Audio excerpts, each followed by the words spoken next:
Hi there. Not sure if I'm going to be too loud or too quiet or not yet because I haven't heard how this sounds, but I was thinking I'd like to try some new games or try some games with this iteration that goes down on all the three drops besides Prismatic Strands and Evoke Mole Drifter in an effort to really keep Ambush Paratrooper and Squadron Hawk around, but also I wanted another card draw creature, and it's mostly between um, Militia Bugler, Inspiring Overseer, um, Roving Harper, and Spirited Companion. And Spirited Companion is just kind of the lowest to the ground entry level version of that. And if we're going to be vulnerable to fumes with Inspiring Overseer, I might as well drop the mana cost down one. And we're going to be vulnerable to fumes with the Squadron Hawk anyhow, so might as well give it a shot.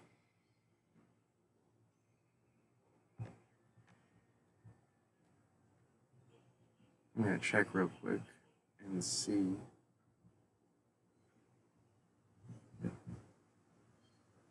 Doesn't look like. Is this?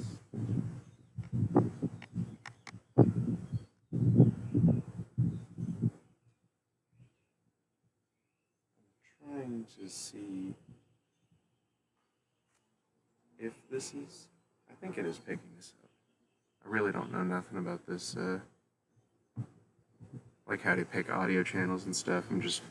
I plugged it in, and I'm hoping my computer does it automatically.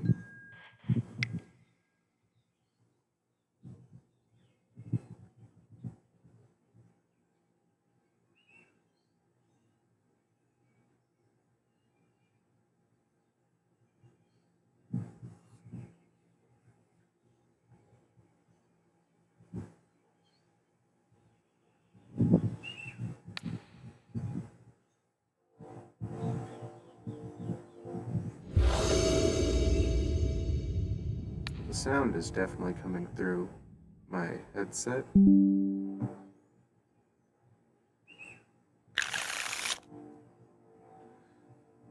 This is what this deck has been doing to me recently. That's a decent one, though.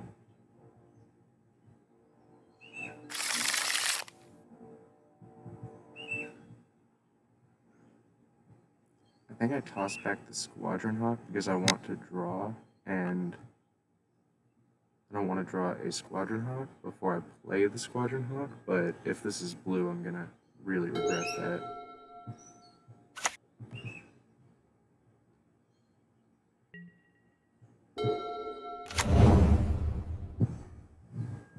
For a couple of games, I tried a version last night that had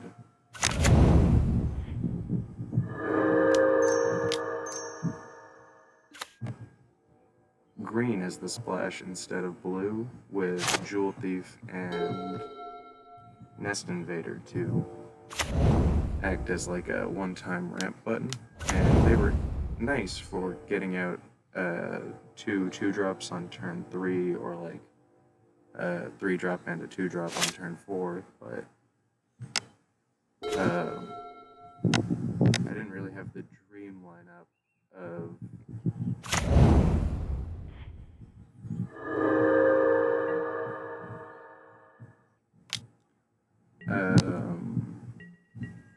Nest Invader or Jewel Thief into an early Goliath Paladin, and I can't really afford the Dragon Avenging Hunter. So I feel like I can't do that deck properly without having those effects. And since he's tapped out right here, I'm going to get the first Ephemerate. He might have a bolt with the treasure token, but I'm going to force him to use that on the second turn.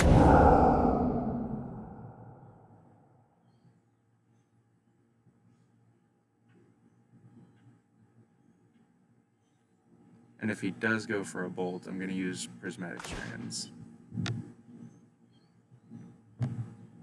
Oh, well. Yeah, and I can't do that currently. So, just hoping he doesn't do it preemptively.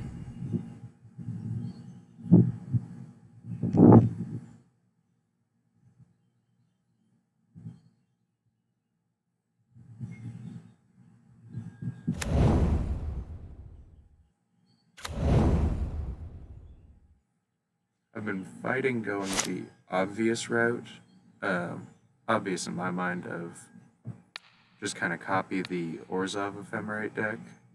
But in my mind, I'm really trying to focus on the Prismatic Strands Ephemerate route as specifically as possible. Oh, man. Not having blue here hurts.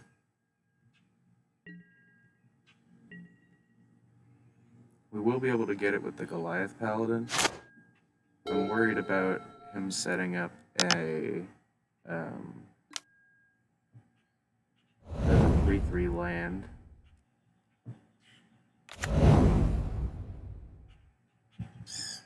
Kenku Artificer.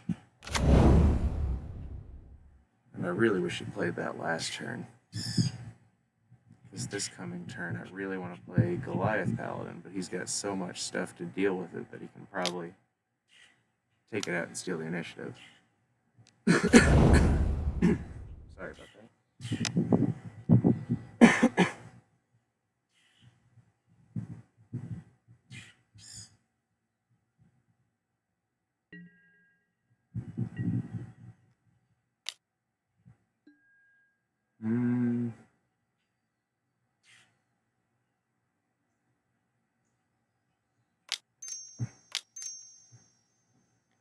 I'm gonna go in on this.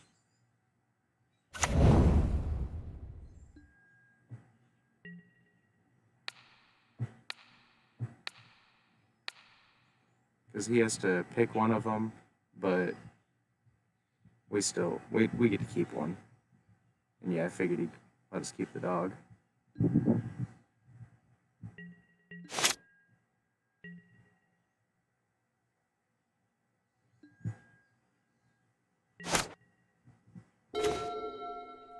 This makes it a little bit more tempting to go for the Goliath this turn, because we'll have two blockers that he has to deal with, even though one of them's a 1/1. But that's kind of the price to play right now.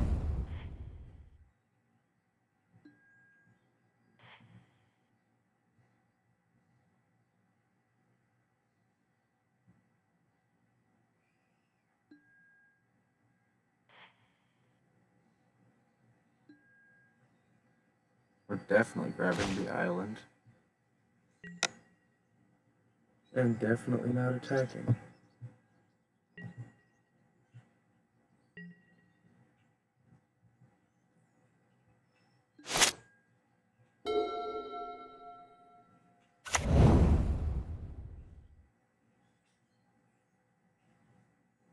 Now, theoretically, I want to chump this guy. Oh, that's bad. Bad news. Yeah, I wanted to chump block this guy with the Spirited Companion, keep the Goliath Paladin, put the Forge counters on him, but it looks like he's trying to clear the board while he attacks him. Oh, one at me. Maybe he thinks I'm gonna chump and thinks that's okay.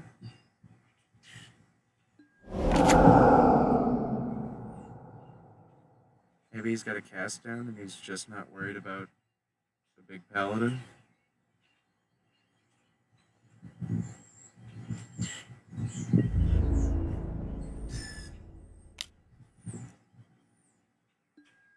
I mean, we block it with this guy that you can just kill for a mana.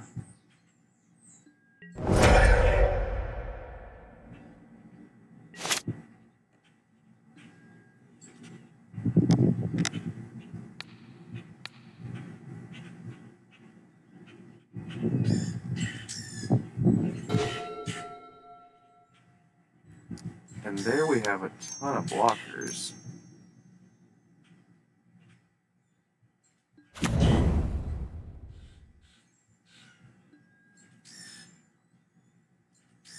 So we're going to go down to 4. We can grab all 3.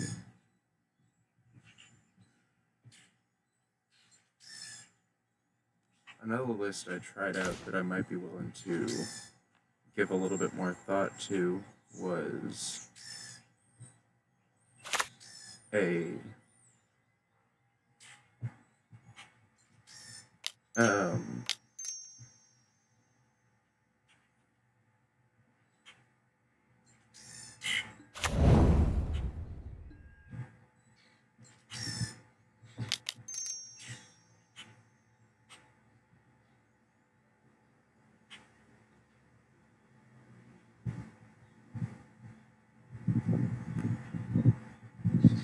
Boggles list that used Squadron Hawk and Sacred Cat as like consistency for creatures, in addition to the 8 1-drop hexproofs, so the 4 Slippery Bogle, 4 shoots at a bird. Yeah, I thought of that. That was really dim of me. Hey, can I throw this out?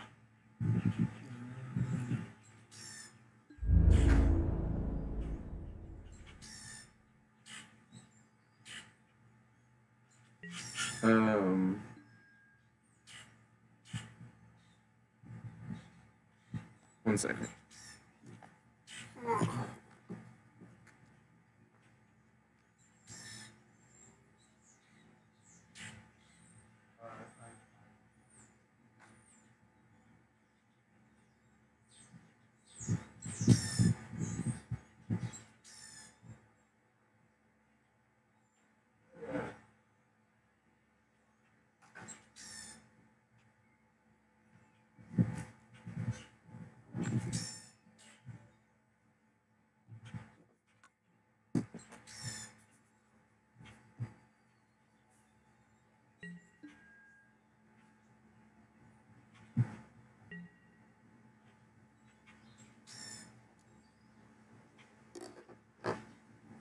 So, probably should have taken the Gurmag Angler, but it's not that big a deal. Definitely think I'm playing this game out wrong, though.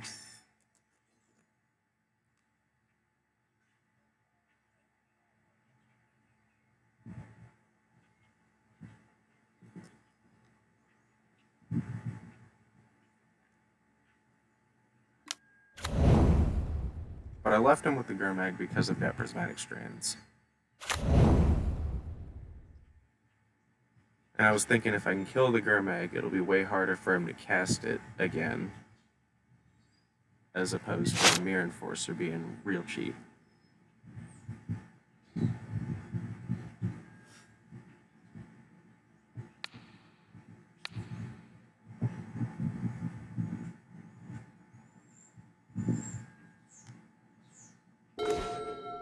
Let's just go in assuming he's got something cheeky going on, where we can be just as cheeky.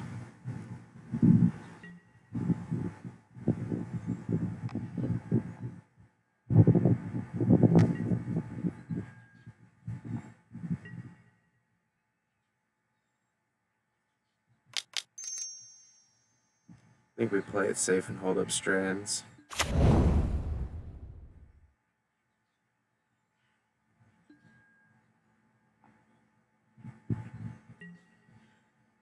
And the ambush paratrooper. It's an ambush, Jack.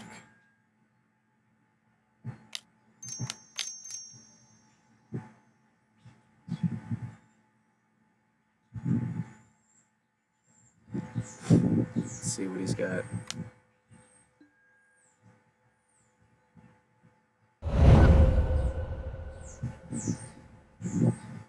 If he's willing to sacrifice that many artifacts, I'm a lot less worried about him killing my birds.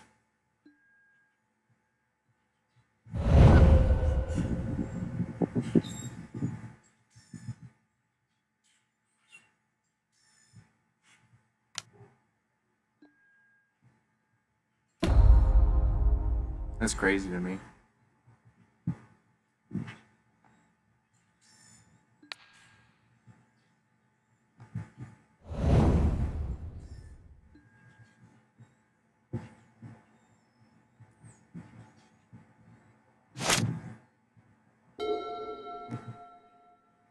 But I've also been on that side of the equation.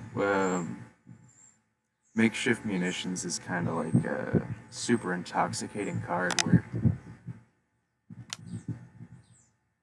it's easy to like abuse it in a way that not a lot of other cards really punish you for taking too far of an advantage with them. But I've lost to fairies with munitions out, and that doesn't feel good.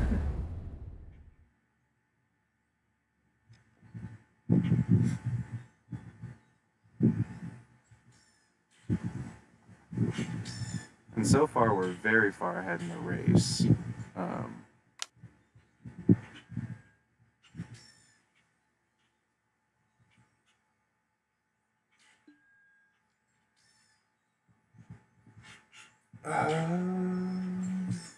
I mean, his creatures are colorless right now, so this is about as good as it gets. He can go again and shoot with something else, but that's on him.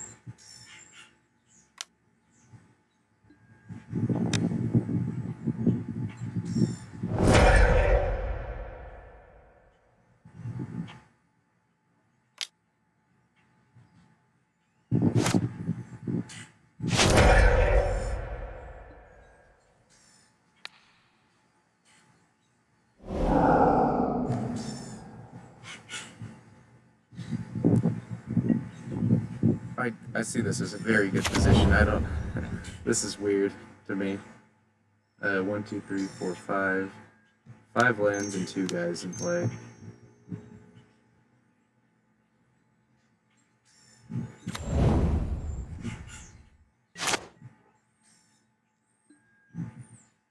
We draw an additional card here.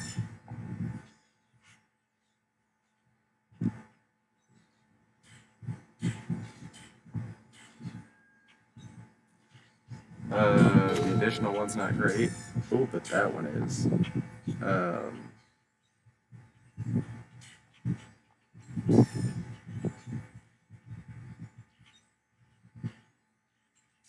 And I mean, we have enough mana to just cast both, right?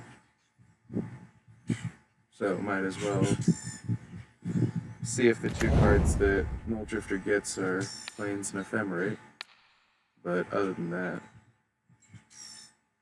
we'll probably just peck in for 1. He might have another Garmag coming down soon with the yard filling up like that.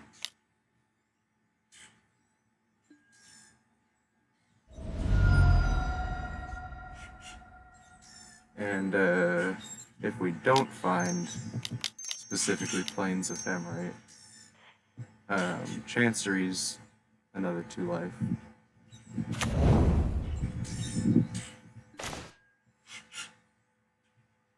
We get a good one though.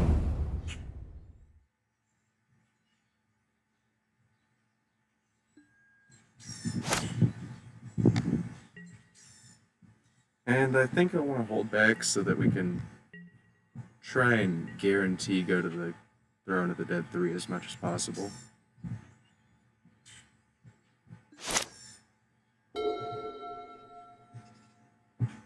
But other than that, I have no plays for the turn, so I have to yield.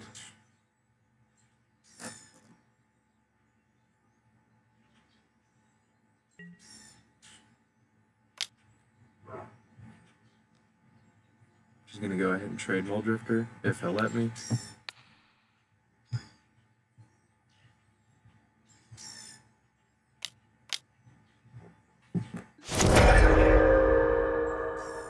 That's what I mean.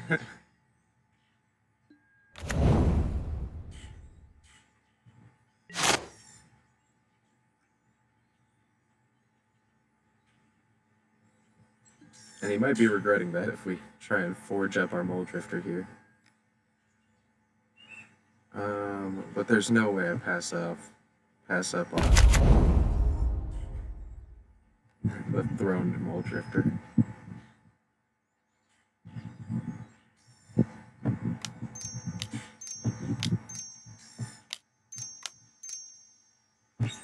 Wait. Jeez.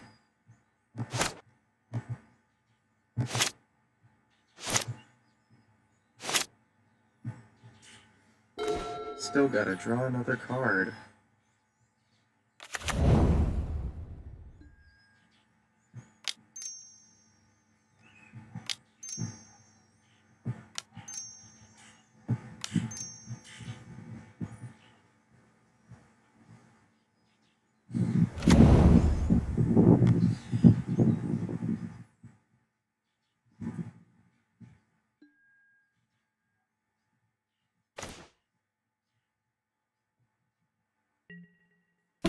And at this point, I think I do get in with the Mole Drifter.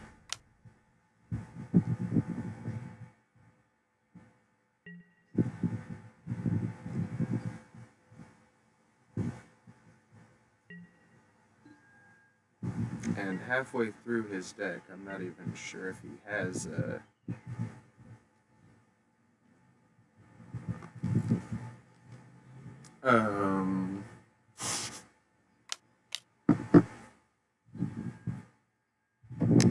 Kenko Artificer, which would cause some issues, especially with the amount of life he's gained.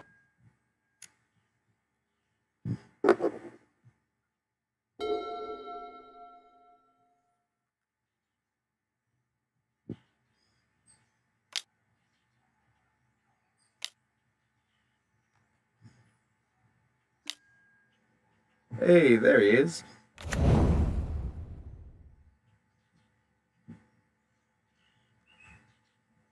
His next turn I can double pump though, so even regular Mole Drifter's a 4/4.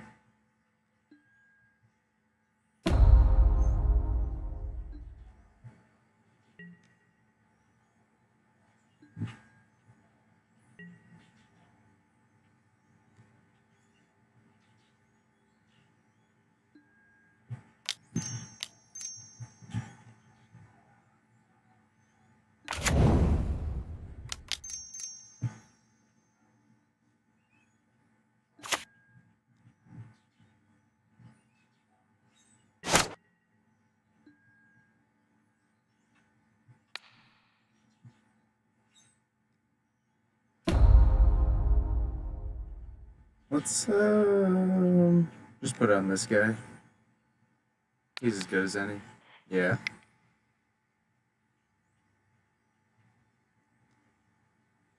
I don't know if he'll be happy about the sideboard match though either. I think I want to ditch Ephemerate because of the nature of the cards I'm bringing in.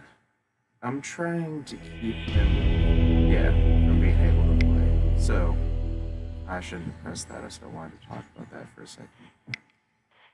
Revoke Existence and Dust to Dust are both very crucial in the Affinity matchup because their creatures need to be dealt with in a way that's permanent. So, Journey to Nowhere is a beautiful card in the matchup if they don't have the ability to sacrifice it on the fly, but they had the early makeshift munitions, so that was inevitable the whole game.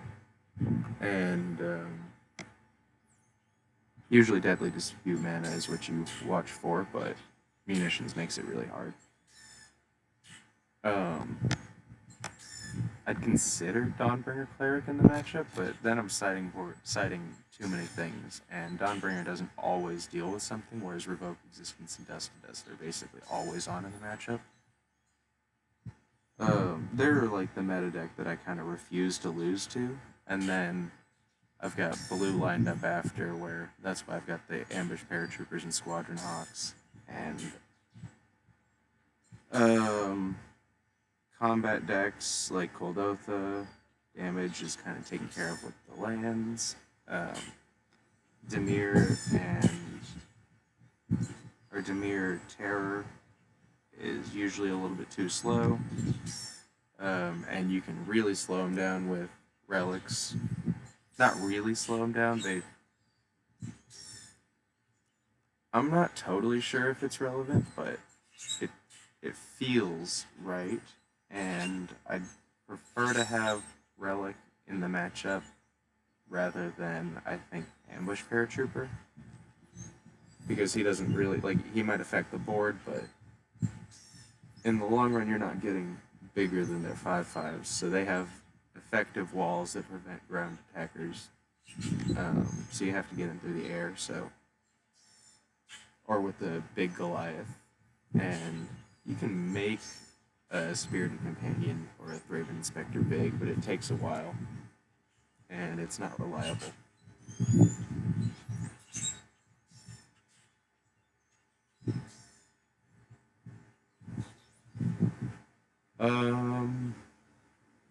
In that matchup, see, I think this is too many 2-drops, but at the same time, the game kind of revolves around 2-drops, where getting to turn 2, getting off at turn 2, turn 4, or the deck revolves around 2-drops with the Chanceries, in the way that you can't really split hairs between. Turn 3 is always so awkward, and that was one of my favorite parts about this list here, where, I was trying to make a Boros list, and I was trying to make it as ungreedy as possible, and basically, I ended up, the only splash that mattered was Lightning Bolt, and I think it's just better to do the opposite and have your splash at the top of the mana curve for something like Moldrifter, where it's like really worth casting.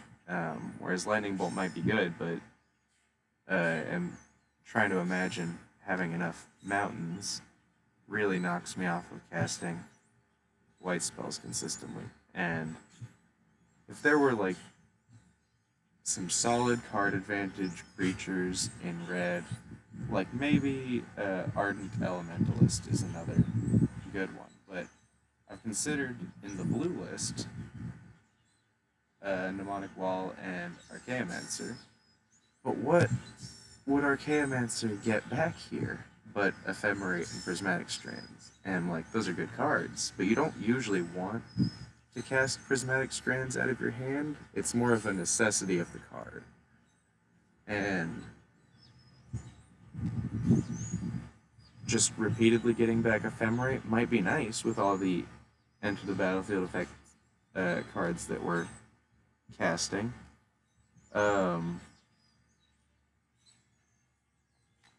But like, what? See, I can't imagine a line of play in which Archaeomancer is better than Moldrifter, in this list specifically.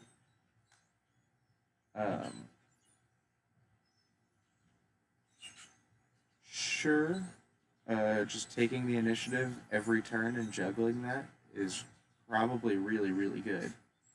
But I don't know if you could consistently do that without Counterspell or something to that effect. So I think it'd be a whole different deck.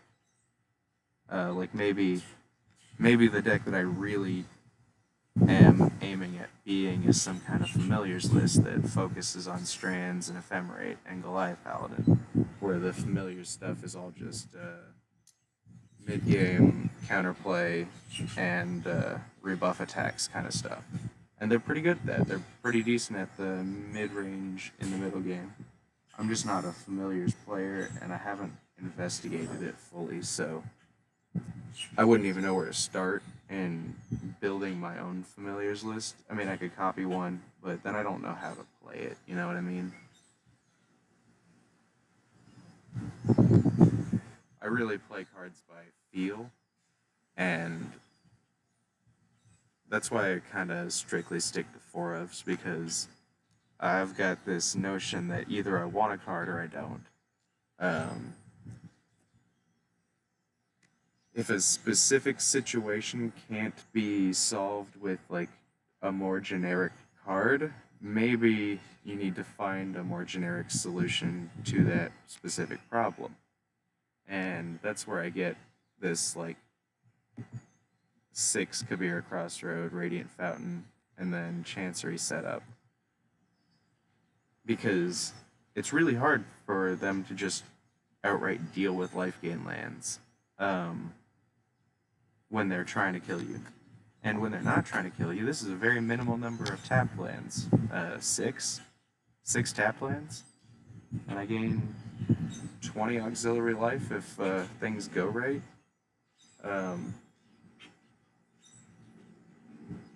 So it's weird, but I'm really confident in the burn matchup. And I see it more like a card draw matchup, like any other, where you just have to draw the right cards at the right time, and those just happen to be Chanceries, Fountains, and Crossroads, so that you can effectively try and maintain gaining 2 life every single turn.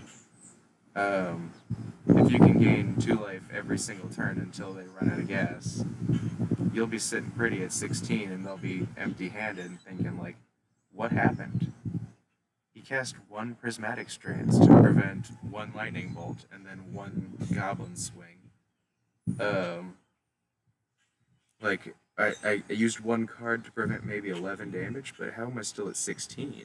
Is because I effectively gained 8 or 10 along the way.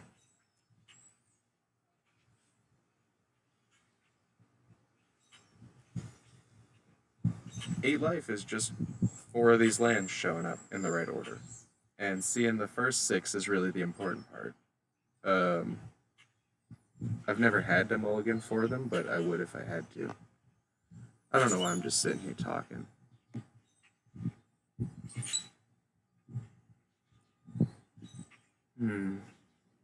It was kind of because I wanted to look into this other list a little bit and try and show it off, because it's kind of interesting, but at the same time, I'm not confident in it. And it's probably these right here that are keeping me from being confident in it. They're not helping the actual like development of the game.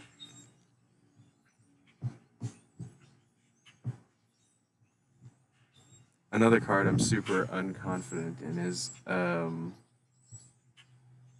Utopia Sprawl. Like, this is taking the spot of a land, but a lot of the times it'll hold me back rather than push me forward. And when you only really care about the first 5 turns, you want every single thing to push you forward.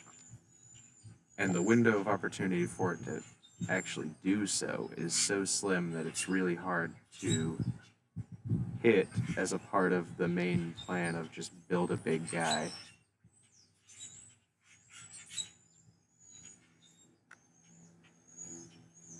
And the theory behind these guys is that if I don't have Boggle around, but I do have like Sentinel's Eyes Rancor, these guys can wear Sentinel's Eyes Rancor very, very well.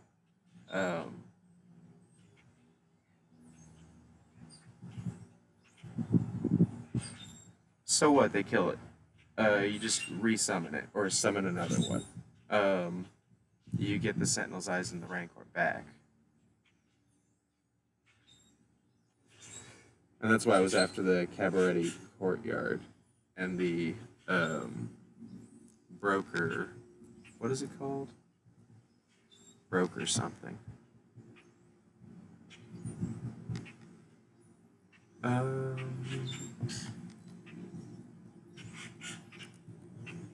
What is...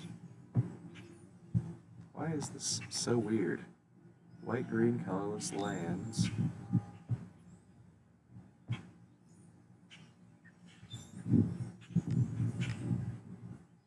I have no idea what I messed up to get, like, no land results there.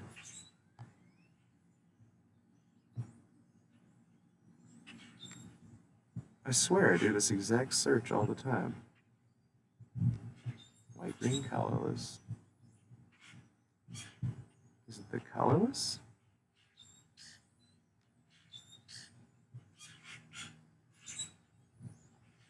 Do they just sort these differently now? That's really frustrating.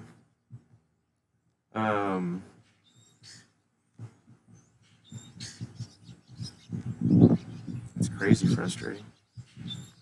What is restricting this?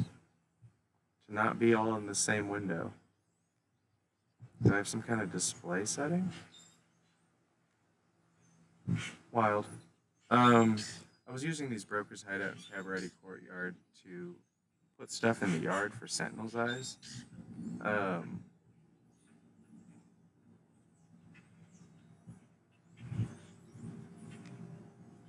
thinking Ash Barrens is probably good enough, though. I had an issue where I couldn't find forests, or I had to pay a white to get a forest, so I really don't want to do that with Abundant Growth and with the 1-drops here. 1, 2, we're at 16 now.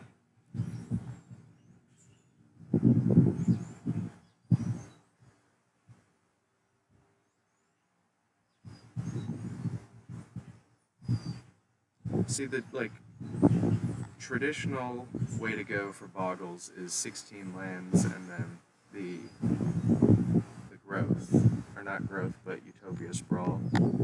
And I'm just not sure I believe in it anymore. As silly as that is. I do have an idea, though. What about...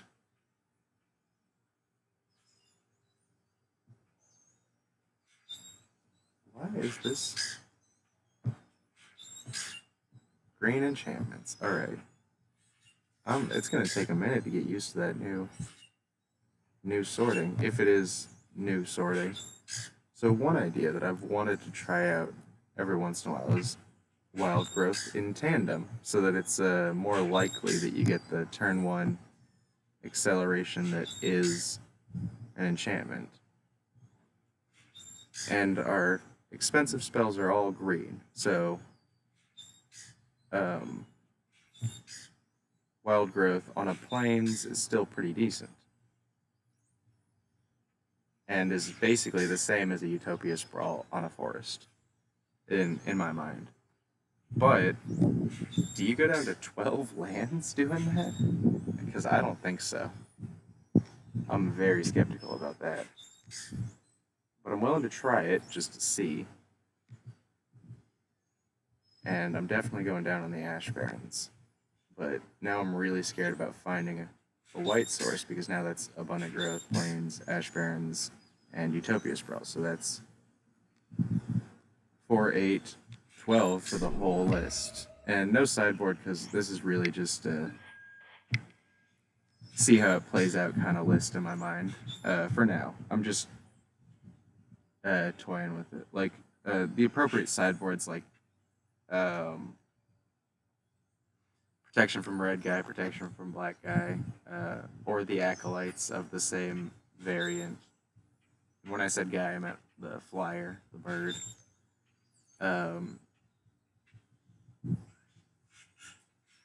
Young Wolf if you expect edicts.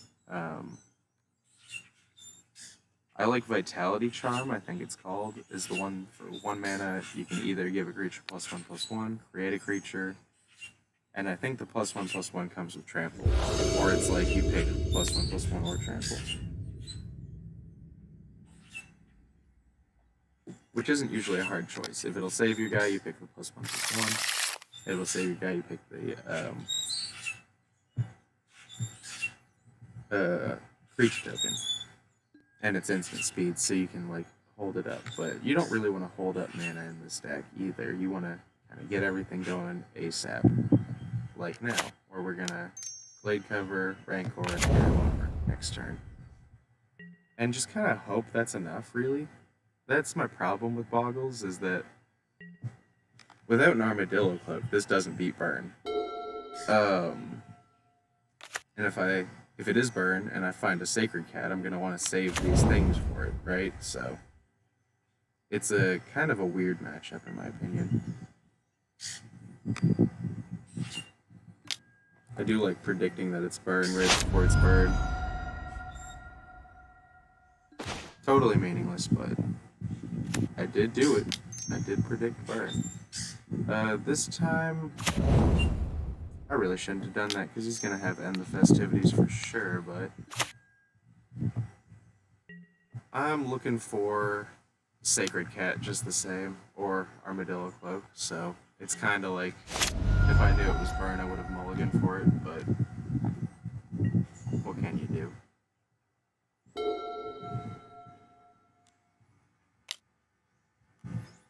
And yeah, like, another reason to go up on enchantments is so they're much less likely to be able to bolt the Sacred Cat once you get it suited up. If you can, on a turn that there's, wow. Alright, well, it must have been a bad hand.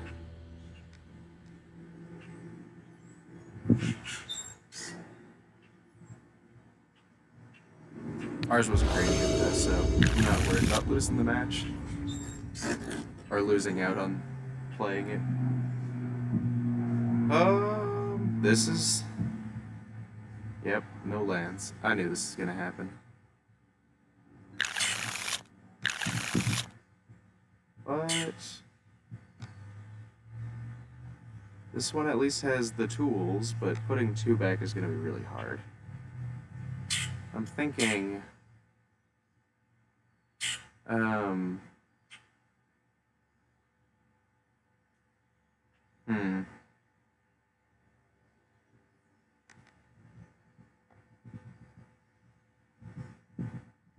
I think it's Rancor Armadillo Club, so I can go for the direct route of Forest, Glade Cover Scout, and then turn to play the Ash Barrens with the Abundant Growth on it, and cast the Ethereal Armor.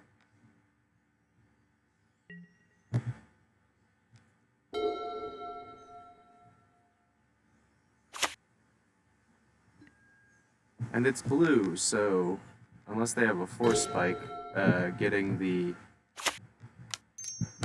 Hexproof creature down early is very, very important. Incredibly important. They will never let you cast it if they can prevent it, because their only real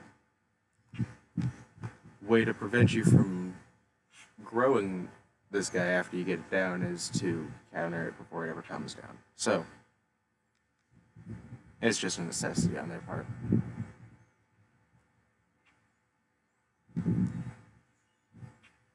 But having Squadron Hawk in this matchup is going to be pretty nice if it comes up. And they'll probably complain.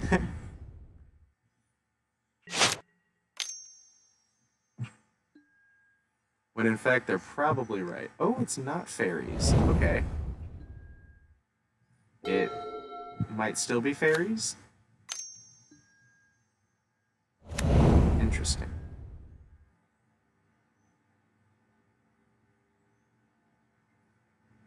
I'm really glad to pick up the Armadillo Cloak again, but we do need to find another land for it.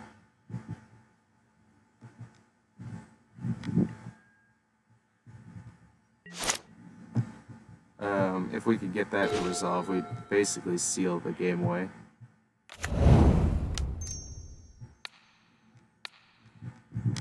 Luckily, we get 2 chances with this draw and the next one to check for a land, but at 12, I'm not predicting a land that isn't an aura.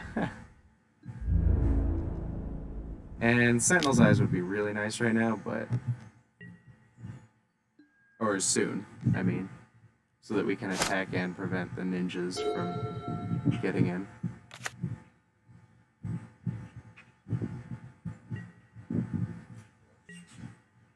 Oh, we gotta pray. Hope and pray.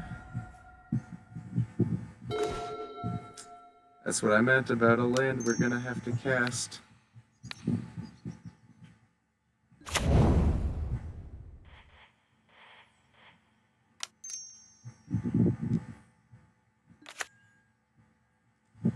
Alright, well, they were probably scared of like a Rancor or something there, so they let that through. But doubtless they've got Spell Stutter and Counterspell in hand, and they've got the options. So next turn, we're probably running Armadillo Cloak into a counter, so it's nice to have two of them. While at the same time, they have to play another fairy. Okay, so now they have to have exactly Counterspell. So that's pretty good for us. I was predicting a fairy, and then do we risk it for this?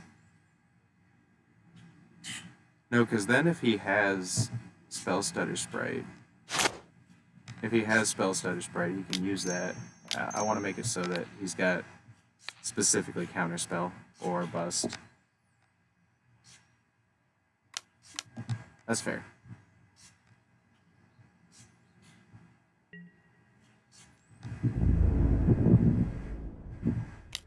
If we get another Forest and that was just easy to cast in anticipation, it would have been really nice to use his mana up with Spell Stutter and then get the Armadillo Cloak through that, but that's two draws, not one.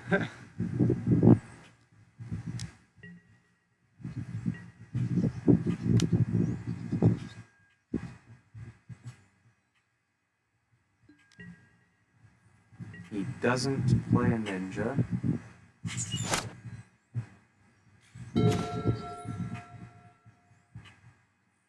This is still just 3 mana, which is very upsetting. I think we just have to check for Counterspell again.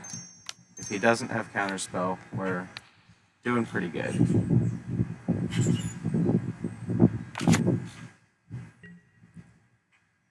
I was not expecting that to resolve, but we got there.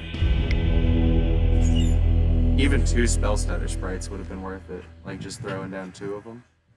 This time, I want to mulligan a little bit hard for White Mana and Squadron Hawk, because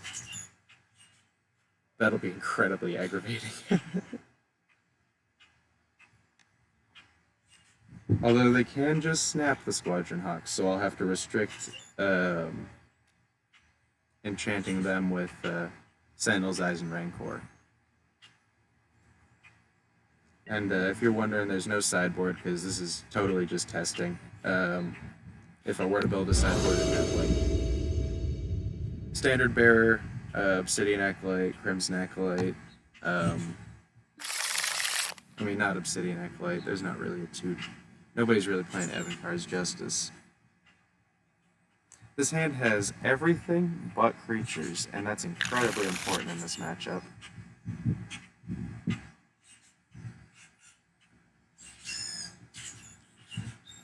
I'm going to keep this one because we can go with the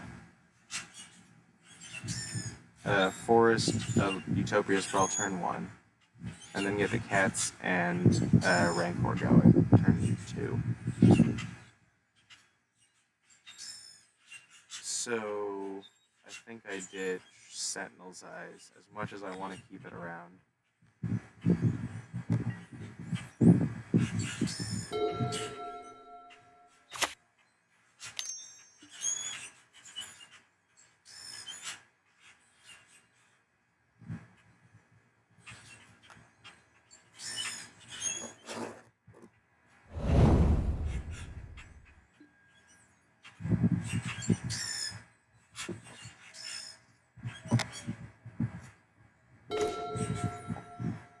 Oh, a Boggle is even better, I think. I think we just have to go in while he can't counter it.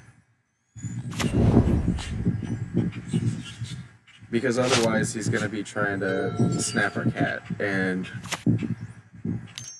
we don't want him snapping our cat.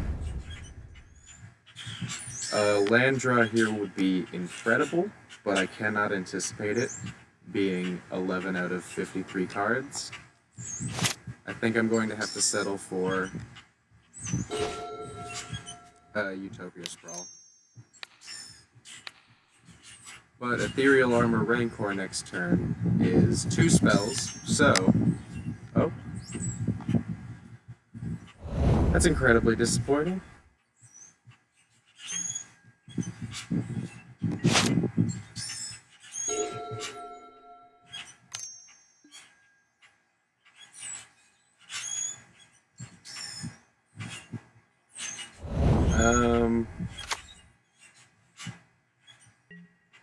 And yeah, he's just got Spell Stutter up, and we can't do anything. So...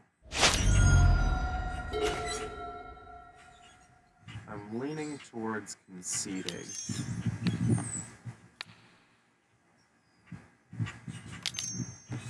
Yeah.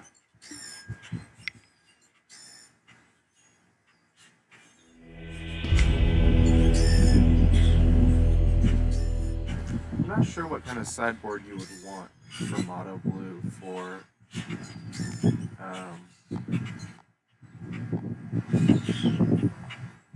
Boggles.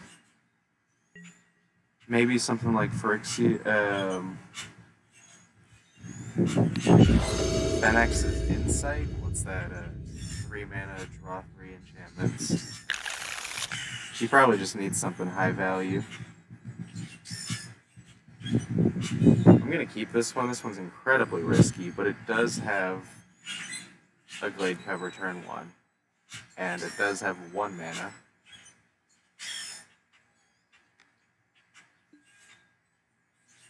I think this is the wrong way to build the deck, though. I think if you're going to use all this, like, mana acceleration to, like, power up the Ethereal Armors and Rancors, I think you need more mana to begin with. So maybe I can cut a few of the Sentinel's Eyes for lands and run back up to 16 as is tradition, and then just also have Wild Growth in to supplement Utopia Sprawl. But I'll find out after this match.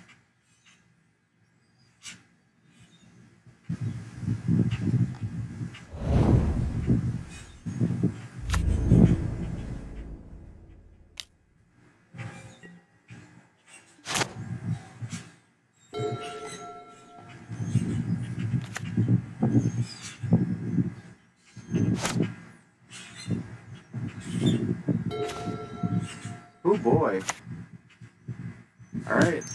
We can start pushing the issue. Counterspell or bust.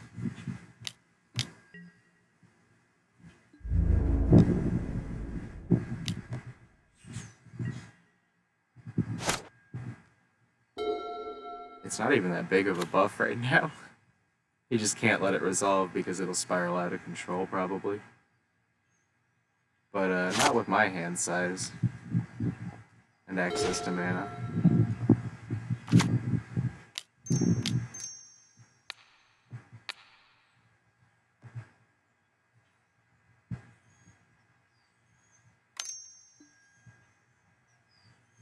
We might get through. We did get through. And we can only attack because of Wild Growth right now. If not for Wild Growth, he'd put a Spell Stutter Sprite right in the way of that. Which is kind of funny.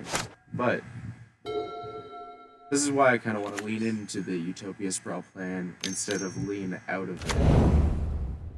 Which is my instinct. I don't like that the card doesn't do anything, but it doesn't do nothing. That's not what I'm saying. It just doesn't. If you were to top deck it, it's not gonna help you. So, I'm a little bit scared of it. But having it on turn 1 is incredibly nice. Going on to 3 mana on turn 2 really opens up doors for, like, Guy, Rancor, and Ethereal Armor, or like Sentinel's Eyes, Rancor, or Sentinel's Eyes, Ethereal Armor, if you have the luxury of that much white mana.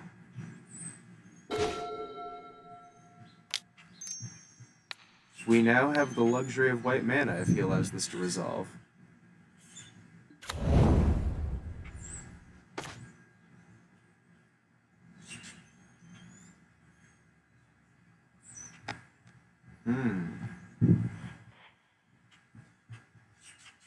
I probably should have tapped the forest with wild growth, but I didn't consider this. Although I can still do that. And do it here.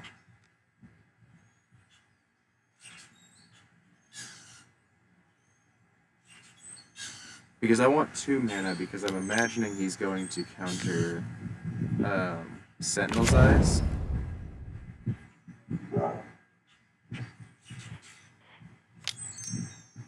So I'd like to immediately cast it again.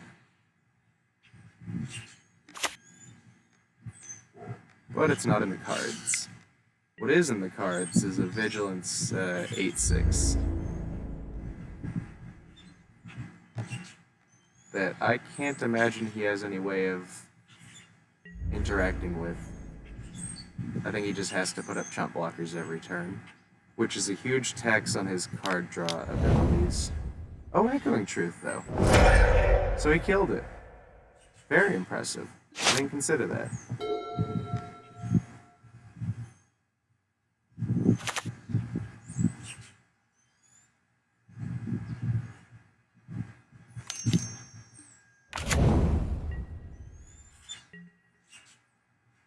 If he's got the counter for the Ancestral Mask again, I'm just kind of out of the game, it looks like.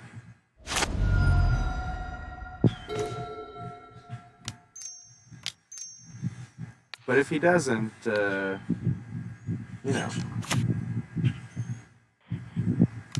we got the attacker and the blocker.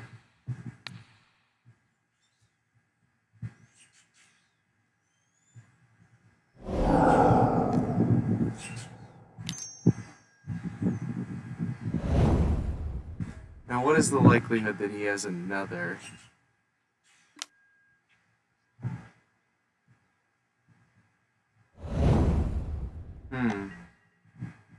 Well, at least he didn't counter a real spell.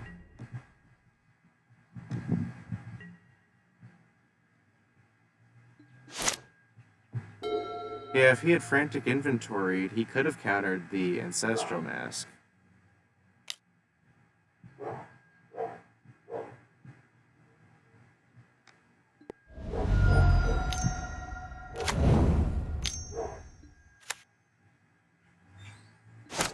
So it's kind of Armadillo Cloak or bust here, but it's not as bleak as it seems because we have the cats as blockers.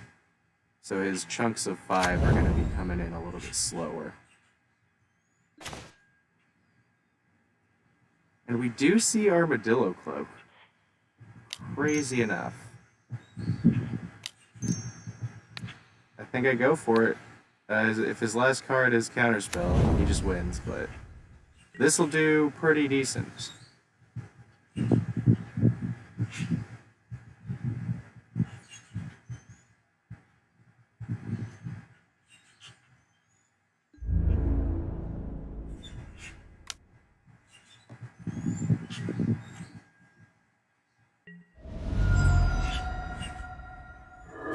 Yeah, I think I needed 11 life.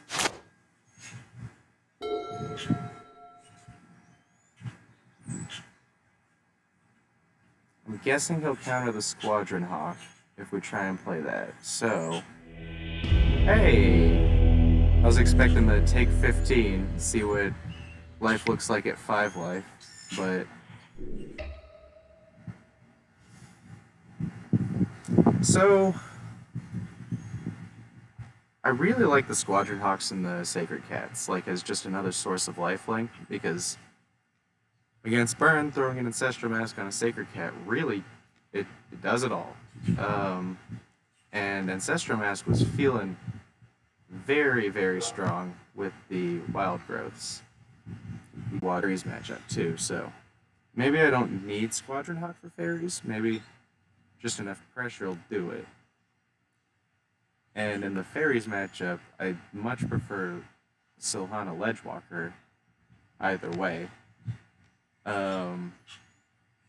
Just because it can't be targeted. But having Squadron Hawks around is incredibly nice. It's just a nice, comforting kind of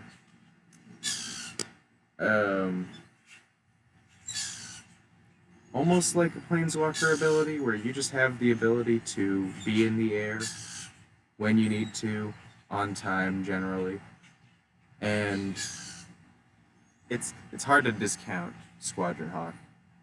Um,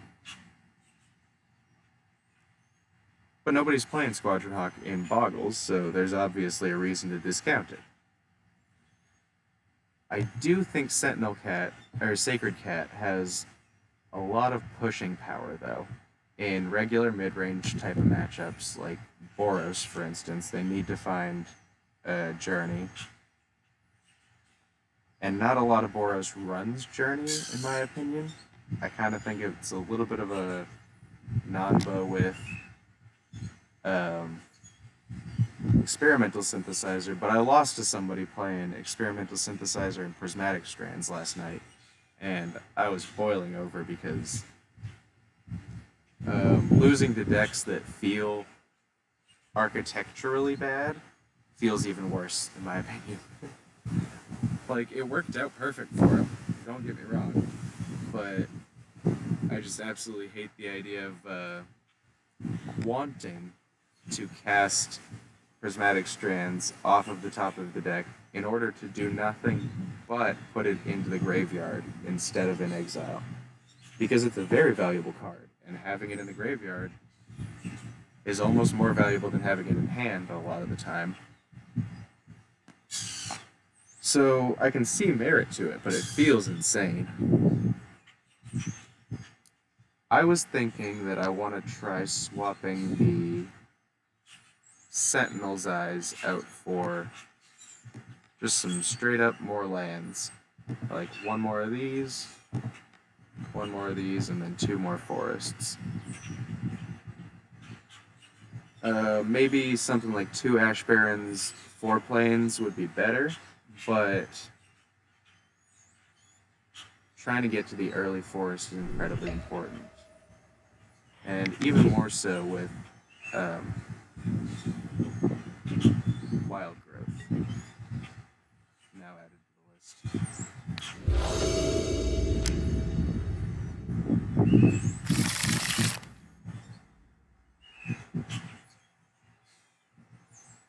I'll keep it. Turn 2 we can play a hexproof guy and an abundant growth, but it's not great. But it does have the wild, or it does have the Utopia Sprawl on 1 flavor that I'm aiming for.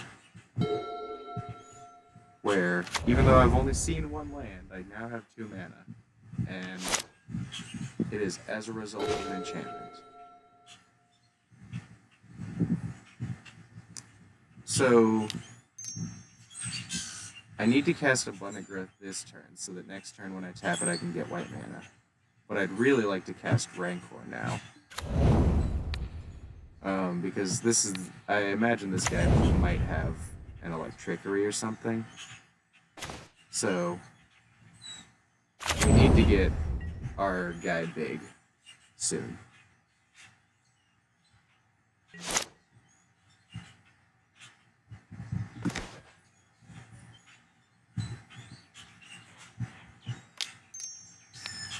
Go for white mana.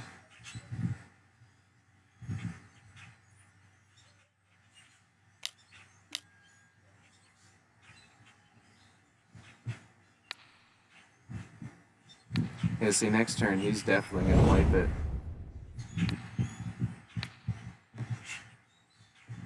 But this is how Boggles plays. It's just kind of a... how much pressure can you make? I like it a little bit more than the Kiln Fiend type decks because I like Armadillo Club a lot. To me, it kind of like is an aggro card that solves the mid-range matchup, which is super cool to me. We see... not a great card. But we do get to draw another card.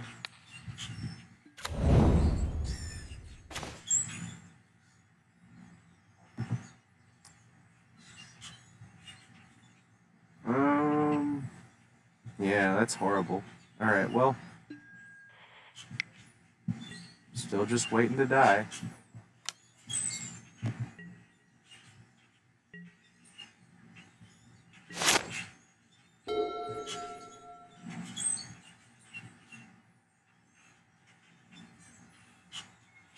My natural instinct, as I was trying to say earlier, is to rebuke tradition and get rid of the Utopia sprawl, and instead of doing 16 lands,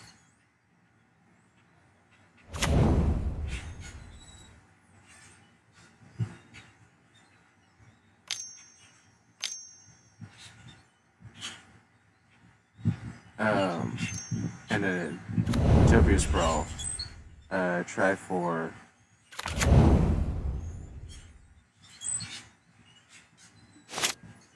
just straight 20 lands.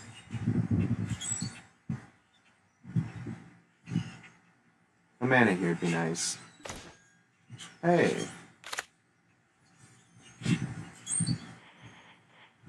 This guy is going to have edicts. I'm very confident that this guy has edicts. So I'm gonna get out. Man, I don't even know. The mana here is so tight, I can only play one enchantment.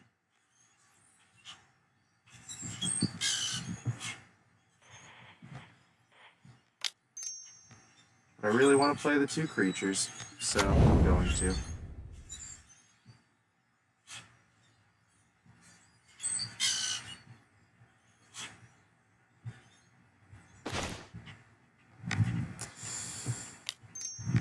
Oh, that hurts. Not clicking the 3rd Squadron Hawk.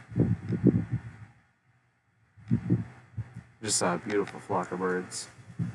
And I'm going to offer this trade just because he might be desperate and it'll take him off of at least some pressure.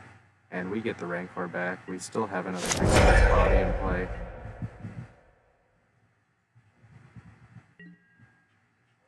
It's a decent trade in my mind.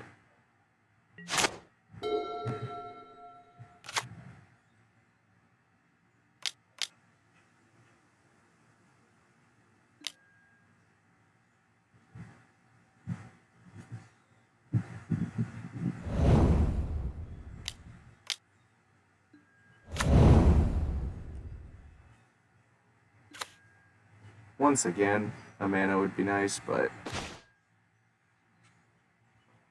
that doesn't even count. That's so funny. Well,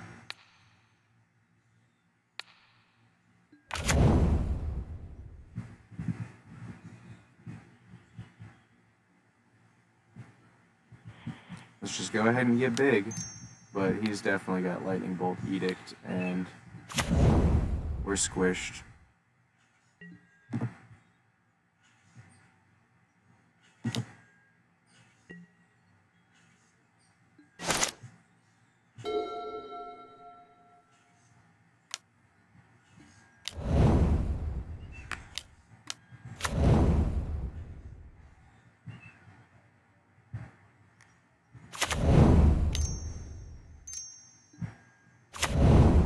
No Edict, and we do have Trample, so we win.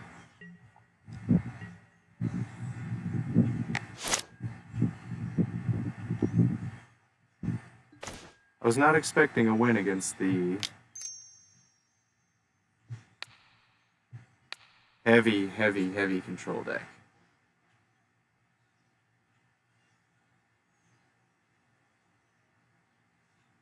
No need to show him any more cards, just show him what he knows about.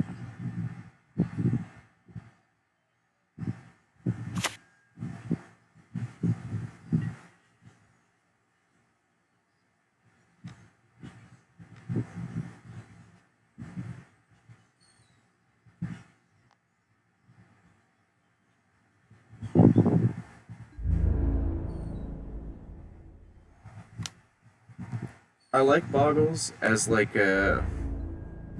In my mind, it's a very Death and Taxes kind of strategy, as weird as that is. You you have to do your accounting and consider boggles at all processes in like deck building, and when you don't, you just lose to them. So if you don't pay taxes, you get death. But I know that's not what that. I know that that's not what that means. I know. Um,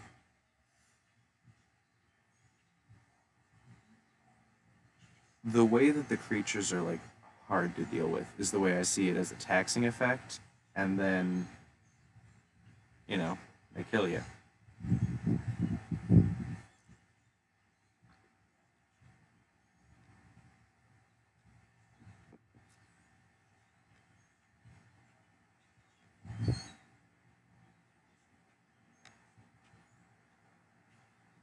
Hmm.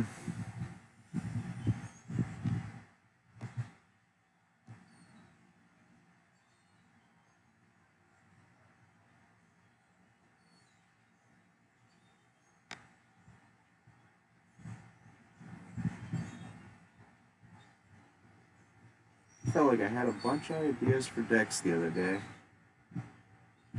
and they've all washed from my head.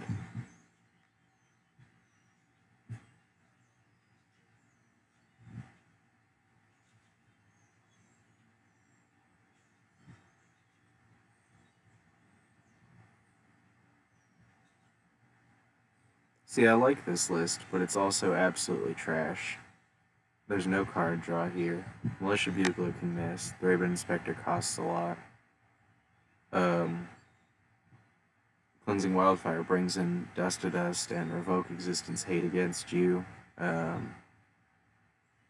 Galvanic Blast might not work because I don't have enough artifacts here. It's just Thraben Inspector and whatever 8 to 10 lands that I have to turn on Wildfire. There's no life gain here.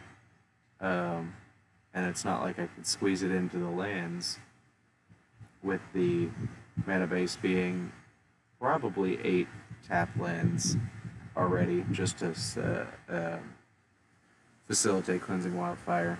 So I like the structure of this list a lot, but this is not the right metagame for it.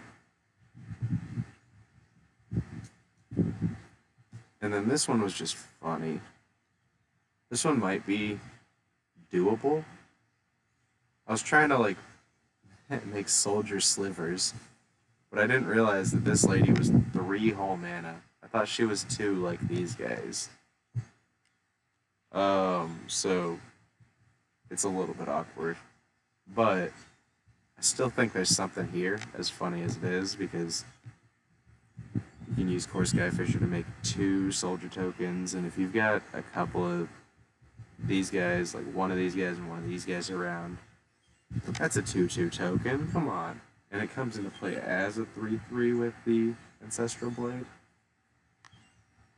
Ancestral Blade's a card that I've long since thought was good, but I'm not exactly sure how to use it. Even longer, since before this card came out, I've always been a big fan of Flare Husk. I thought it's so cool. You can splash it into any deck, and it makes your creatures bigger. It's kind of like an Anthem effect, but it costs mana.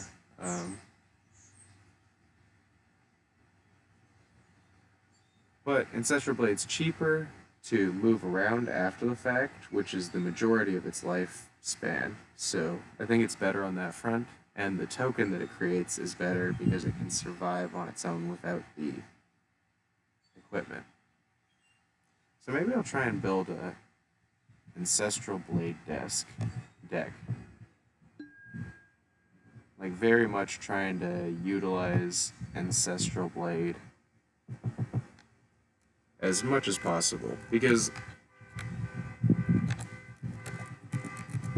I like Barbetter Fist, but it's got so many like little caveats and downsides, and I'm sure that's why it's as good as it is, because they can squeeze power into the downsides. Like the actual equipment, the Batterfist itself, the +1/-1 is not good, in my opinion. And, like, theoretically, it's good on Core Skyfisher because now Core Skyfisher's a Delver, but um, I usually want Core Skyfisher to, like, be better than Delver. That's kind of the idea. Better than and still trade with. To that end, this card is way too expensive. This could easily have been 2 mana, just like the Batter Fist, and it would still see absolutely zero play. Um, but I would like to just come down on turn 2 with a 2 mana 2/3. That would be a decent play, in my opinion. And the ability to move it around after the fact would just be fun. Probably not great, probably just fun. But Ancestral Blade moving around for 1 mana, um, making Thraben Inspector a 2/3, making, you know, good creatures into better creatures is what I'm going to try and aim for here. And to that effect, when I said that, the first thing I thought of was Inspiring Overseer. She looks like she would really, really like that Ancestral Blade.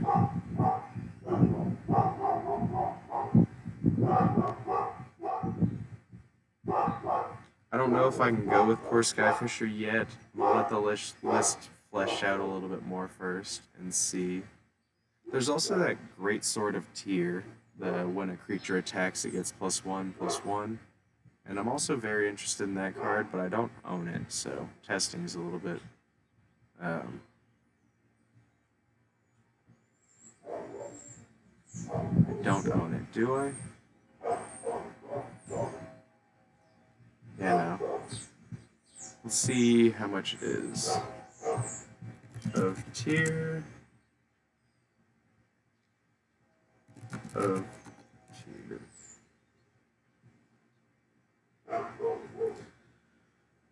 So.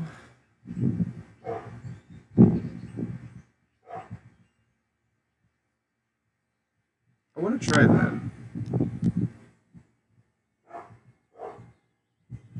That looks like it might be fun with Goliath Paladin.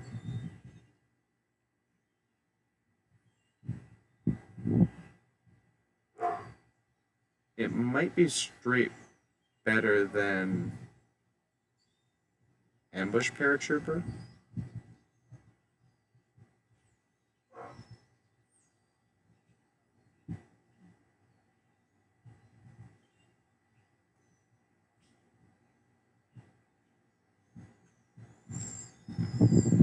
I like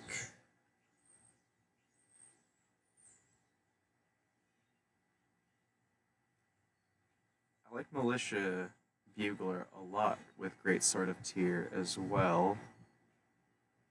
That sounds really decent to me.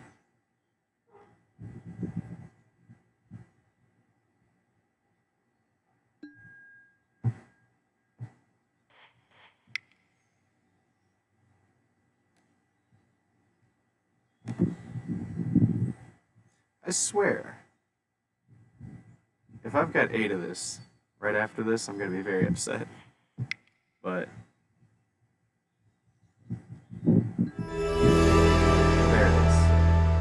I totally did not have 8 of it. Okay, so I'm not trying to put this in this. These are 2 different lists right now in my mind. This one is like, well, both of them are definitely going to be Squadron Hawk lists. So let me go grab him. Because I really like the look of Squadron Hawk with both of these, honestly. And an odd one that I really like is Sacred Cat. I think will hold the Great Sword pretty well.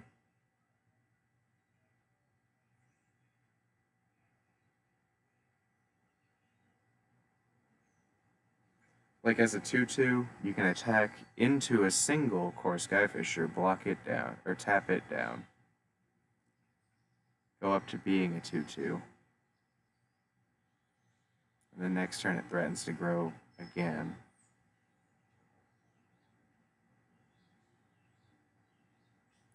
I just think it seems decent somehow. Not exactly sure why. I think it's because I'm valuing 1/1 counters higher than I used to after playing Idyllic Range and seeing what just making Thraben Inspector into a 2/3 does to your average game.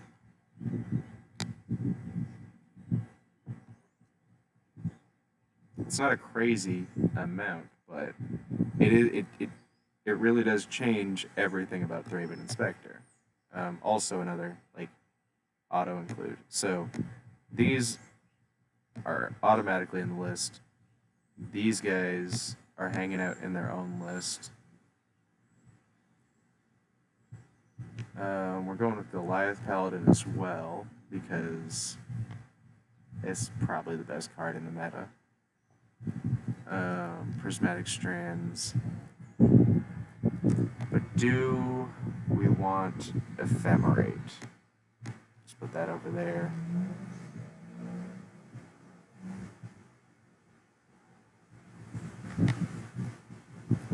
Prismatic Strands and Guardian are like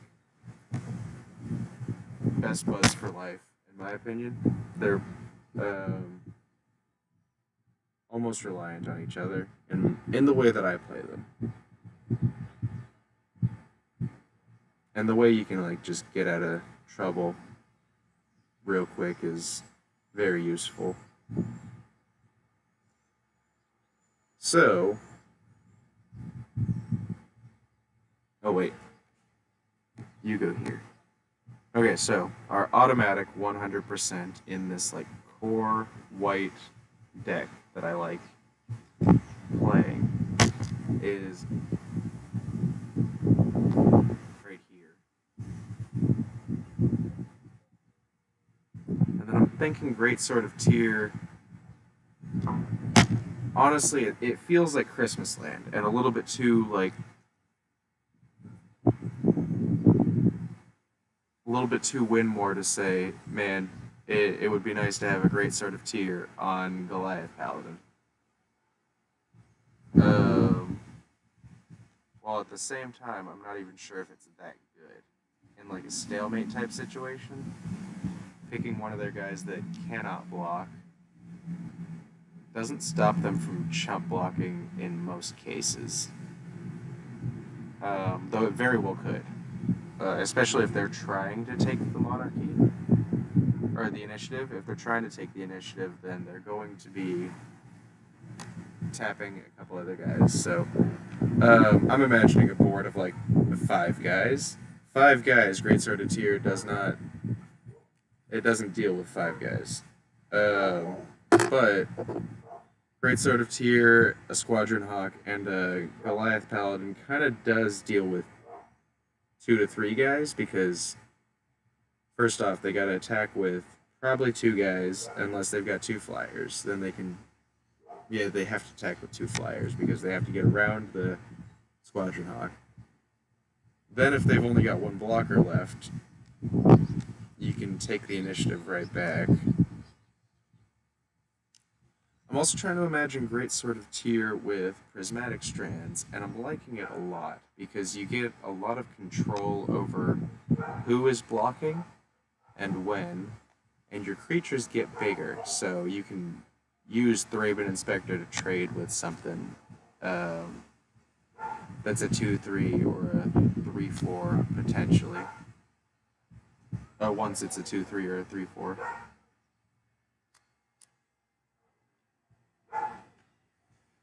So, in the effort of making this a little bit more balanced, I'm going to go grab Sacred Cat and put it under Great Sword here.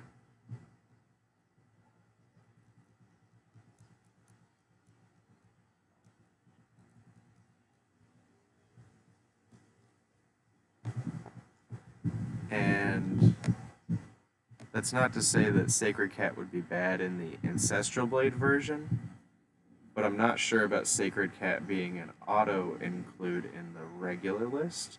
Being two bodies is nice. Um, and it holding the sword is like very nice. Ancestral Blade's never gonna make it a 3/3, and you only have you can move Greatsword to tier around. So maybe the Sacred Cat being a 4/4 is the biggest it ever needs to be.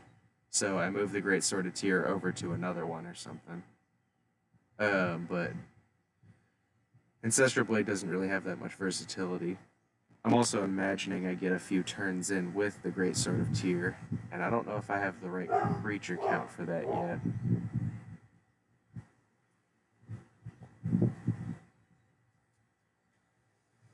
I'm also wondering if I just throw in 3 journeys into this whole list right here, what that looks like, because that's not bad. Um, Inspiring Overseer likes both the Greatsword of Tyr and the Ancestral Blade.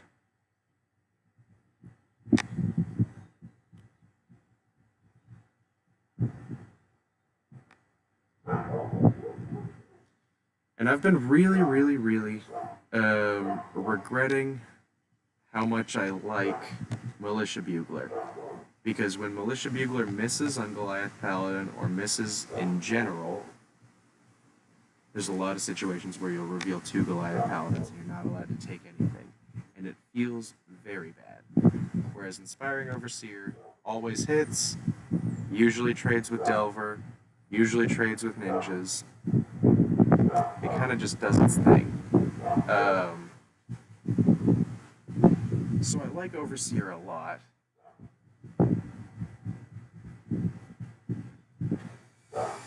And dropping out of the blue splash does sound fun as well for the mana simplicity's sake.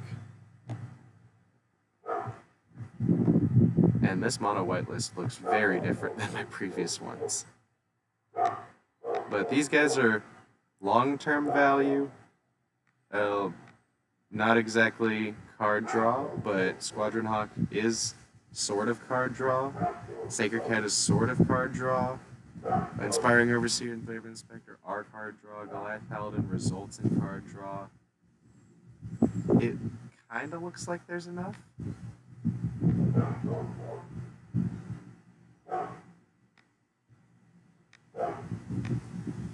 I'm gonna see what it does.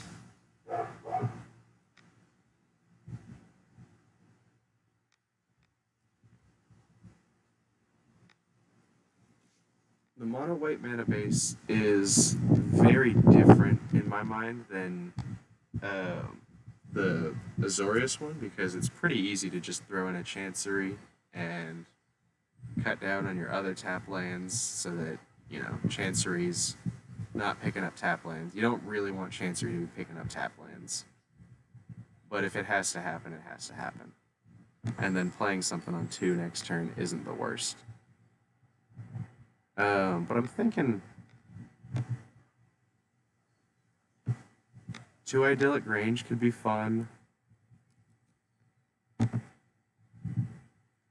4 Kabir Crossroads is what I'm looking for. Because I want this theoretical 16 life I can get out of them.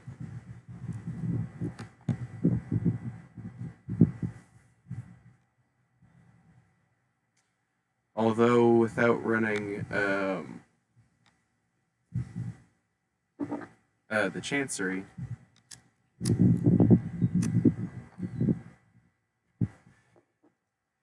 I almost like the idea of running Obscure Storefronts and Cabaret Courtyards instead, because it filters out of your deck, so it's kind of like drawing 2 cards when you draw one.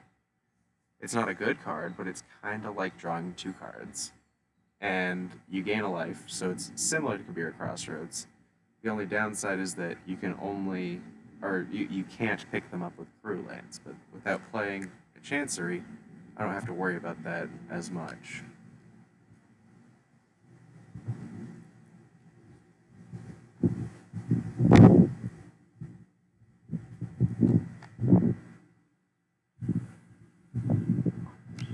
But other than that, I'm almost at a loss for like what do I put in these last lands.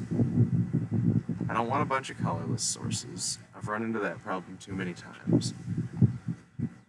Say with like 2 Tacasias and then 4 Radiant Fountains, like for some reason, just having 6 that are permanent and not like Ash Barrens where you can go turn it into a color, um, or preemptively turn it into a color because you know you're going to need it. Tacasias just comes down and is colorless, so 6 colorless sources with Tacasias and Radiant Fountain felt like way too much. And it's ridiculous that 6 is too much, but if you draw 2 of them and then 1 white and then you draw another one, it starts piling up into bad territory fast. And we've got... See, I don't even know about the idyllic ranges. I think I prefer 2 fair basilicas instead because I like that it just turns into a real card eventually.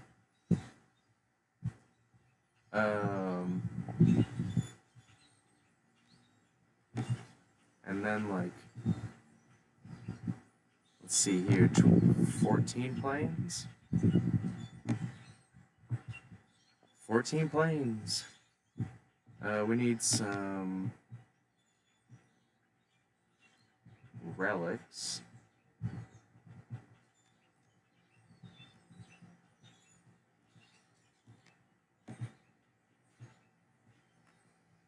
What else do we need in this sideboard? My regular sideboard is 3 Dawnbringers, but without Ephemerate, Dawnbringer is a lot less attractive.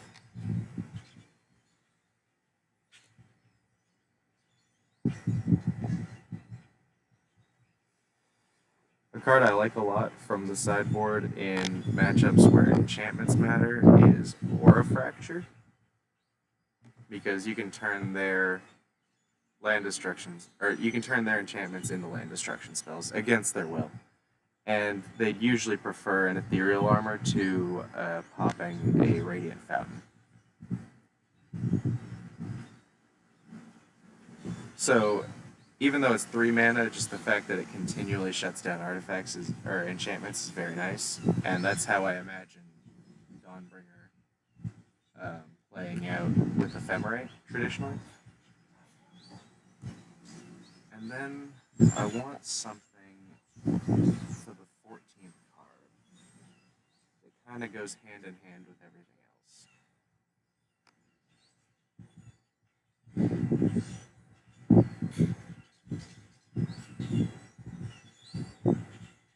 Actually, instead of Aura Fracture, I think I'm going to go with... No, because I'm running enchantments. I don't... Yeah, I'm not... It's weird. I was thinking about that one, the free one, Patrician Scorn. I was thinking about throwing Patrician Scorn in instead of Aura Fracture, but...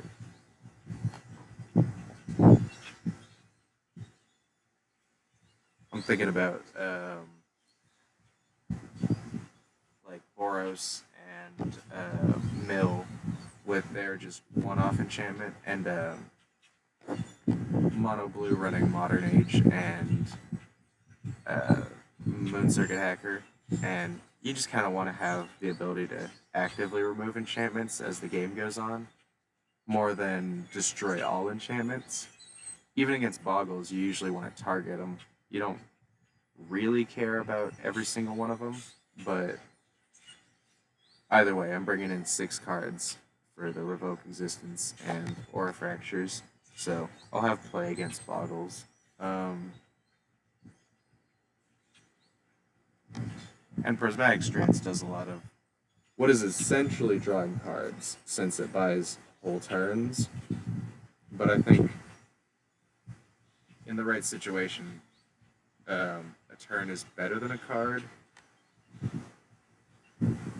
in the right situation. Some decks don't care what you do with your turn.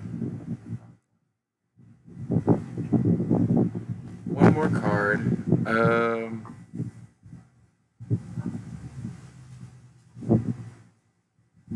Man, what do I pick for one single card? I'll just go with Fragmentize.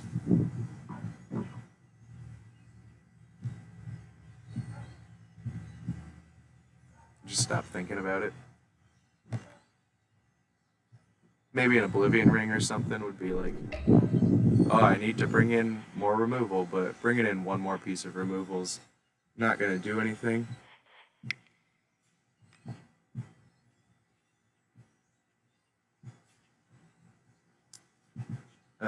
I'm going to run off to the restroom and microwave some coffee, and then I'll be back to play a few more games. I mean, maybe a lot more than a few, depending on how the internet connection and the sun goes. The sun's my number one enemy.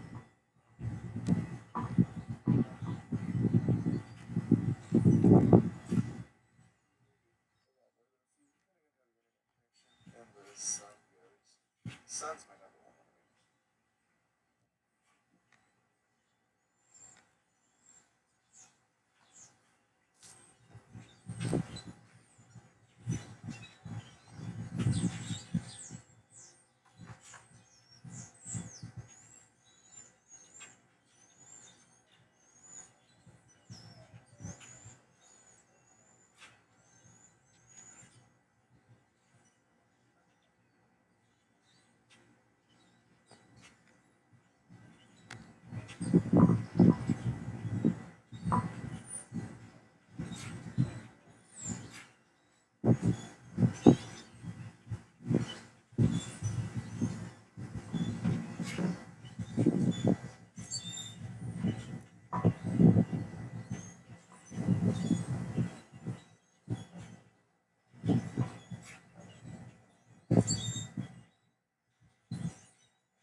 Something immediately fell into my coffee. Some kind of leaf or something.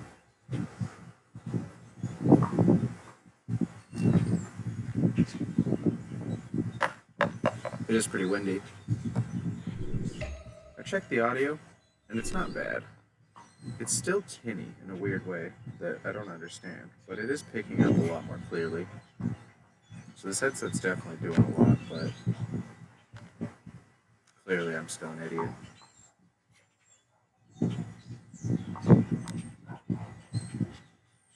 No apologies for the window. I'm not going inside. Let's give this mono whitelist a try. We don't need any other colors. Goliath Paladin does it all. That's the idea, at least.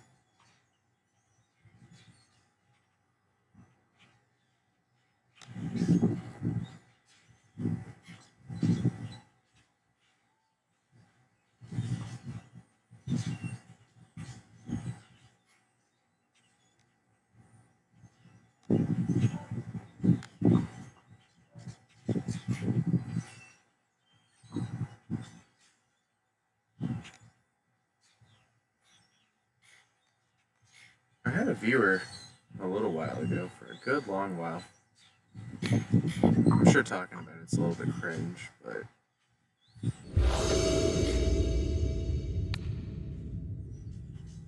I really appreciate anyone checking out the show, and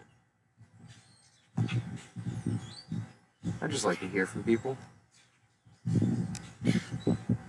The most response I've gotten was 2 upvotes on Reddit and 3 viewers that showed up to 1 stream. So it's not a lot of encouragement to keep going, but I don't need that because I'm doing it for my own reasons.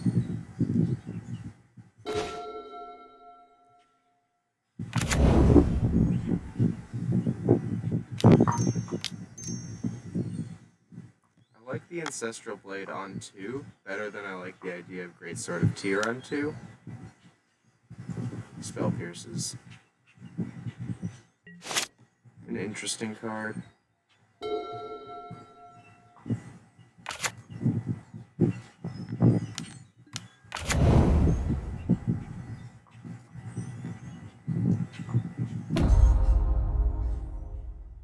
Ooh! You put a counter on it.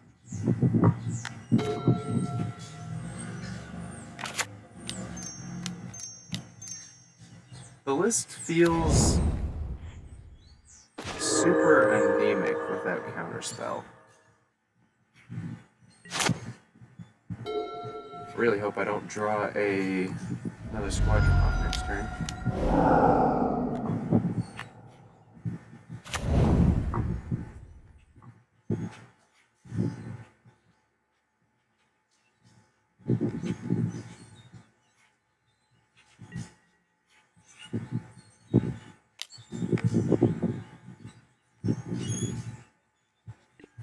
Maybe he chose the counter just to start hacking away at that life total I built up.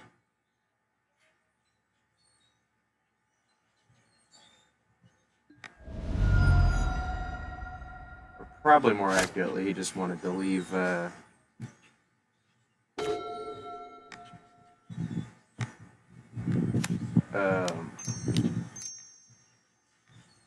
deep analysis in the yard.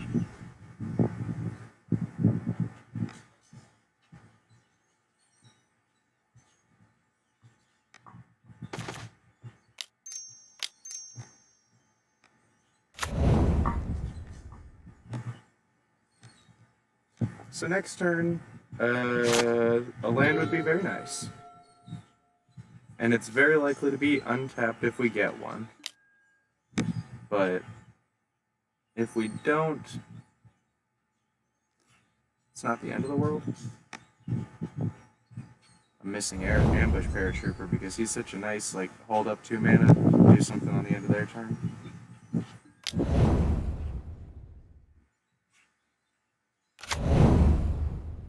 Maybe I should give Cathar Commando another try.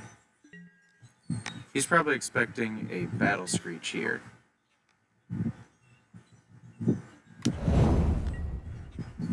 Oh, hey. I almost like seeing that because we can journey it now and pay the 2.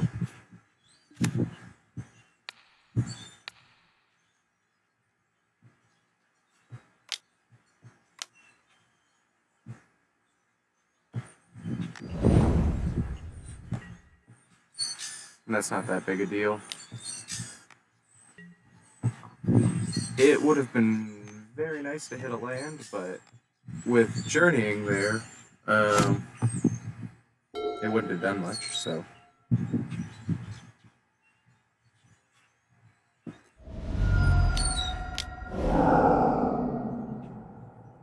But there is definitely a sense that something is wrong when you can't even hope to find ephemery.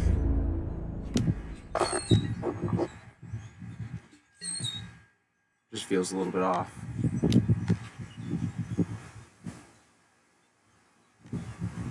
Does he have another one?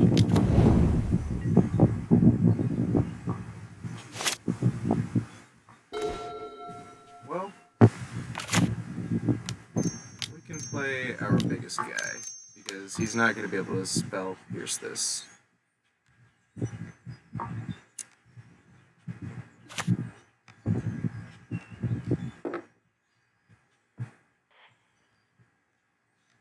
And getting our 6th land is going to be nice, even if we can't play it this turn.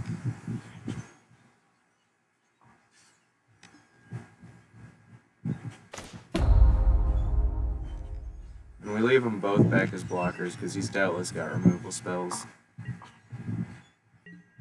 But also we want to keep him around in case he removes our big guy and figures out a way through anyway.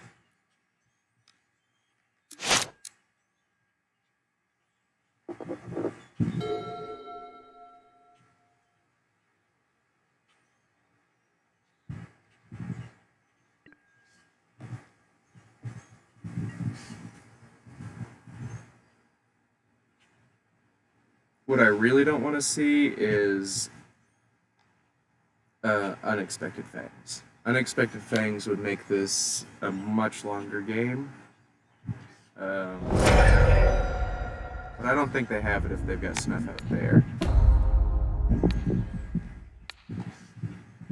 And we're going to take the opportunity to go the Scry route.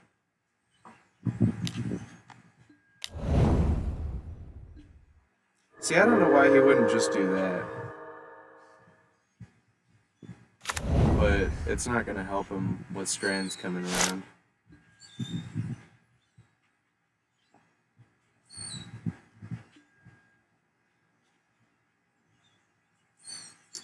Let's see. We have a plane, so we can ditch that one on the bottom safely. And then we're going to play... We're going to hold up...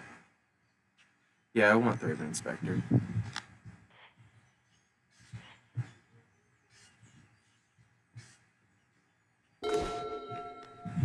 Because we're going to play a land, and we can still play a Squadron Hawk and hold up Prismatic Strands.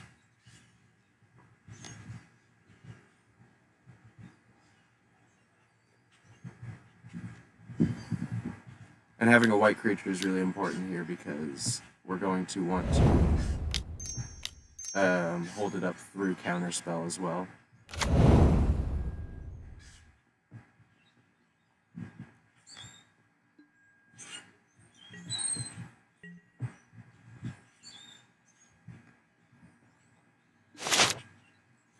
This is why I build the deck to focus around Strands, because Strands makes it incredibly difficult for them to get around this.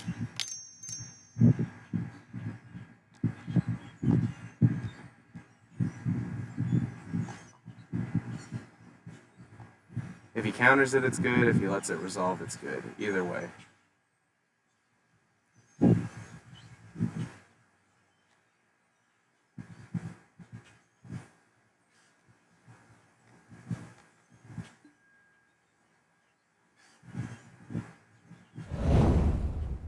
And if he had a Gurmag Angler around, I could block that with the Squadron Hawk and then still just cast the blue protection side.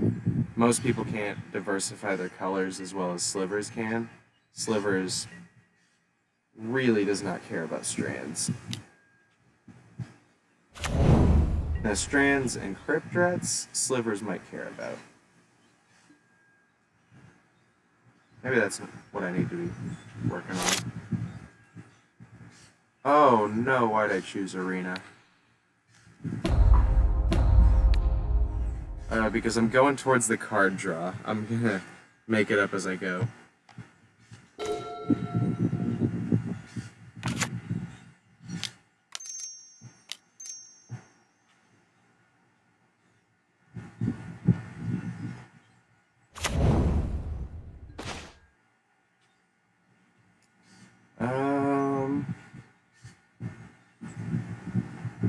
Yeah, I'm gonna hold up strands once again, so that they can't just counter the one out of the yard. But I really wish I played that Fair Basilica, so... Old wisdom of always draw first is totally true.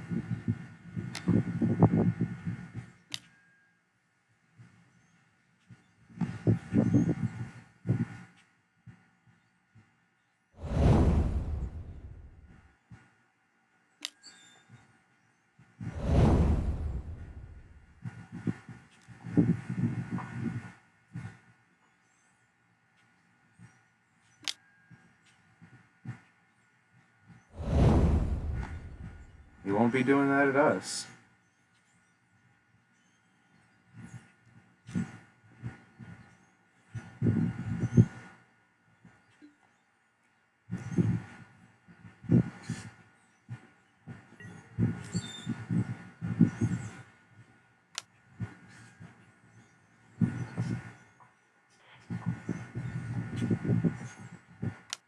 We're going to cast the one out of the yard first, in hopes that he tries to counter it.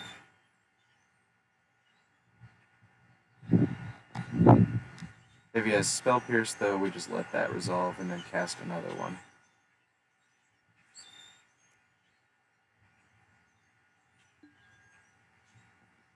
I'm surprised.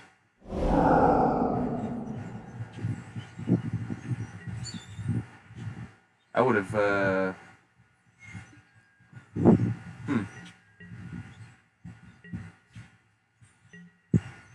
Maybe he can tell that I've got two because I didn't cast these last Squadron Hawk.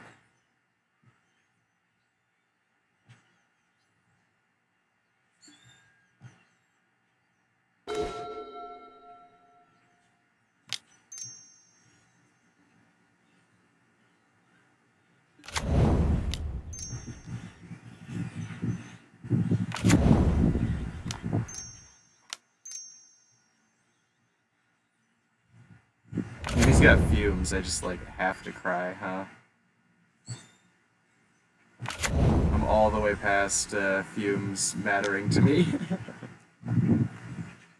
Next turn, we're going to the Throne of the Dead 3, and we'll figure it out from there.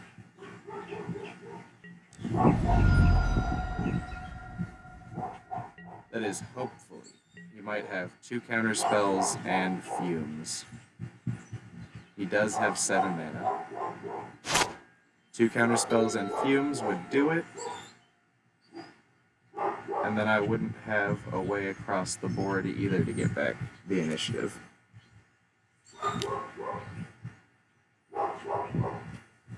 This is why I like playing So Scared of Fumes, because when you let it be like a 5-for-1, it's really incredibly busted. My worst nightmare, but it's whatever. I can still cast the 2 cats from the yard. But I want to do this before they all die, because I don't have anybody to tap it, and I really need to get to the Throne of the Dead 3.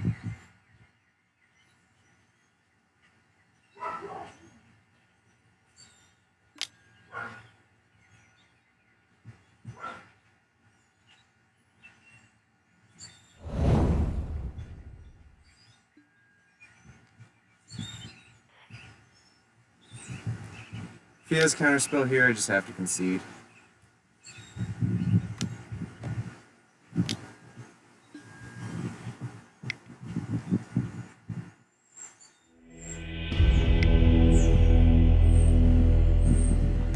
And we get relics. Probably over the Greatsword of Tyr. But the Ancestral Blade protecting from fumes is nice, and that's why he countered it early. really, really, really wish that he couldn't have countered it on turn 2, though. That would have made the whole game different, and it's really sad to not get to see it in play. Like I said earlier, I really believe in the card for some strange reason.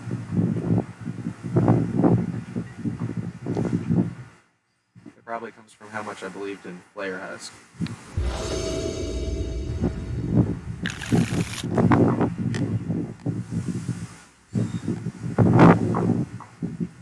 I don't think that does it.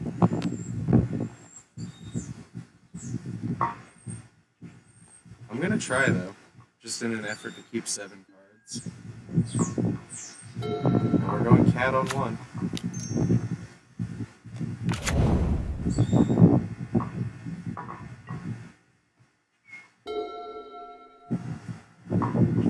Bird on 2.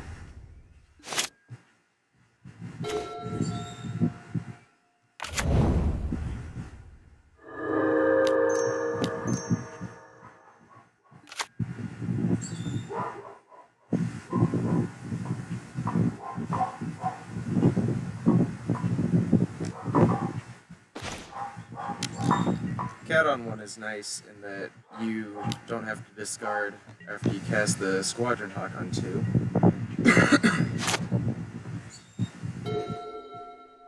And if I were using it as a blocker against like red, on 3 I could cast it again and another Squadron Hawk, which would be nice.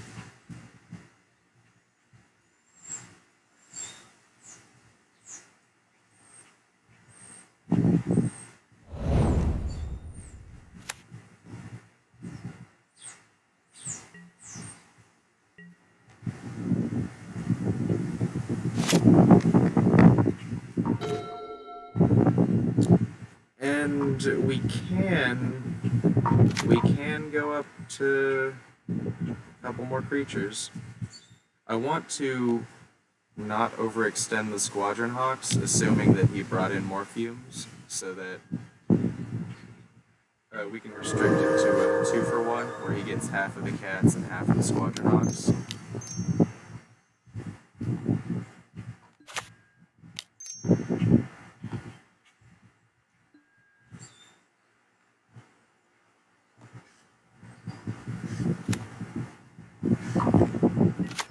And next turn we get to draw with at the very least.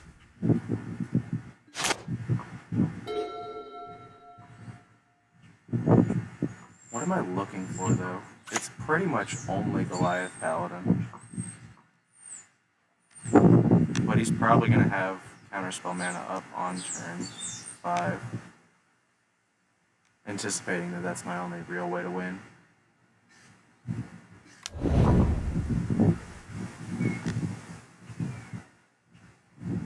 Well, he just milled a Nausea, which is amazing to me.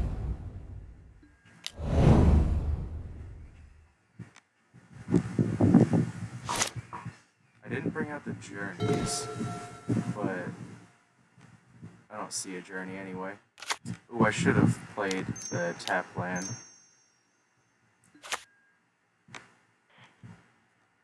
But this will give me 3 damage in the air. And a little bit of resistance against fumes.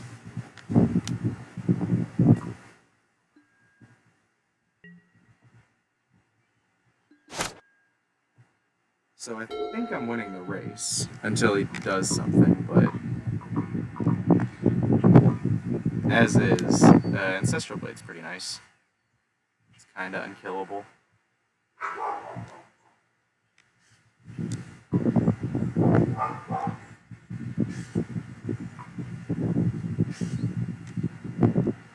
When the time comes, I can throw the Soldier token in front of the Tolarian Terror. But for now, I'm gonna try and slow him down by, if he attacks all out, I attack all out. But he's not gonna do that. Oh! Yeah, man, I've got 10 life currently.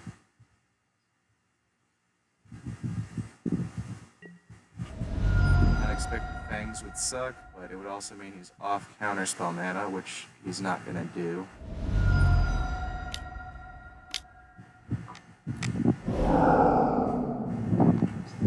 Well, he's off counterspell mana. If we top the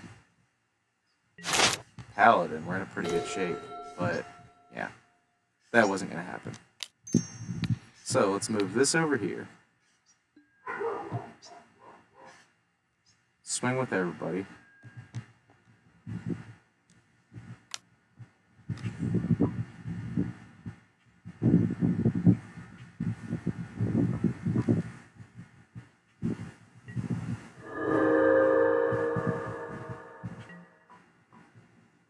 Gain 4 life in the process, and hold up the ability to draw a card. Probably more important than establishing another hawk. And he might think it's Prismatic Strand mana.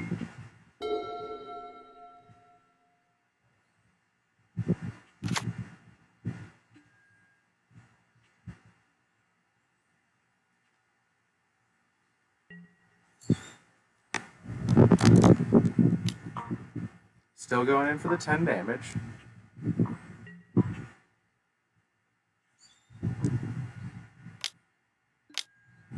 Yep.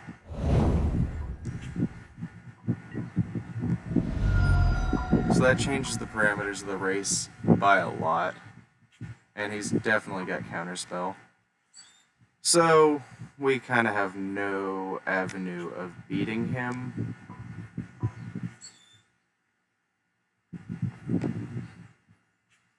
Which sucks. Because he didn't do anything good. It's just a big lifelink guy. See, that's not even... Why? Why would you not just hold up counterspell mana? That's incredibly foolish to me. He's in a winning position and he just goes and drops out of counterspell mana. Like, alright.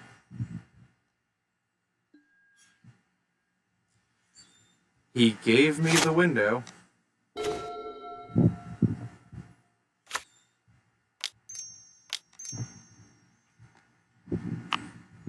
Two, three, four, five, six.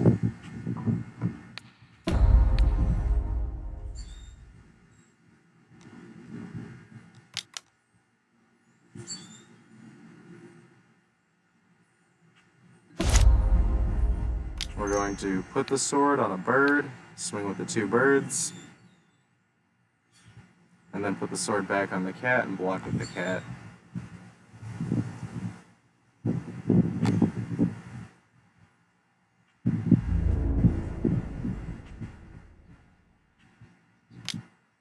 And like if he's got another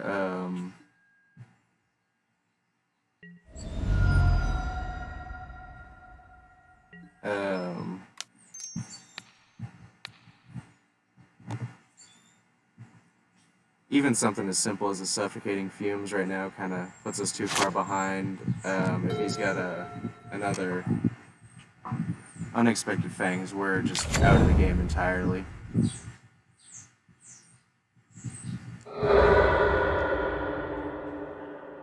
So he's looking for it. Totally fair. There's a lot of stuff falling in my coffee. Wild.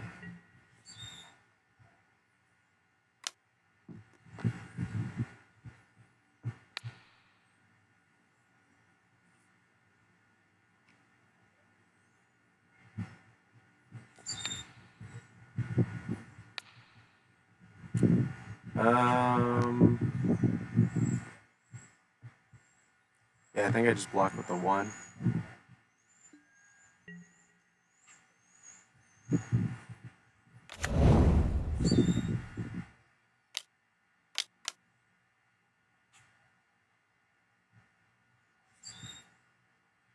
What do you have? Alright.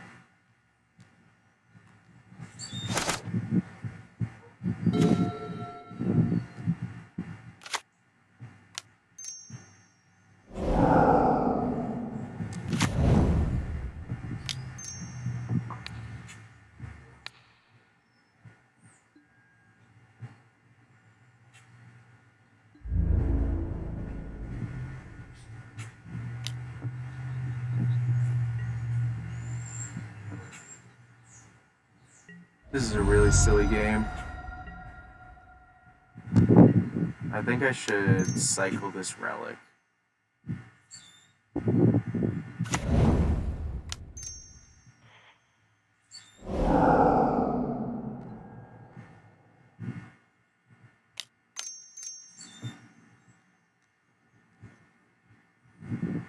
There's not really any more playing around fumes, so might as well just get in there. I think we're at 1 life after fumes, but that's only I think. I think you gain lifelink before you lose the game, though. So it's a little bit of a wild call. So fumes would take us down to just Thraben and Sacred Cat as blockers, and we'd take 5, but we'd go up 2, but I'm not sure how that works. So I'm guessing that he doesn't have a lot if he's doing the same thing as he did last turn.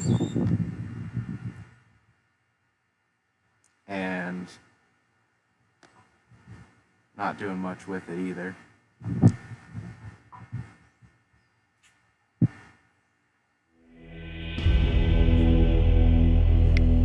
People bring in sideboard hate to hate on, or graveyard hate for strands, but I'm never bothered by it, if that makes any sense.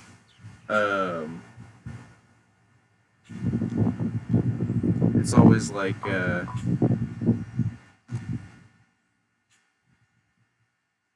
man, I almost want the Great Sword again.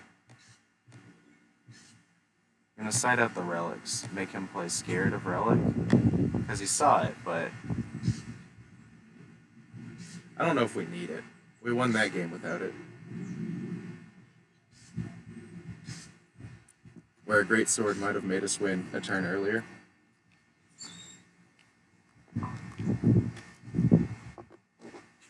Just passing that sword around in the sky so that you can get all the Squadron Hawks up to 2-2 sounds pretty decent, in my opinion.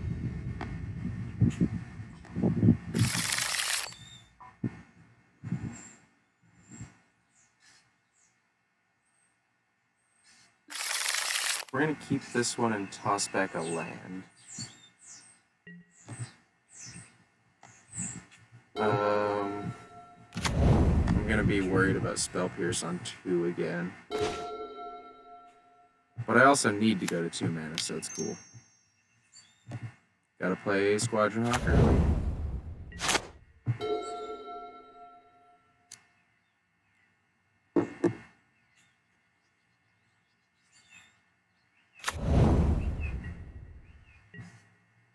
Since he didn't tap out his Spell Pierce, I'm 100% going to Squadron Hawk. But I was considering the Ancestral Blade if he tapped out just to get it in under Counterspell mana.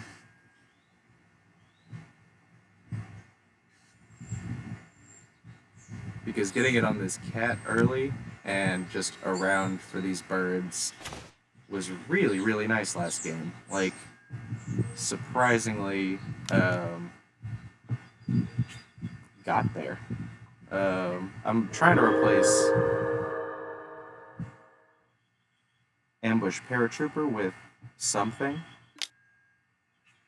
and I generically like the idea of doing it with Ancestral Blade, personally due to favoritism, but at the same time it feels good against fumes, which sort of matters.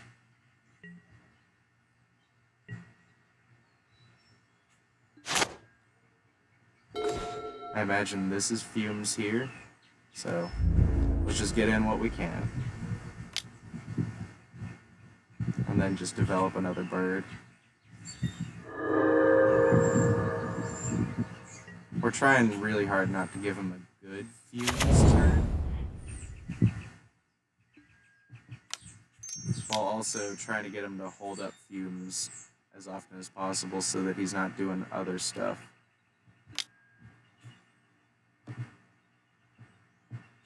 And if he counters this, man. I played my land. Played Kabira, cast. Yes, okay. Safe to yield through the turn.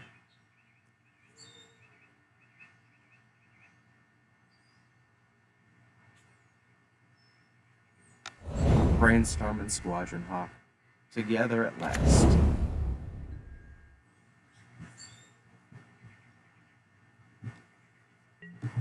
Maybe Brainstorm is the card I need in that light blue variant. Brainstorm, Squadron Hawk, Muldrifter.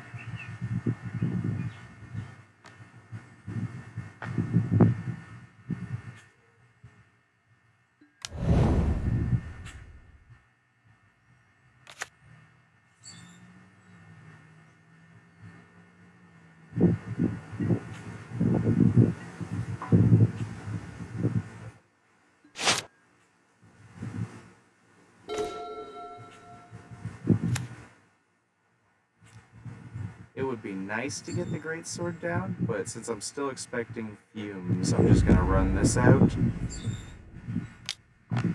And then both of the Ancestral Blades.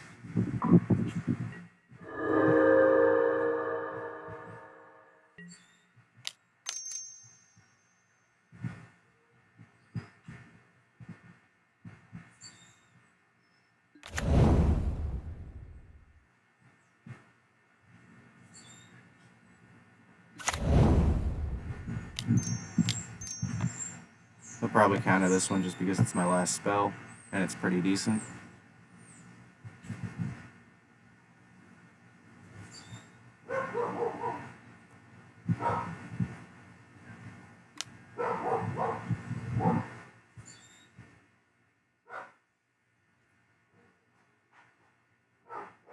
Brainstorm would also make Journey to Nowhere a lot more flexible. 4 mana, check the top 3 for Prismatic Strands is also incredibly decent.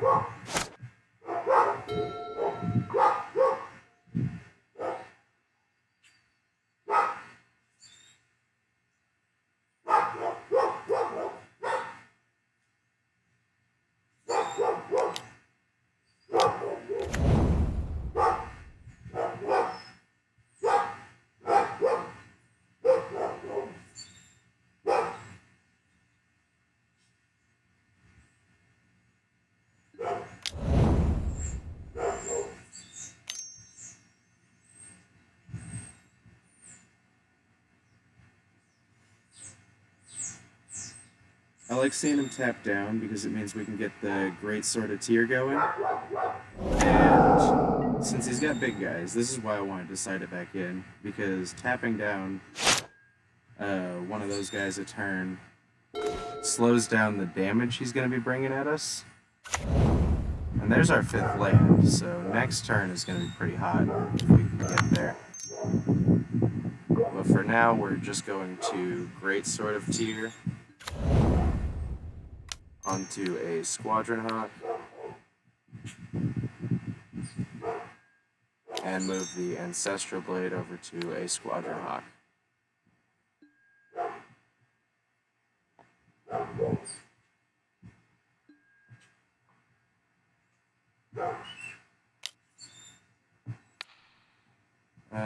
Tap this one down because I don't know if I can target.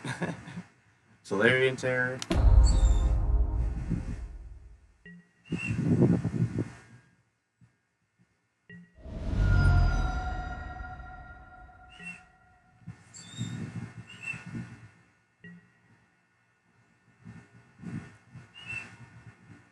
Great Sword of Tyr is also interesting with that card that needs your opponent to have a tapped creature, where that card is not really good against like a Thermo Alchemist or something, because they can just kind of control when it's tapped, and if they know it's coming, they can play around it real easily. But if he just, at the end of this stack, he will end up tapped. They might freak out and start casting spells. Like just tap him in response even, and then just hold up the spells. So like, nah, it's not Well, no, because he has to end up untapped for him to survive. It's interesting. The fact that they can just untap him makes that card very sticky. I'm really glad he's attacking with the Terror. I'm attacking with both is almost better, though. Because I can just take the 10, put the Greatsword and the Ancestral Blade on the cat, and tap down his Philology. Like, he's gonna gain 6 here. And then I'm going to deal 3, 4, 5, 6, 7, and gain 3. I don't know. Maybe I just move the Greatsword and play the Goliath Paladin.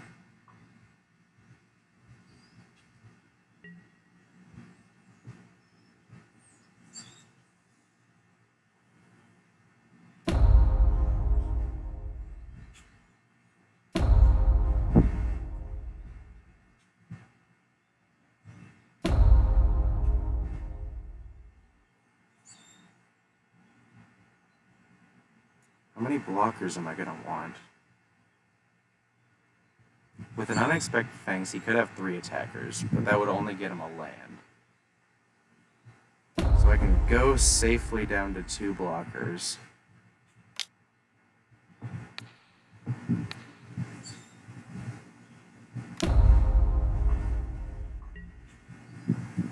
Dealing 6 in the process, gaining 2. And grabbing a land, which is not unwanted.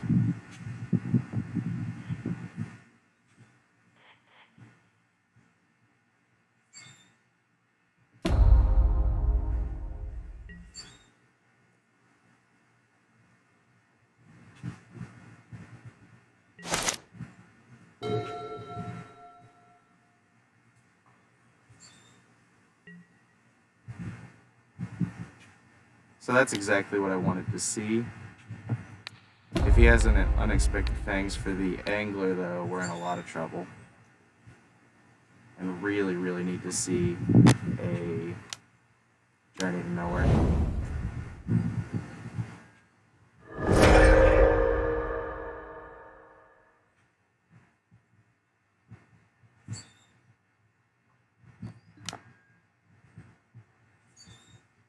Let's pray he doesn't have Snuff out. But Brainstorm's gonna make that. Yeah, he's probably even got Cast down now that he's got the mana. I want to put the Forge tokens on the Sacred Cat to gain 5. Start fighting back a little bit. But he's probably just gonna kill it, which is rough.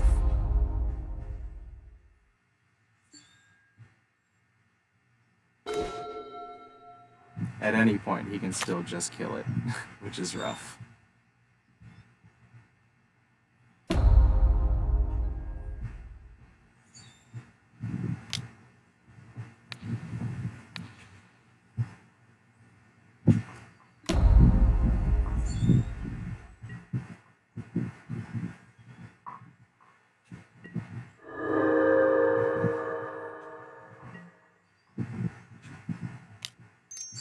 Even 5 life feels pretty mediocre.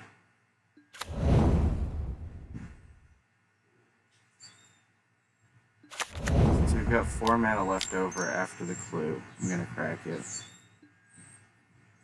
For specifically Journey.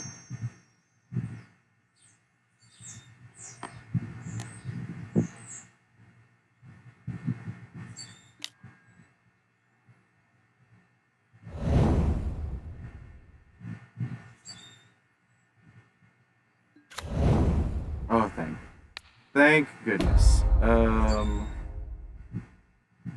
We're gonna put it on the one that we can target because we can still play a Squadron Hawk like that.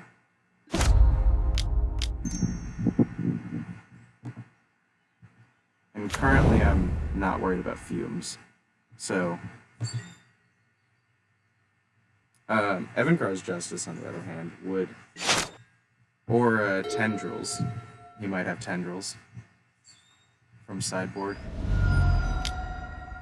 Tendrils of Agony. Now he needs a land and Tendrils.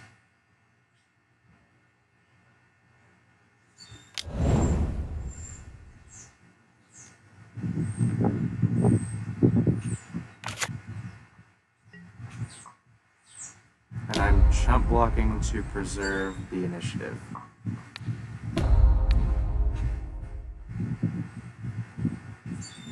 I almost just let him have it. But he's probably got a way to protect it if he can get it. So, just giving him the creature's not as bad.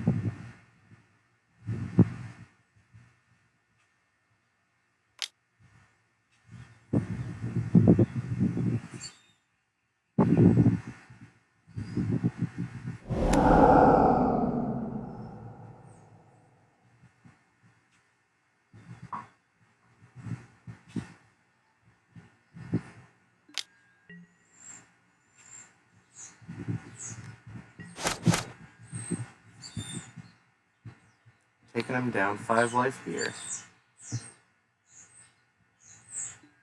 The best draw would just be a Prismatic Strands, but not lucky enough.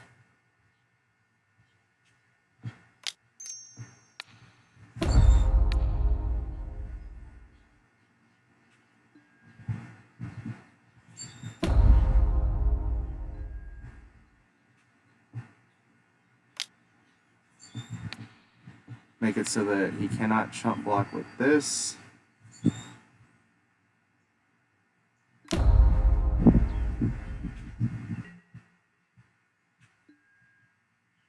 And he takes it.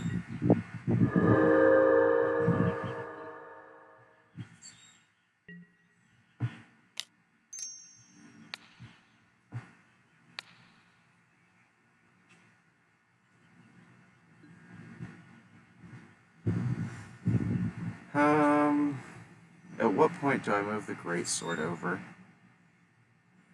I don't think I'm going to be lacking for mana next turn, so I'll just not worry about it.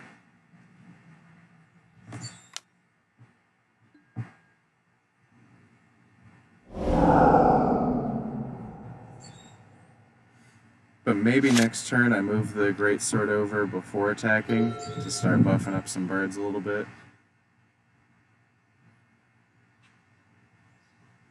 Because I can still do the same thing where I can prevent him from chump blocking.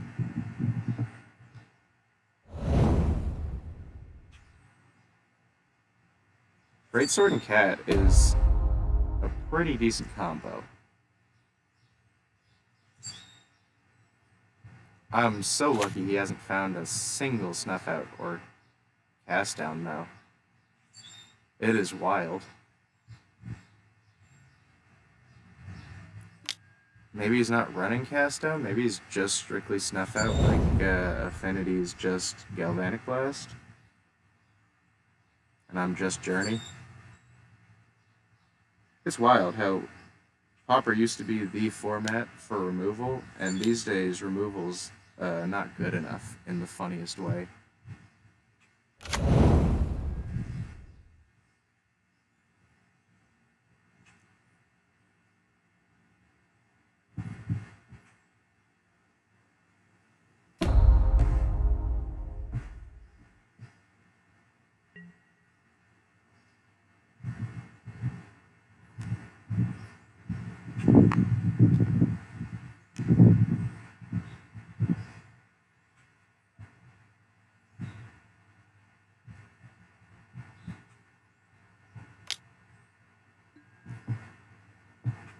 I just let it through.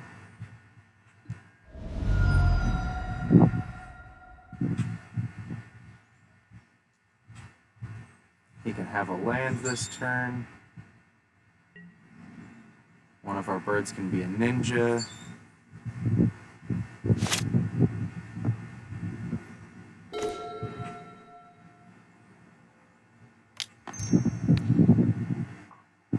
Let's go with this guy.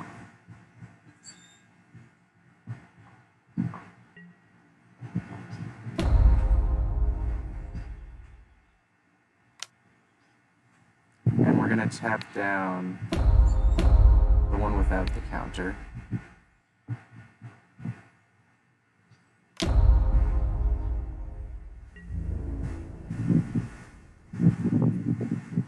Yeah, I figured he'd chump block it, but just the same. Now we can't attack with it. We get a card.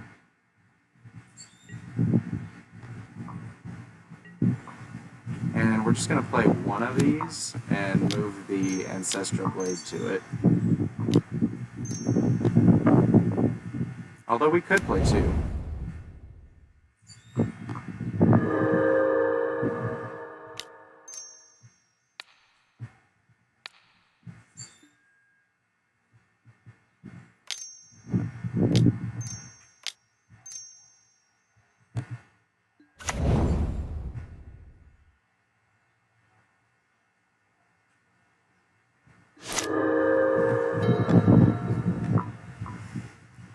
So,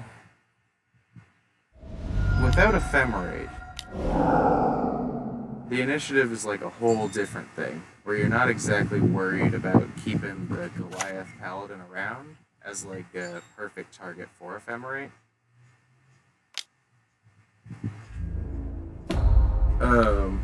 But at the same time,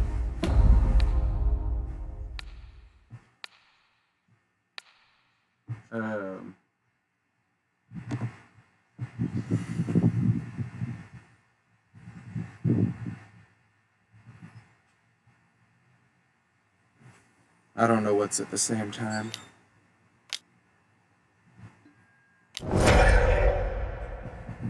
What do you cast? Suffocating Fumes? Finally?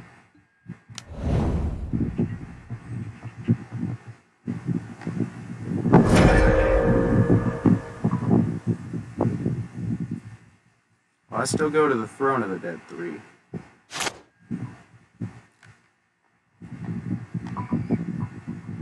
I don't know, I'm liking my prospects for the game.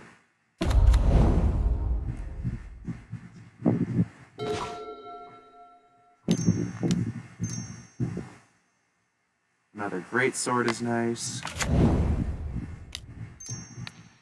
Put that there.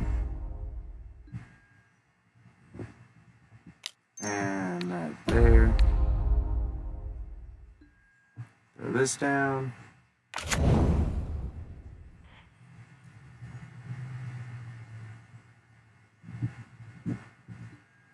And we're gonna go to attackers, just real quick. I'm running out of time. Oh man, these triggers, come on. They're so slow.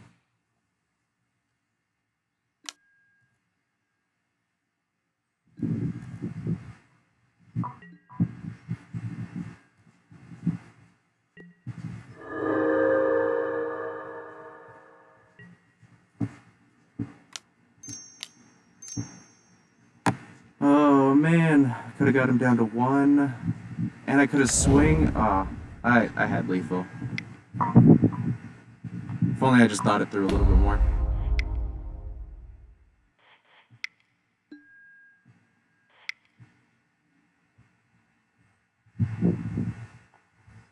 Maybe I should restart the client. I'm worried that it's the sun that the computer is freaking out about, and not something I can just fix with a reset.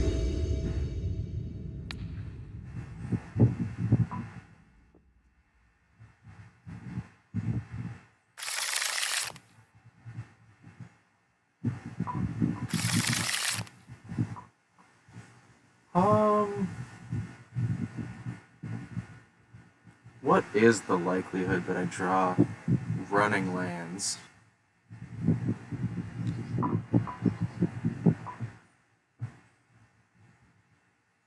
Probably not high, so this is definitely a safer keep. toss back this, and we can get started with the cat.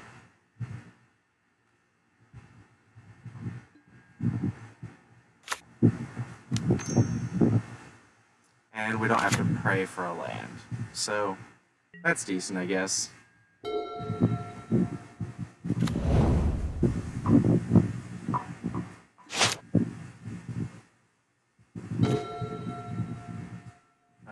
We just clear crossroad, get out of the way.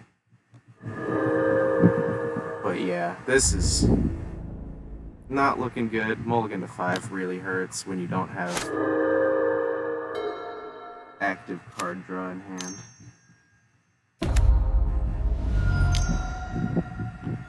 Okay. I mean, that's something. I like our prospects a lot more now.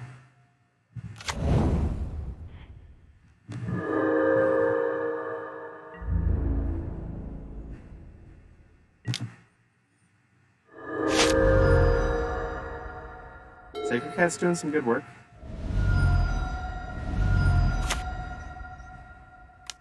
Four life point swing so far with the 2 gain, 2 loss. That guy needs a journey. Wow. How convenient of them to play a card that absolutely needs me to journey it.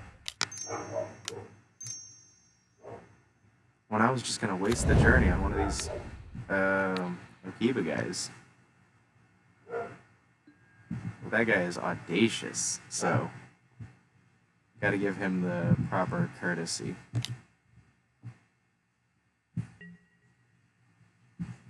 It actively hurts that there is a journey on the bottom of the library, along with a Goliath Paladin. But what can you do?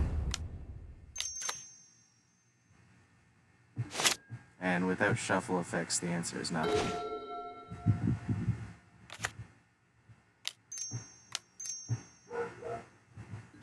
This doesn't look great, but I can attack in. If he blocks, I can rebuild it pretty quick.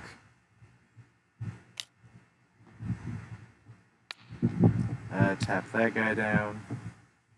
Doesn't really matter, but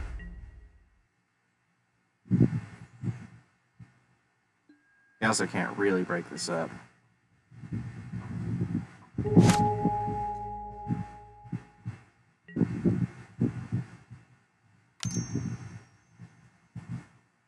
So we got our card advantage out of Sacred Cat. And Great Sword of Tyr is doing its part.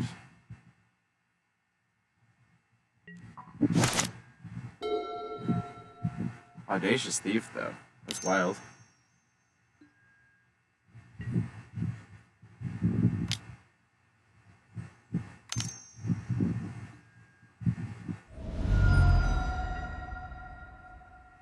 It's a lot of eggs in one basket, man.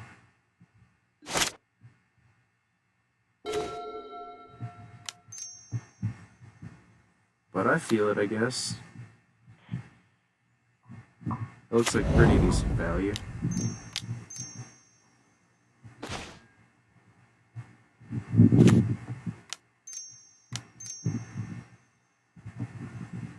It's a good thing we hit the jackpot, because we are going to start getting overrun very quickly if he starts just gaining all that life and drawing those cards.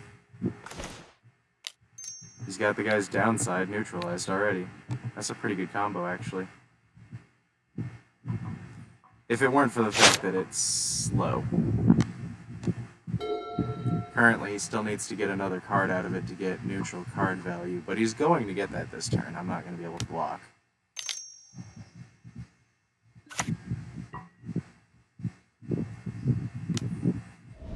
And this guy's deck is rude. I like it.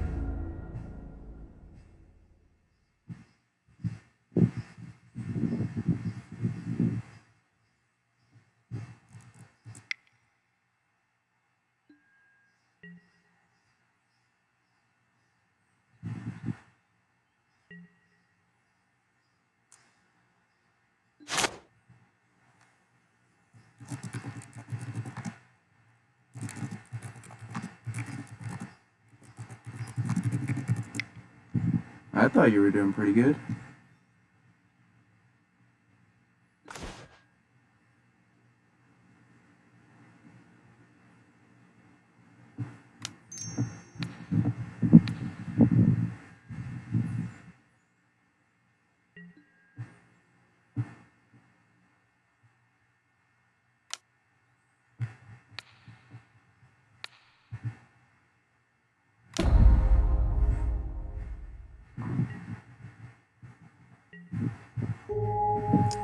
It's never fun when people just start complaining. Now I feel bad if I start doing good. You know what I mean? It's pretty messed up. Straight evil of him, if you ask me.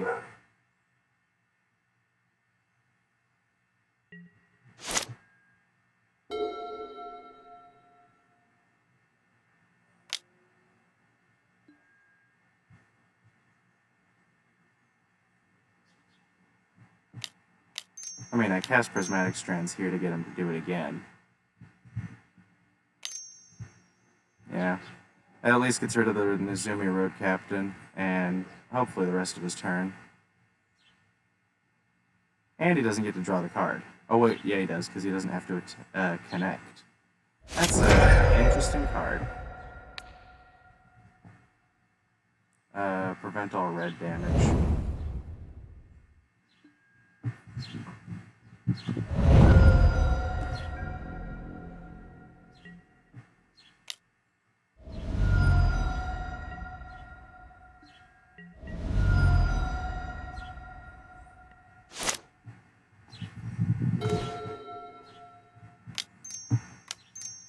Ancestral Blade is nice.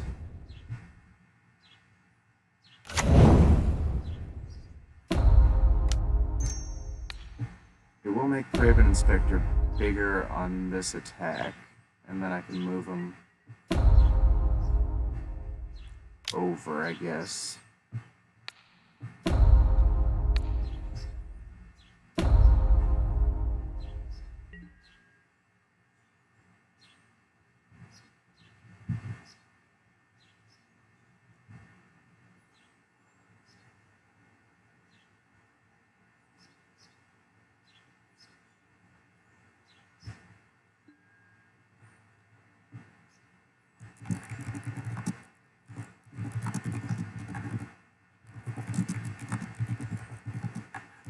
No pretending necessary.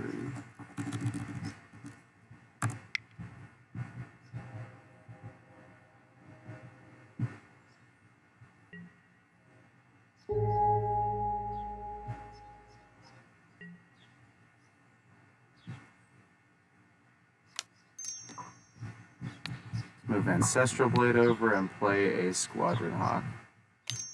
So if he really has nothing, like he's complaining about, we can double block and Prismatic Strands. But I doubt he has nothing. Maybe his whole deck's 4 mana. I like the Monarchy. He might have four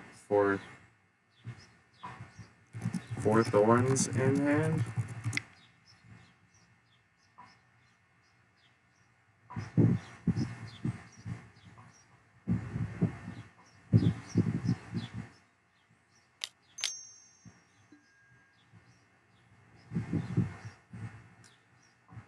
He does a cheeky Chainer's Edict.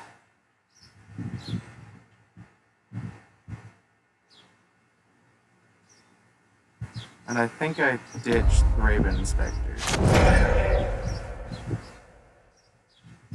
Because I want to make this trade, if he'll let me. And he wasn't stopping me there.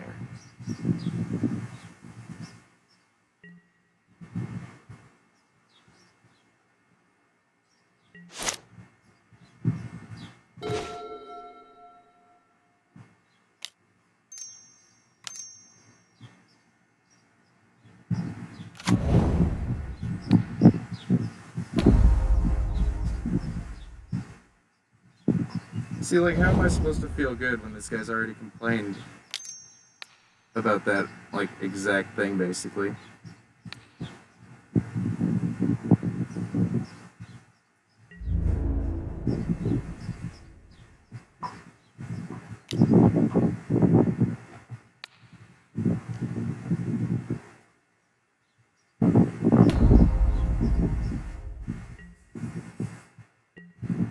don't know what it was saying. No legal targets.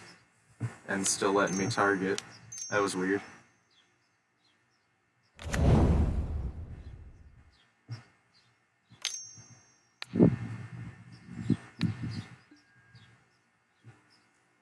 Well, we finally got the card draw engine taken care of, but it looks like we lucked out in that he couldn't have done anything with it because he couldn't draw the land that he needed.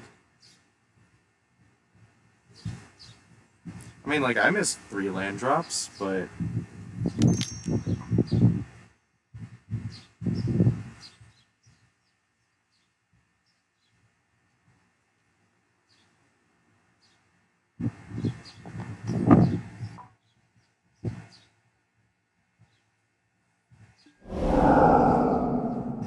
Paramag. Okay.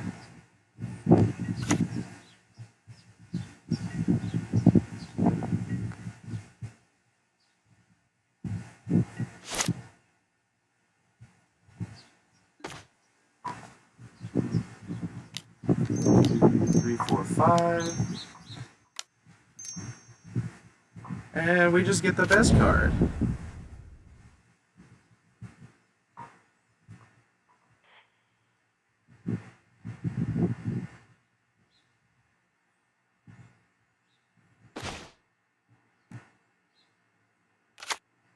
My favorite reply to, man, that was a really good top deck, is that's where cards come from.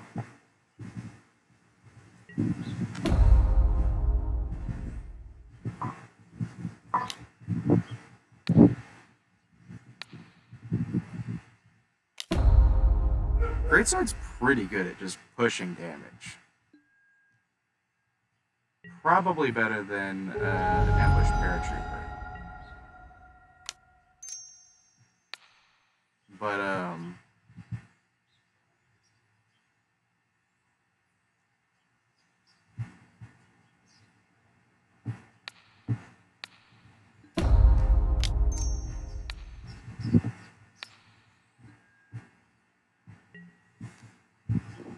But, as is, it's just decent. See, I really should have put the Ancestral Blade over on Goliath Paladin because he's 100% got, Fangs. He already showed Fangs for the, Audacious Thief. Audacious card, by the way. Like, that's a good card.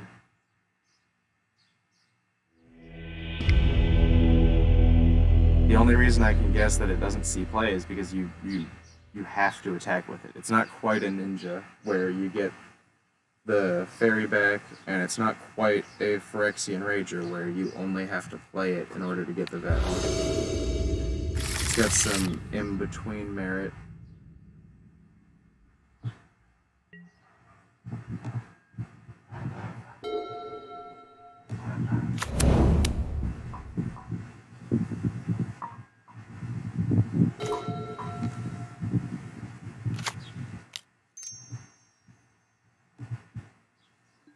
I like the double cat start. Gives me a good opportunity to toss out the tap land instead of Ancestral Blade here.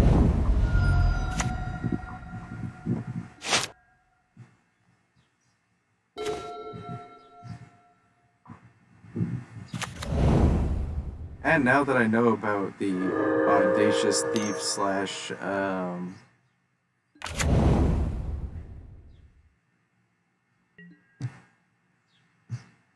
what is that guy called?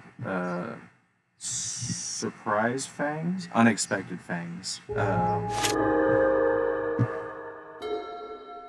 I'll just save Journey until he makes his thief into something that can actually attack in. Because, as is, it's not great.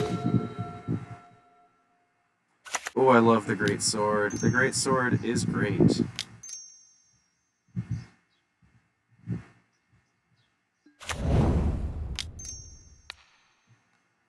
It's so cool, being able to attack with both of them all of a sudden, instead of just one. Getting 3 damage instead of just 2, because he's not willing to trade. And 3 life, not to mention. But that's just this corner case where they're both safe cats.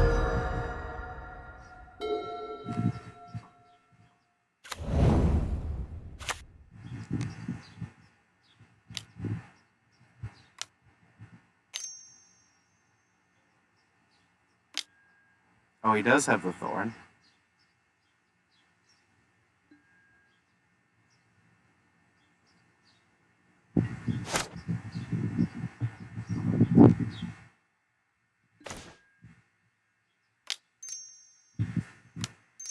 So we definitely want to journey the Audacious Thief and tap down the thorn.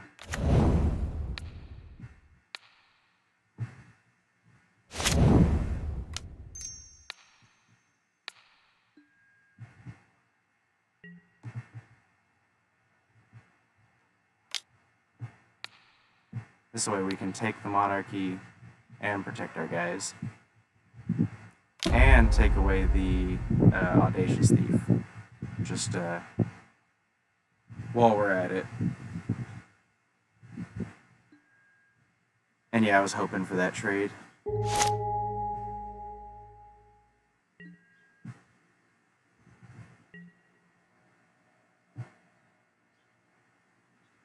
Drop another Kabir Crossroads and make him fear his own crypt rats.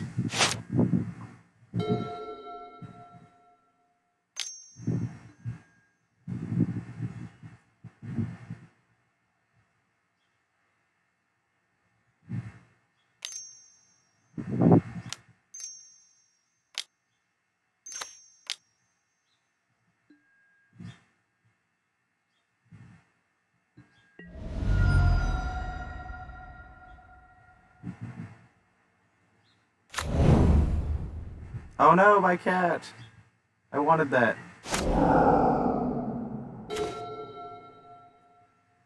I wanted that cat bad.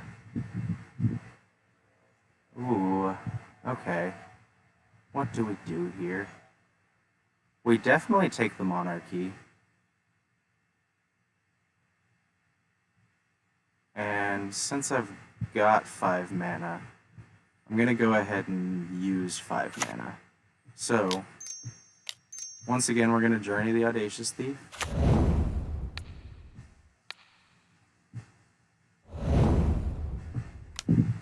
We're going to cast the Ancestral Blade and then equip it to the cat. And then chump block with the warrior token.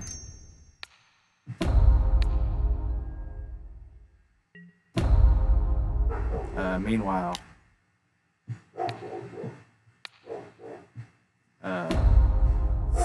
4-point life swing. So,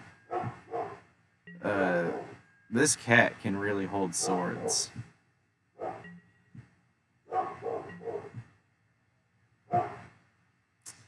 And that's a good card. I like seeing that card.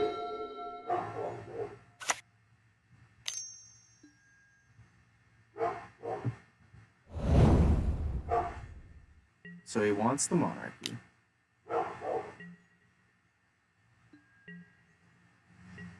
I mean, don't we all?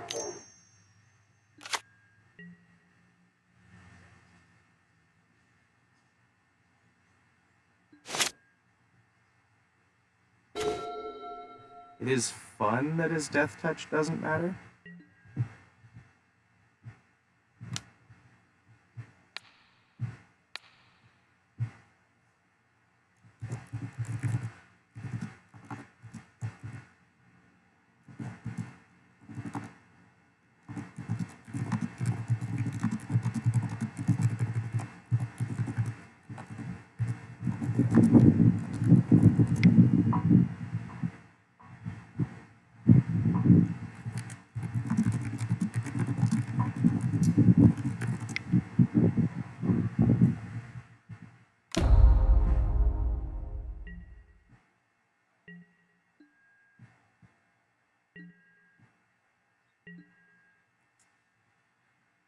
And on the note of initiative, I think I am going to play the guy.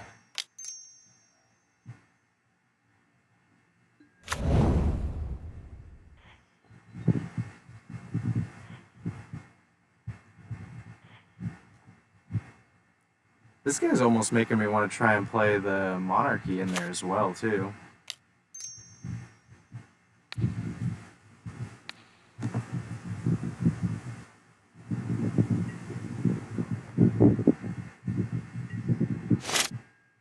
After this game, I'm going to look at putting that list together. 4 Palace Sentinel, 4 Goliath Paladin. Sounds interesting. Very risky, but interesting.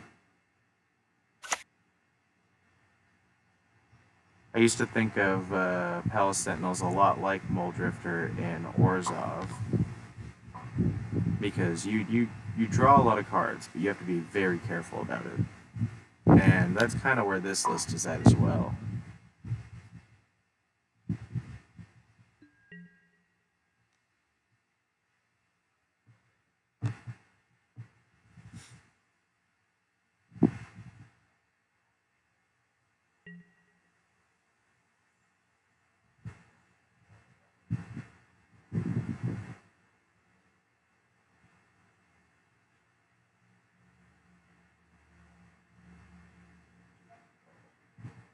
Maybe I cut the Ancestral Blade for the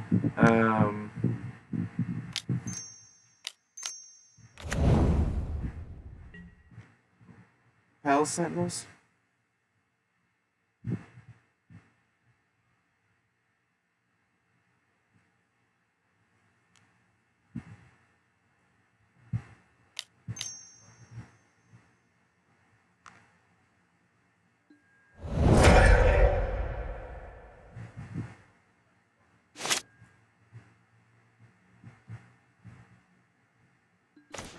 Oh, I was praying that I didn't draw a Squadron Hawk there.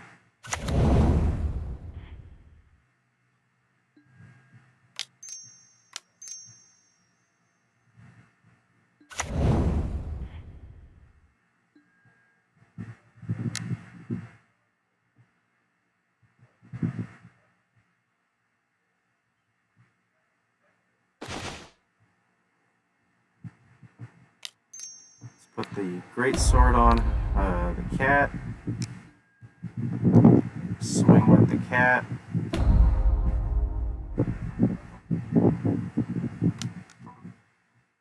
Grow the cat just to lose it to the thorn, which is whatever.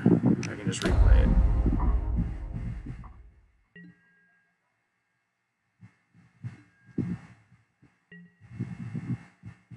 Getting rid of his thorn for 2 mana effectively is nice. Cat back. Get another Ancestral Blade going. And then let's put the first Ancestral Blade on the Squadron Hawk up here.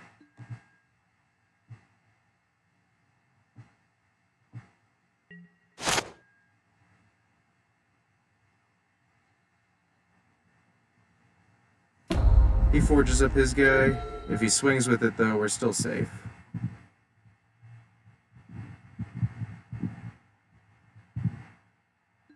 Vampire Sovereign, on the other hand, makes a big difference.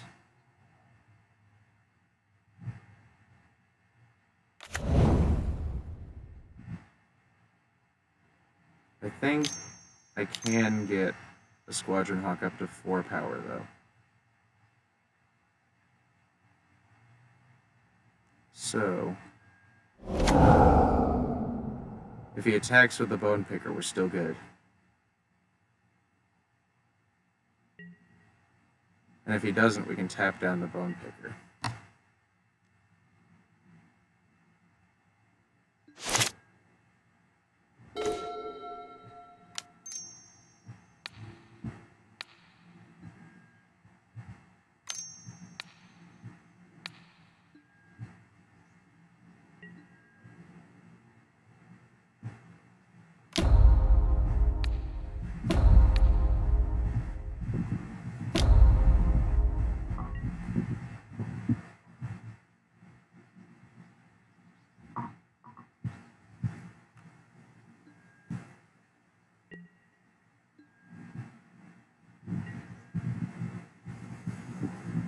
Let's establish the Fair Basilica, toss out another Squadron Hawk, and then move some swords around, I think.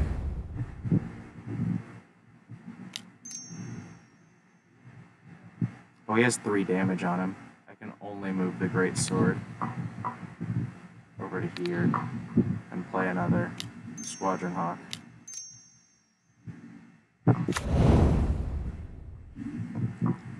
And that's real weak to fumes.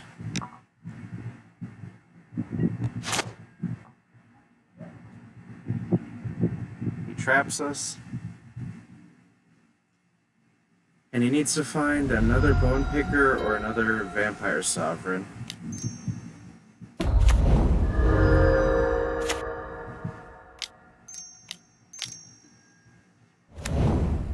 knew about that one.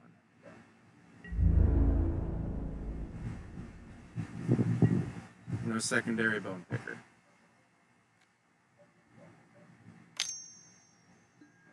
Pile though. I was expecting that.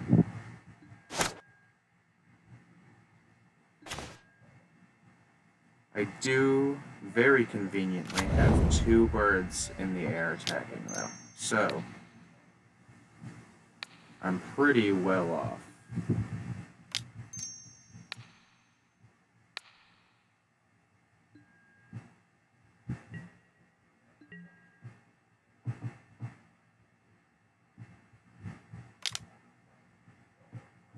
Tap down his flyer.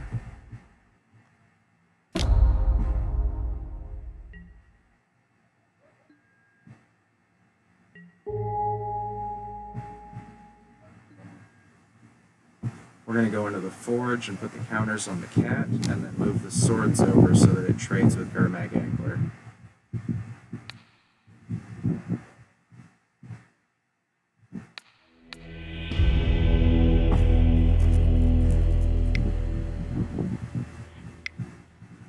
I really meant to type friend there. But I'm a keyboard search and destroyer, so I'm not great at typing quickly. What was I saying about wanting Palace Sentinels? Right. Palace Sentinels.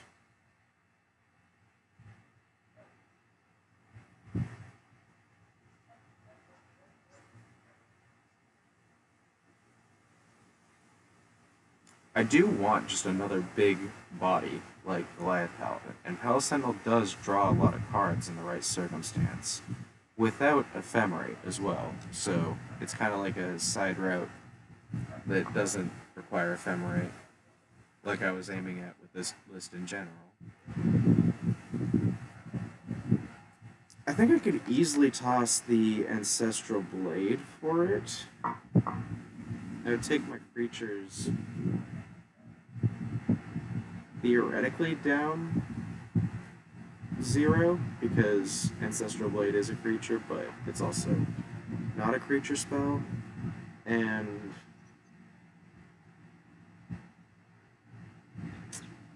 man,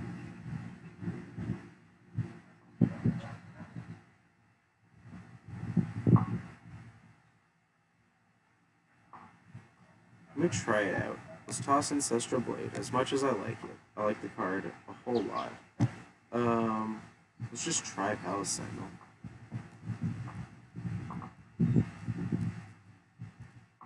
It's probably good on 4. It's definitely good with Squadron Hawk. It's definitely good with Prismatic Strands, Thraben Inspector. Like, the whole team's here.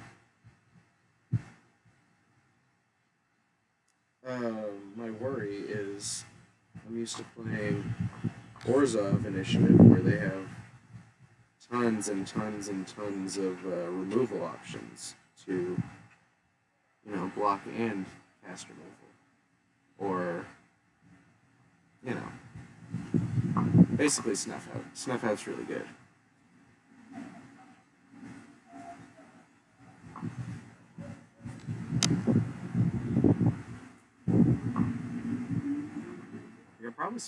snuff out pretty easily.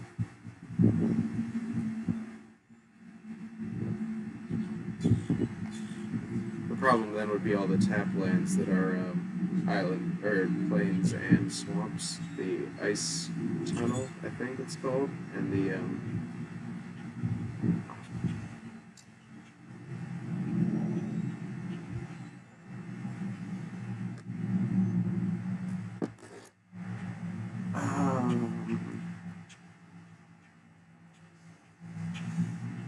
ice tunnel and the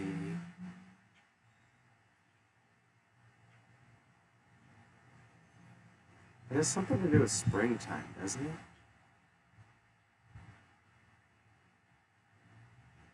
Anyway, the 8 plains swamps. Those would make it pretty easy to splash into Snuff Out, but then my life gain source is a little bit sketchier.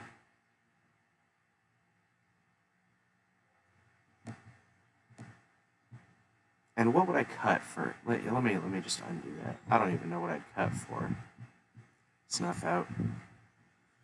What is it, just straight Journey? No, because Journey's on 2 kind of consistent, whereas Snuff Out would be like past Palace Sentinel consistent. Like play Palace Sentinel, hold up Snuff Out, block their ground guy. Is where I'd imagine it. And I didn't cut Journey. Oh, I'm so scatterbrained. I'm coming down from my caffeine high, so I'm gonna go grab some more coffee. And then give this, what do you call this? This is brutal. What do you call this?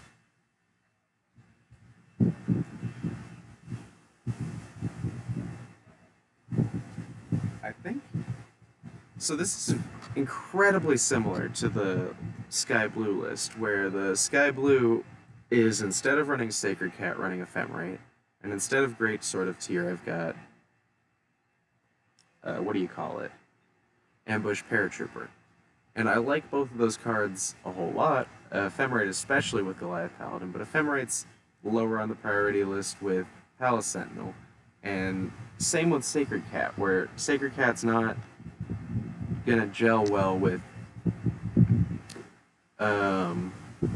Ambush Paratrooper, because you want to buff up the cat past 1/1 early on, like pretty soon. You can't wait until turn 7 or 8, because that's when Ambush Paratrooper is turned on, is around 7 or 8, where you can cast a small spell and also pay for its buff the team effect. I'm wondering if it might rain. We're getting some dark clouds, but not sure.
Alright, let's try a game with Palace Sentinels. Initiative's a good mechanic, right? I'm definitely going to get people playing it now. Because this is basically just a multiplayer deck now. Multiplayer mechanics OP.deck. If it works, that is.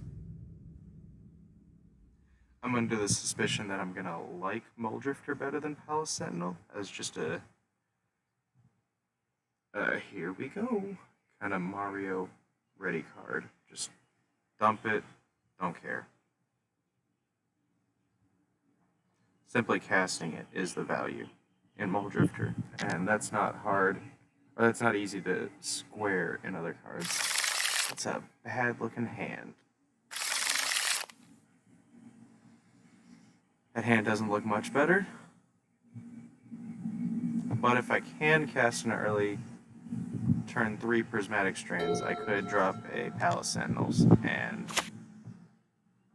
that was my bread and butter for a long time playing Orzhov, so I know it's not bad. We're going to start with the Raven Inspector because this looks like fairies, so I'm not exactly worried about the health life total. If it turns out to be like, is it Blitz? I'm going to be sad that I chose to play this one first, but he probably won't let me attack it next turn either way, if it were Is it Blitz. I'm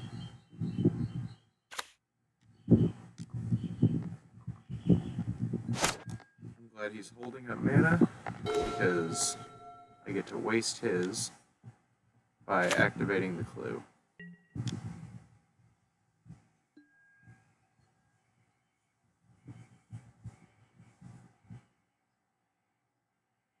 If he goes in for the 2 rogues, I'm going to be very impressed, but yeah.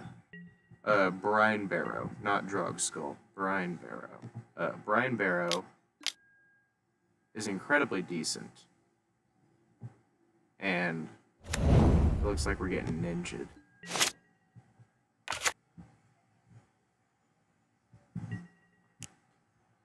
Just hope it's not the CMC1 ninja.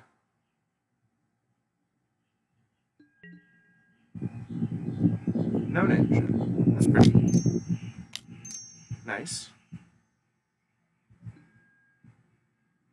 Perfectly acceptable.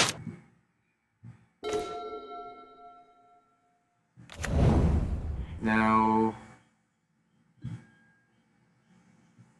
this really hurts, but I want to try and cast Prismatic Strands next turn, in hopes that I draw a land and can play Palace Sentinel. I mean, if he'll give me the chance to play it this turn, I will. I think he's just blocking, though. Yeah, he's not going to kill it.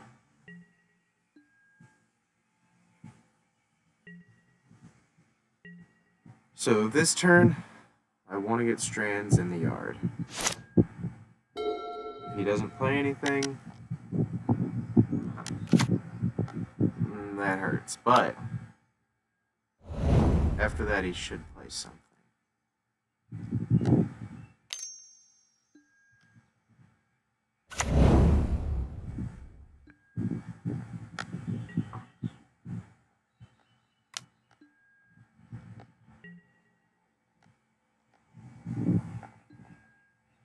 No ninjas, but just the same, I want to get this Prismatic Strands in the yard, so playing it. as bad as it feels to prevent 2 damage.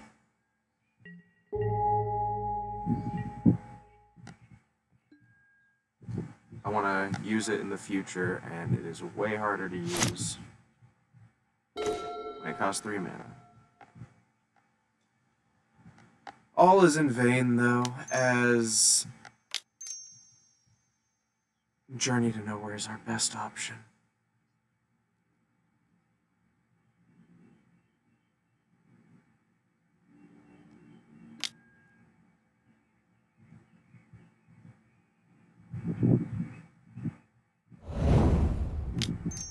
We can establish the cat and have lethal blockers for the Brian Barrow behind Prismatic Strands. But I also don't want to cast the one from the yard because I worked really hard to put it there, so I'll probably just offer to trade the cat for the Brian Barrow. It might give me something to cast next turn if I don't draw a land in this 24 land deck.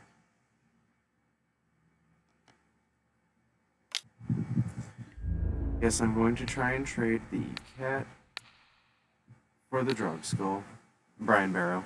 I have no idea why I want to call that guy Drug Skull. Turn off auto yields. I will trade Prismatic Strands, however, for a spell.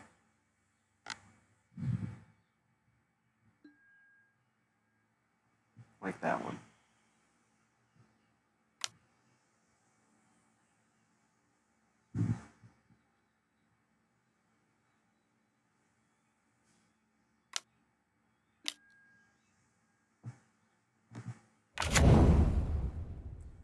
That's cool. I think I just need to concede unless I see...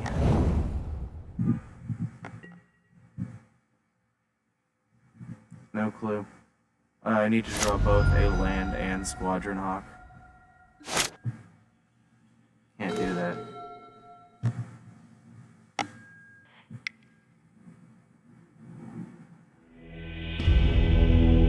could have just played the cat, cast the Prismatic Strands, and set up for the...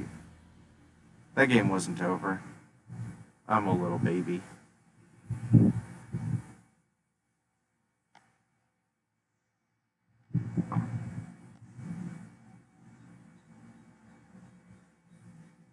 I almost want to say that in the chat to the opponent. Hey, yeah, I saw a line at the end. That game wasn't over. I'm sorry that I'm just a baby. I don't know if people have the same amount of fun exploring the deep lines at the end of games that I do, so maybe it would have come off as taunting. I'm so worried about that.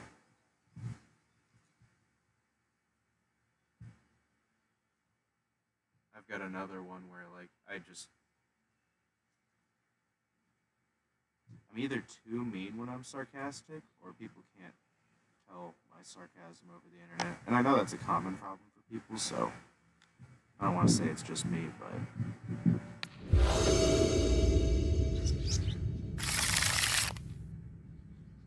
I like this one. This one is decent. If he lets me get through Spell Snare on turn 2, that is. And I think he will. If he cantrips, I'm good. If he plays a fairy, I'm good.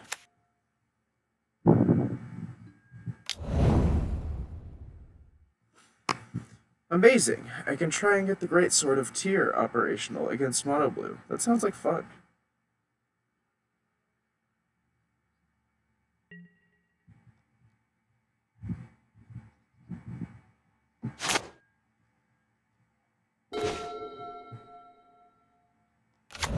And I can clean up with Journey next turn, if I absolutely need to. This is a very decent hand. Oh man, though. The amount of removal in this list makes me really conflicted. Because I want more removal. Almost to the point where I'd play Sunlance. I keep thinking about it, like... Sunlance, Sunlance, Sunlance. Sorcery Speed Bolt? Really?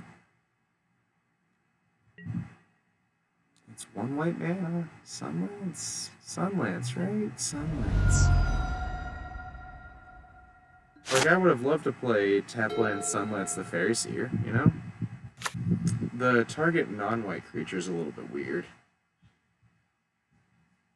As far as I remember. I think it's got Doomblade-esque text on it to be a mirror for white.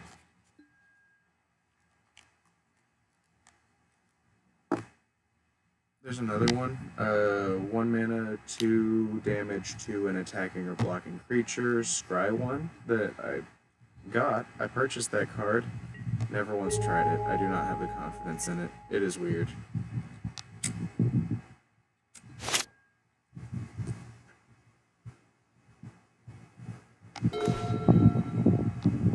Ooh, that's sketchy.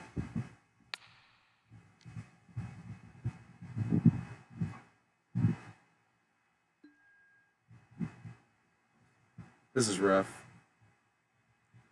I think I want the Kabira down.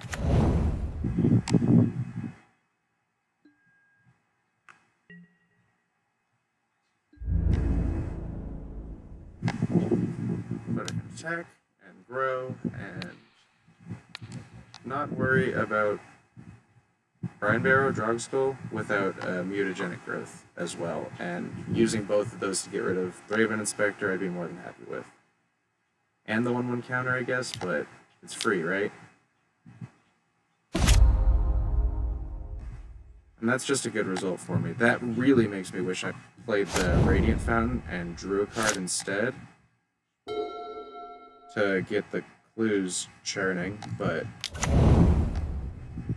it's not up to me at this moment. I made the wrong decision for that route.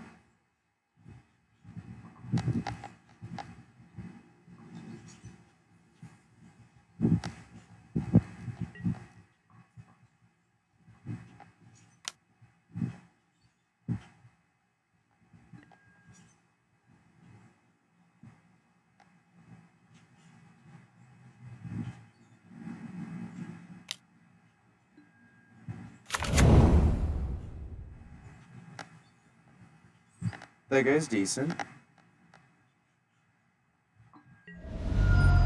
What did he pick up? Fairy Seer. It's not too bad. We do get to play the Squadron Hawk, which is phenomenal.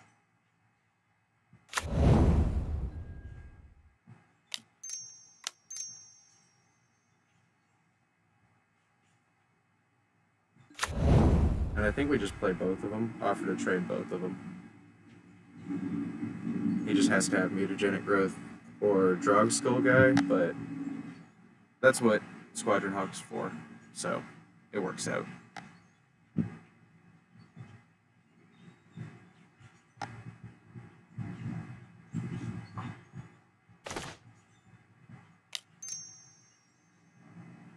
Do I just... Yeah. I'm gonna change my mind and just journey this Moon Circuit Hacker. I've already resolved the Squadron Hawk, that's the most important part. Now he can't counter the rest of them. And he also can't counter that journey. So, I think that was a way better path.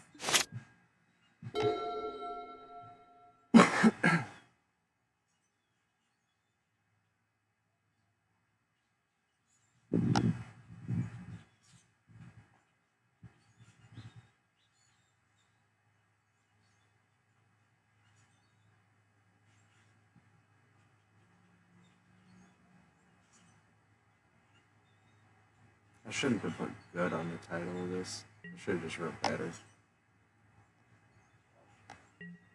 I already checked, it doesn't sound good. It still sounds to me. And I'm slightly suspicious it's because I don't know how to use the settings.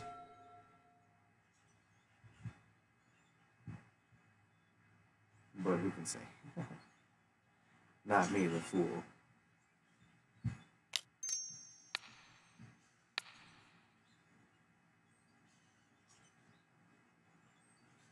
I wonder if he has another snap. I really really just want to get this guy up to 2-2 and then leave him alone.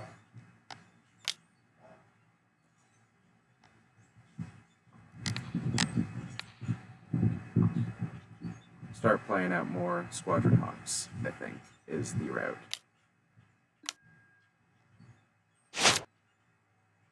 He has another snap, which isn't the end of the world. It's whatever.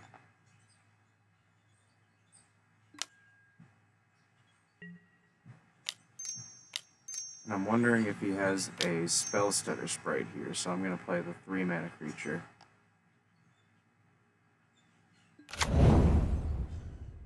Because if it gets countered by Counterspell, it's the same.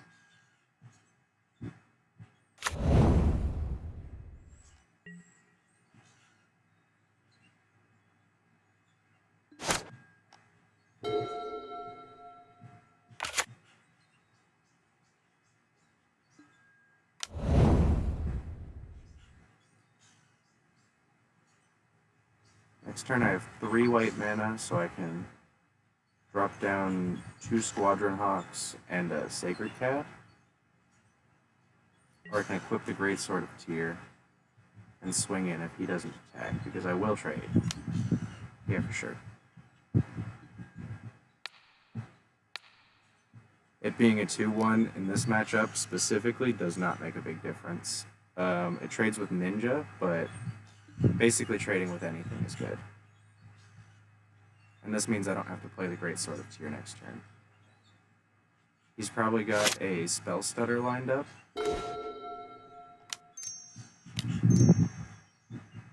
So this first Hawk is definitely down. No? Second Hawk.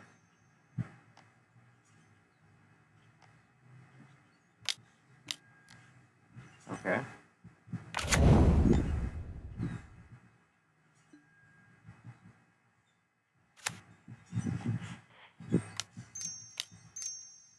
Third Hawk.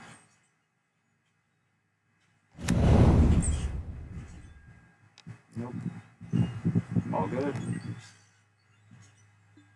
And once again, they're totally just chump blockers. The Brine Barrow guy is a little bit extra scary. So maybe I double block the Spell Stutter so that he has to have another Mutagenic or a Snap to use on his own guy, or Drogskull and Snap. But yeah, I double block this.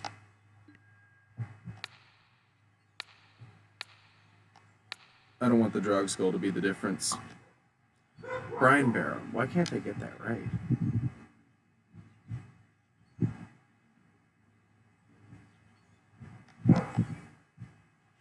He really should have attacked with a Fairy Seer as well. That tells me that he doesn't have the Brine Barrow if he was scared of losing 2 fairies.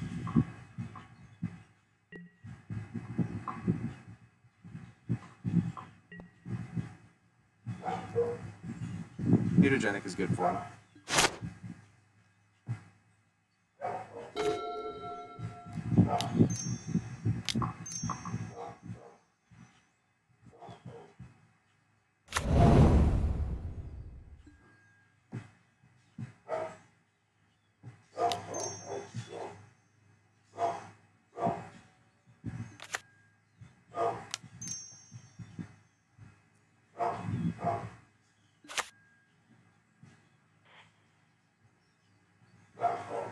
And we need to start drawing these clues, drawing from these clues.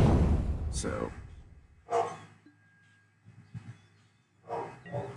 while it might have been fun to try and bust out the initiative, having a nice board first is definitely going to be more effective.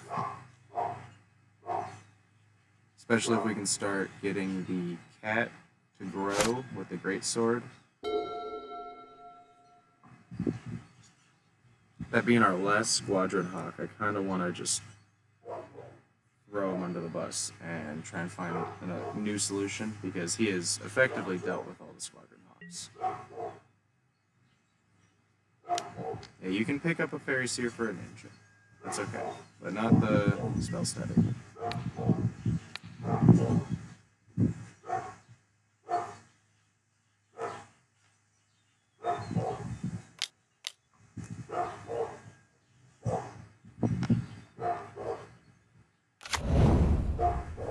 So now I feel like it's definitely go time, but he's probably got counterspell at the same time. So, well, clearing off the spell stutter sprite is nice. I was worried he was going to have another mutagenic, or this time he does have the Brine Barrow. So last time me throwing 2 Squadron Hawks in the way of it was wasteful, but I couldn't be sure, so play it safe instead.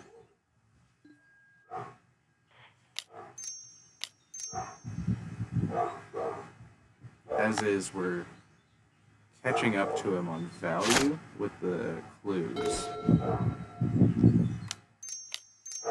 And I think I hold off, try and cast Prismatic Strands on his turn. Gain another 2 life. Put the Great Sword of Tyr on the cat. Swing with the cat.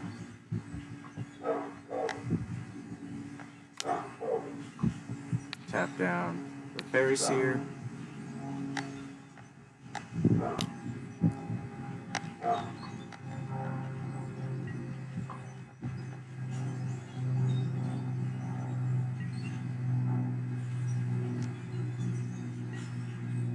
And then,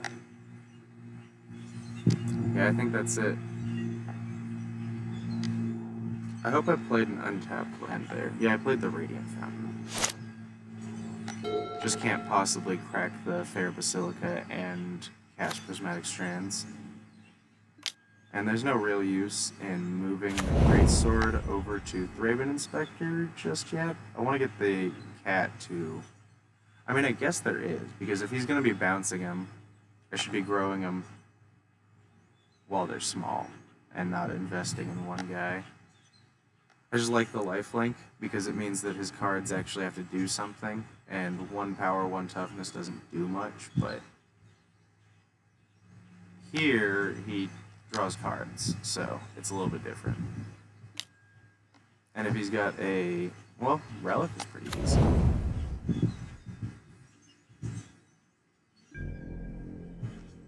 Just the same, he'll have to crack it immediately if he wants to prevent this from happening next turn.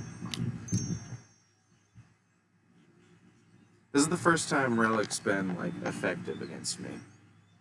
So, I'll give it its fair due. Protection from blue. Hop out my side, graveyard.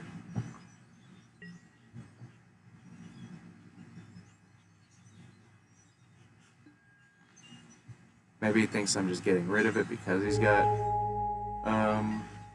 Relic. Which couldn't be further from the truth, but he's very likely to have Counterspell, right?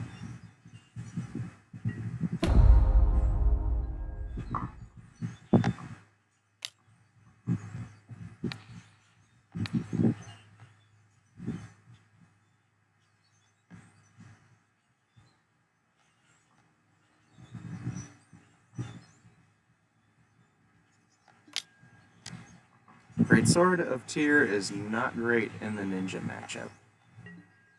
If I can think of a better sideboard, I should probably swap it out for something, because this you must attack style pattern it's forcing me into is a little bit rough. We're going to try and get the Paladin online. It's definitely futile. Unless he wants to steal it by cracking his Relic right now. But no.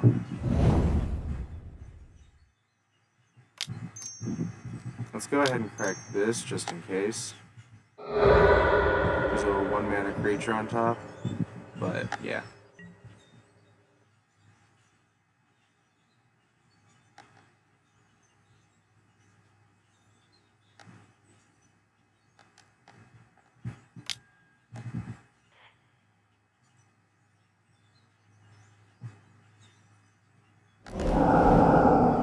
Oh, he exiled them all. Alright. Don't have to worry about that no more. You can just yield.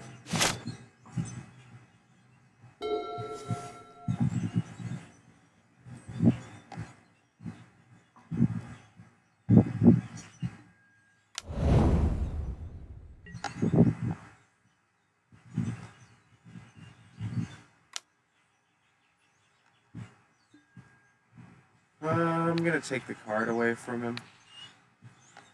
He's gonna have to play another ninja to get a card. I don't have to attack with the cat this turn, so I can just hold it up to block the ninja.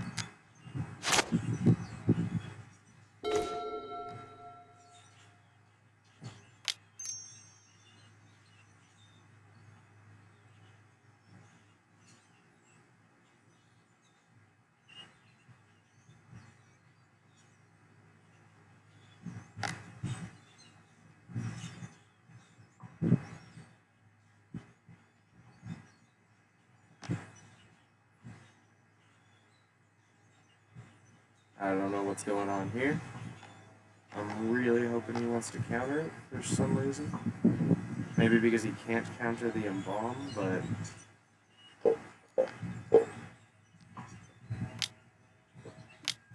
There we go. That's what I was hoping for.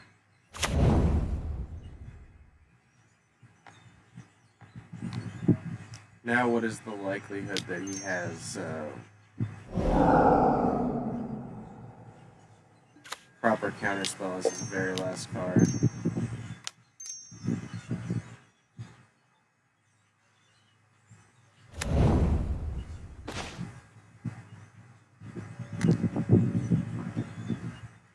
Let's see, what do we want to do here with these guys?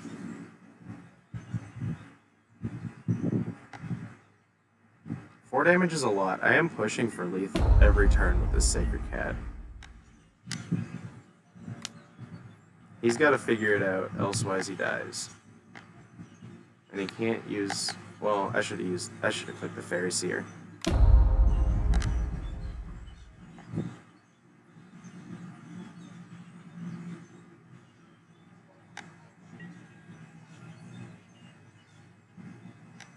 Yeah, I allowed him to block like that. Oh, what's he got? A mutagenic growth?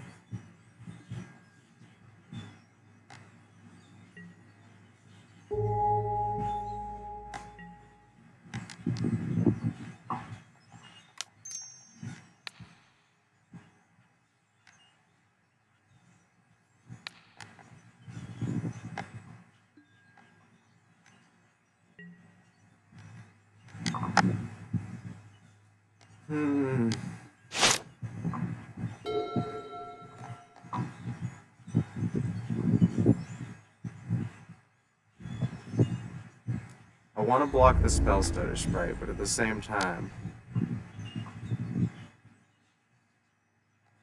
I think I can do no blocks. He gets 2 cards, maybe, and a Spell Stutter, but I'm not worried about Spell Stutter if he ninjas that up.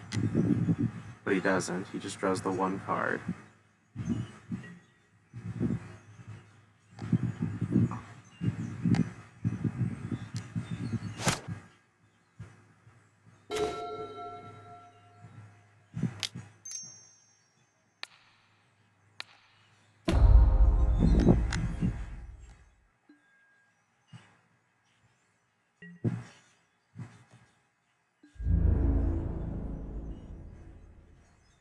Prismatic Strands is a very nice pickup.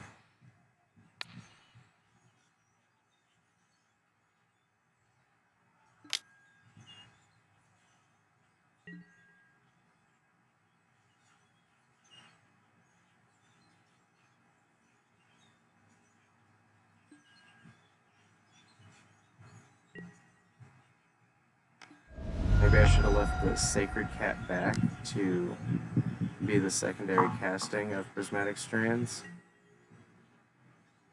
But also, I'm not even sure I need to cast it. I think I just want to frustrate him with it. He needs to keep up so many blockers because I can just deny a blocker.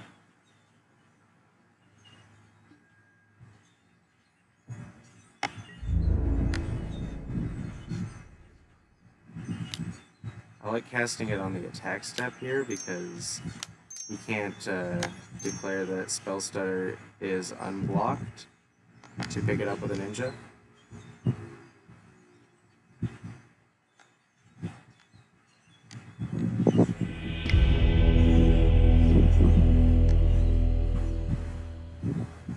was I thinking about as per sideboarding? I was thinking that the Great Sword isn't great, but it is pretty good.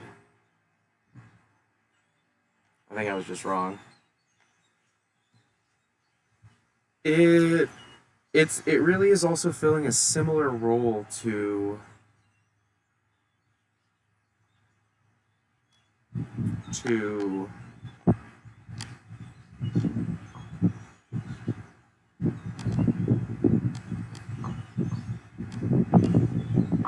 Ambush Paratrooper.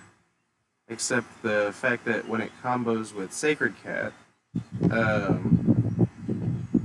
it gains life, which is even better.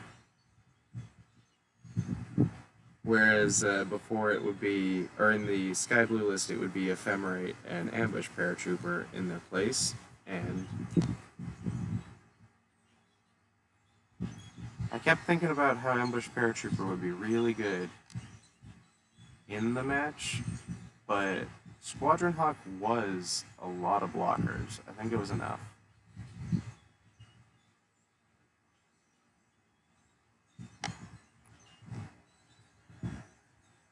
There's one thing about Great Sword of Tyr that's weird, and that is that the Radiant Fountains hurt all of a sudden.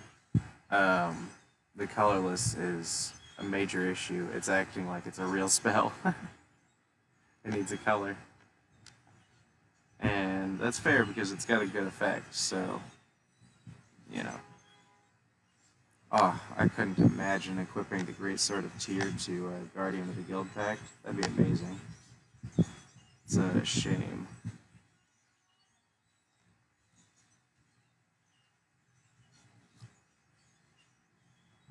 If only, it would be insane, but if only Guardian of the Guild Pact said, protection from monocolored sources your opponent controls. If only. That'd be like an amazing card. They couldn't even print that at 5 mana because, or they could never print it at 4 mana because it would just 1-to-1 outshine Guardian, but they could never even print it at 5 mana.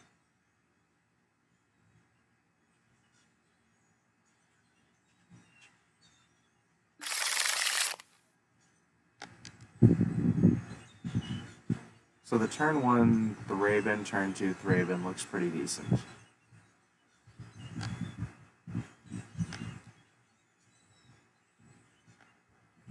I'm trying to draw Squadron Hawk for sure, but this is a good enough hand that I don't want to mulligan looking for it.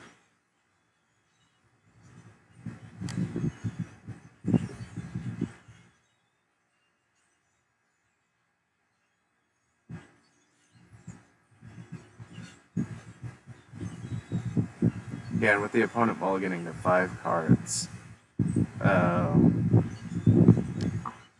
I can say is they better be good ones. Not that ours are great, but just good enough to win the match.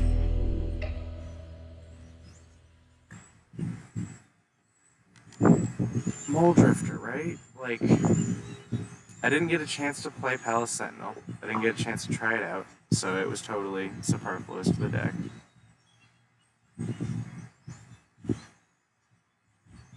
I was about to in the first match, but I conceded too fast, but I think it might be pretty decent the more I think about it, because you draw a lot of cards and you just need to find prismatic strands. If you find multiple prismatic strands beforehand, you're good. And if you can scramble to it by fighting over the monarchy until you don't need to fight over it anymore because you found a couple of them and they chain into each other, I'm thinking it's decent, since prismatic strands effectively, in the right situation, draws you 1 card as a result of getting you an additional turn. But with the Palace Sentinel, that amplifies prismatic strands, making it a draw 2 times 2. Which I like a lot. And as fun as stealing the monarchy end of turn with Ephemerate right after they take it, before they draw a card, as fun as that is,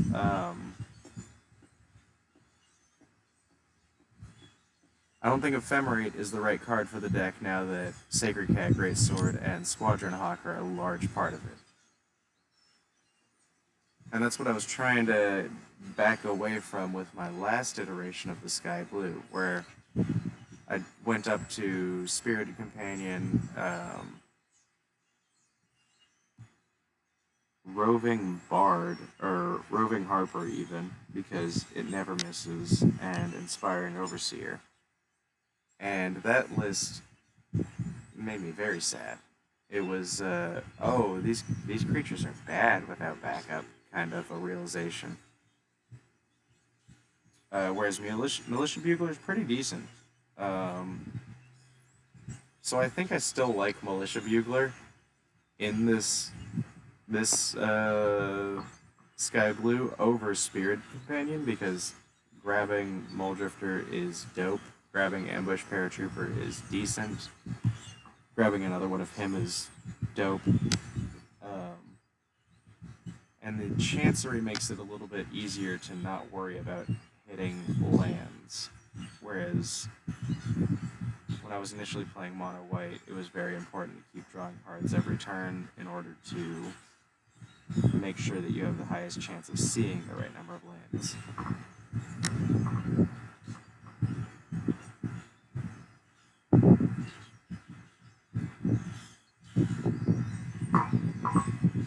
It's getting a little bit bright, sorry.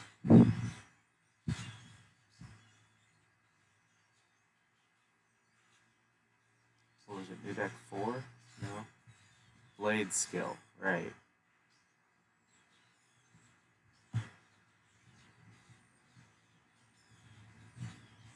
The Fair Basilica kind of felt bad, whereas Azorius Chancery kind of always feels good.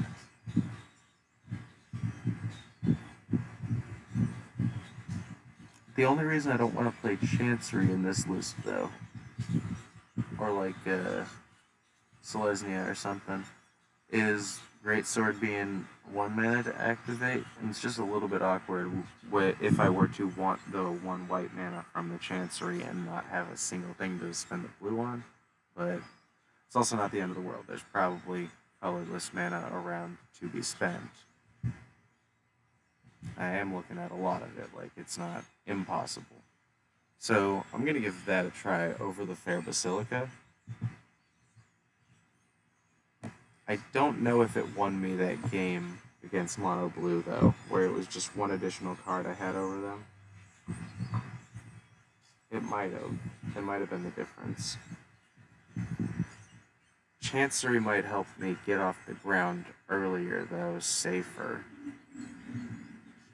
And I really like the fact that a lot of the time it's only half of a tap land. So, what else do I have for that? 2 planes, I guess.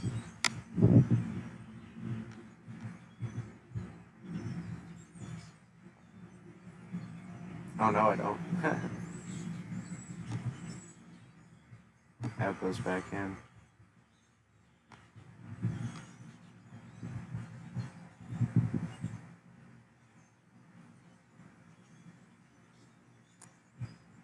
Maybe, just because it's good, I'll play 2 Ephemerate and 22 lands.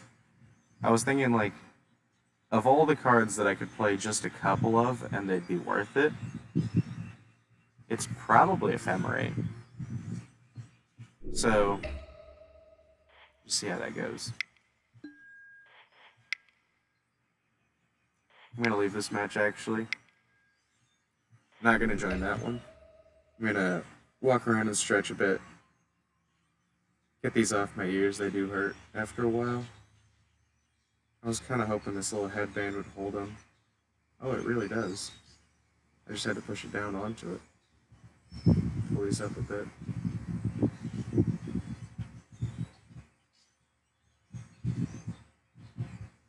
I got these for a crazy bargain at Walmart. Um, Supposedly they're normally $59. I don't know how much I trust that, but um, I do trust getting these for $25. That's pretty good. Uh, I'm excited about the two ephemerates. I was missing it just in general. Just having access to it is incredible. I don't know if you need four.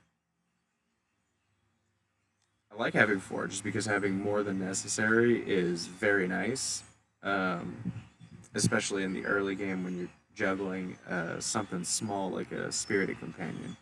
It'll help you find what you need to get up to juggling something like Mole Drifter, which is exactly the angle that this list is still on, where I've got Spirited Companion and Squadron Hawk and Mole Drifter.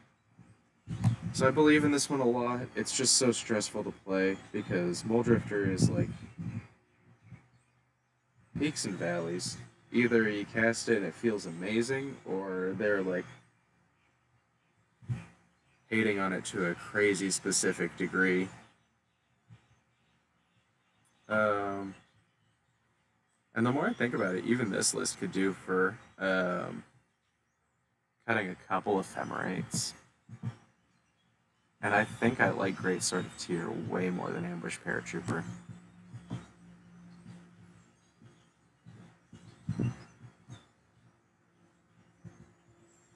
Great Sword of Tyr.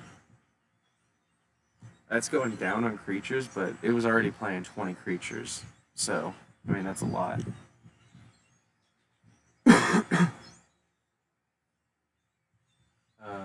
Muldrifter is an incredible creature, too. And putting Great Sword of Tyr on him sounds fun. Sounds fair. I'm joking. Flyers are pretty decent in Pauper.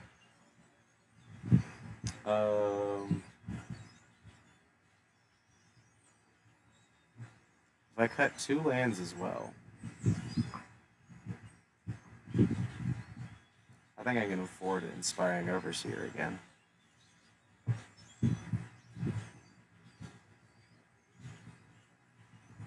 I like the Great Sword of Tyr plan, and Inspiring Overseer is just like having more Muldrifters to follow through on that plan. I wish I had anybody around watching that I could ask, like, hey, which one do you want to see? This Muldrifter list here, or Blade Skill? We're going to call this one, let's see, we're at brackets 5, I'll call it.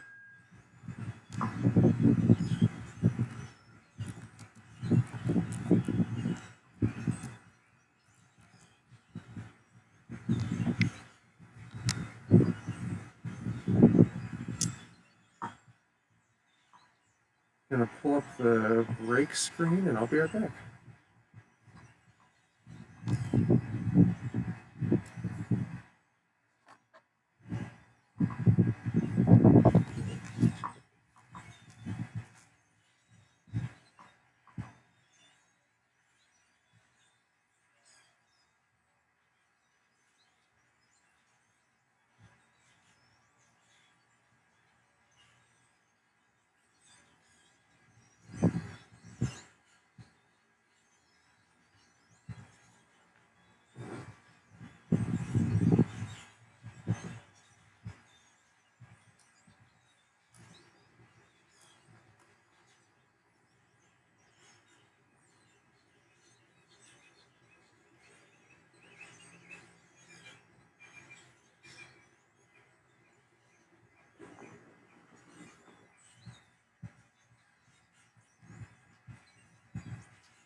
Trying to get that to fit right so that hopefully it doesn't feel bad. The screen's pretty dusty. We're sitting outside today.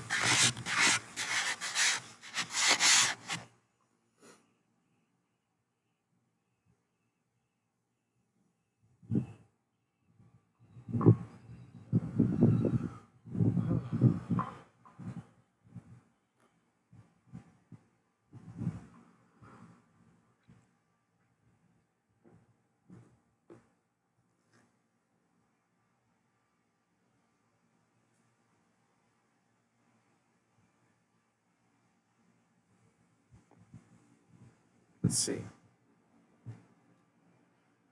Do I want to give this one a try?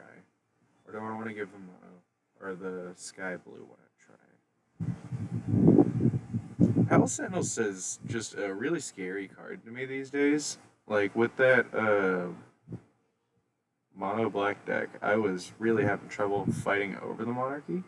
Like I could get it back and he could take it, and I could get it back and he could take it. But I'm worried about the monarchy coming down too early.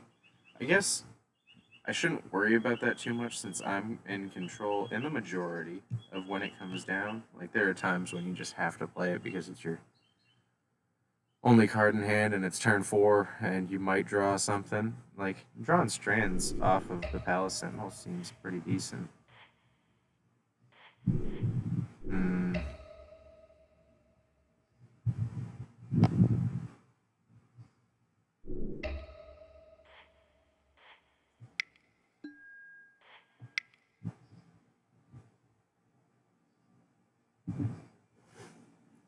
Maybe I should start advertising in that little blurb streaming if you want to see my hand. I wouldn't mind showing it to them for the purposes of like brewing and stuff.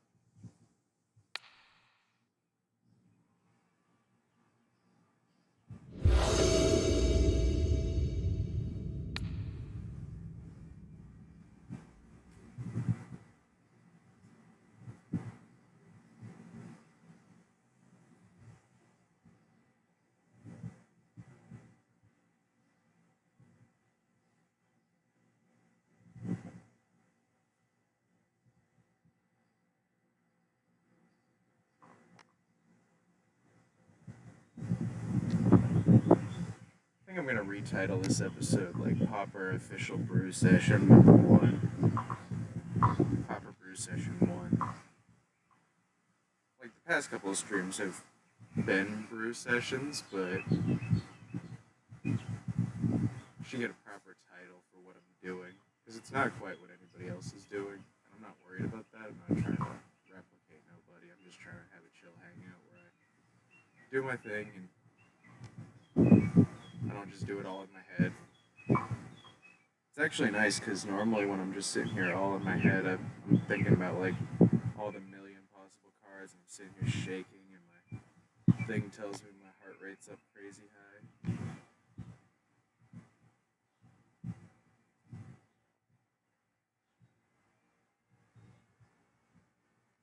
I keep seeing a falcon fly by, hunting or something. Maybe just looking around. We're just having fun.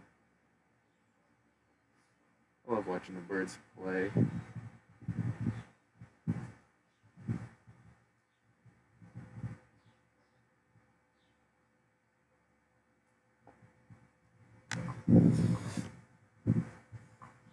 Alright, well, we got the cat and the great sword.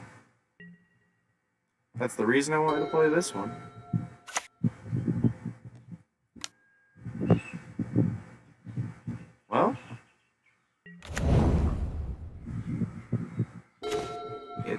also happens to be a burn matchup, so pretty decent. And I got the 3 mana to cast Prismatic Strands on 3 if I want, but I'm thinking more along the lines of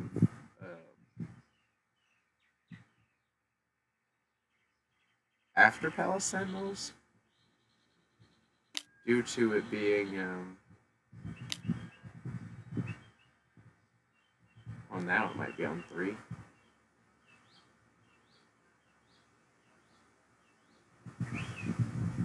He can't block though, so no, I can't attack him. Oh man, the great side being 3 mana in total to activate is a little bit funny, but decent.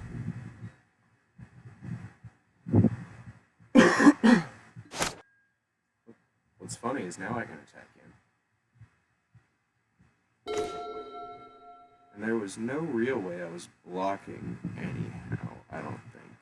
Not with the greatsword coming down.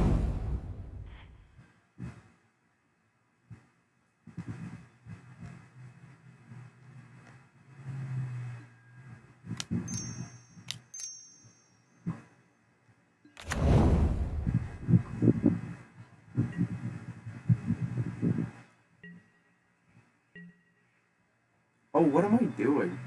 I could have attacked in. I'm so foolish.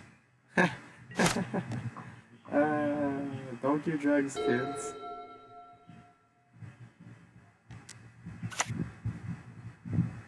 That was bad.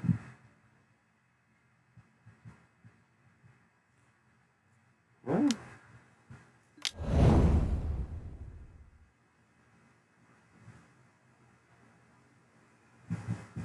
we could totally do the turn 3 Prismatic Strands, turn 4 Palisades.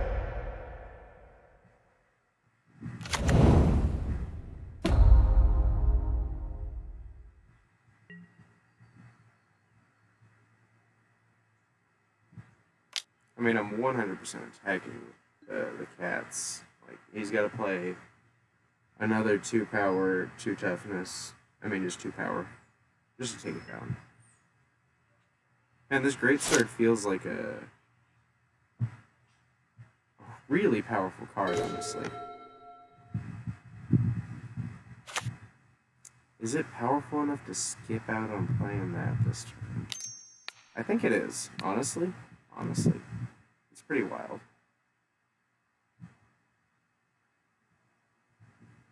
Maybe I need to give Temporal Isolation a try in the modern day. Maybe Temporal Isolation's better than I remember it being.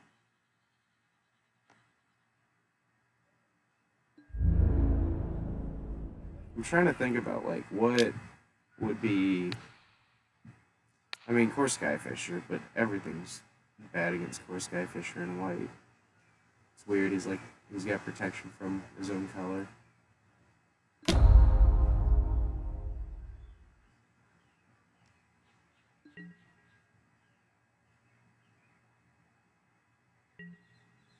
We're not going to have good blockers for a minute, I don't think. Our cat is going to grow and gain us life each swing, which is decent. We can't leave up a real blocker for it, so he needs to keep fueling this carrion feeder fire. He can swing for 6 this turn. Sacrifice is decent. It's a good thing next turn I can just play the cat and hold up strands.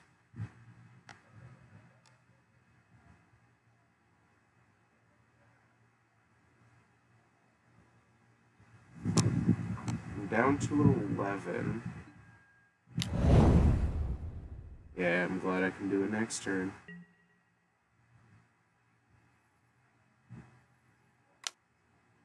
And then maybe Palace Sentinels gets us there, right? Maybe. I mean, it does draw cards, so we're just looking for more Prismatic Strands, theoretically. And while they keep trying to attack in, we whittle down their board. It's like just regular.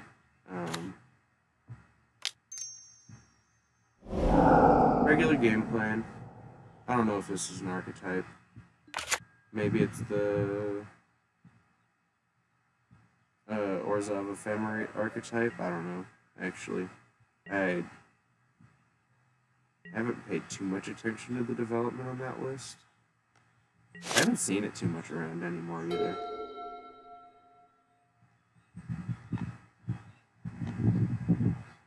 But yeah, that list just, when I did look at it, it felt too tight for me. Like, just too many niche situation cards and not enough just generic support. So I figured I'd make my own, and then I found myself just cutting black out and saying, alright, whatever. Journey to nowhere. Everybody's going on a journey to nowhere.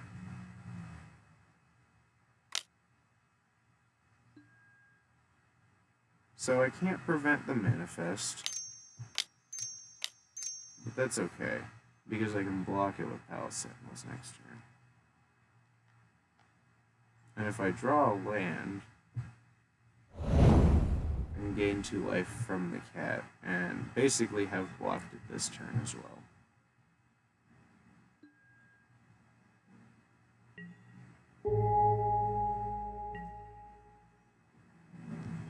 That's a big if I draw a land. Like, I have to play the Palace Sentinels. And then I have to line up another Prismatic Strands very shortly.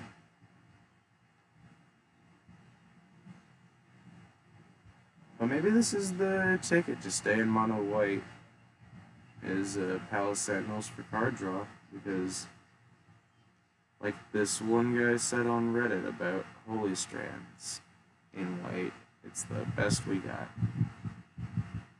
And I still don't like Holy Light? What's the non-white creatures get -1/-1? And it never feels worth it, in my opinion. We do get a land. That is very special and warms my heart.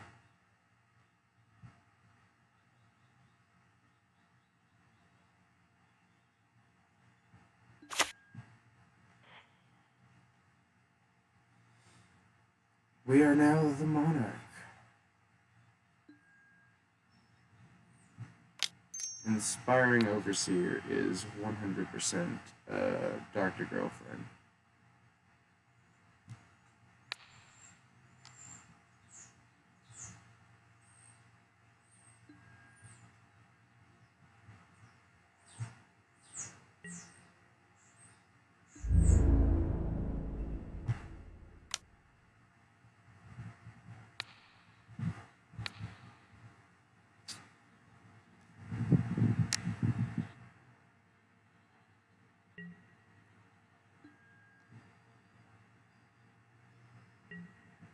If only there was some secret hidden way to attack on your opponent's turn. The number of Palace Sentinels around at this time is far too many.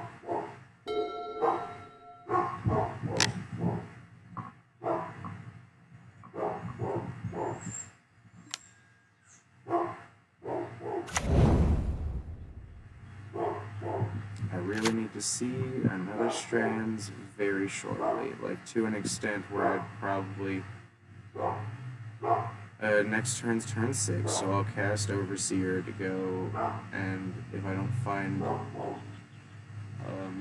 on these next 2 draws, one from the draw step, one from Overseer, to go up to 6, if I don't see Strands. And then end the turn with 3, hoping to see it.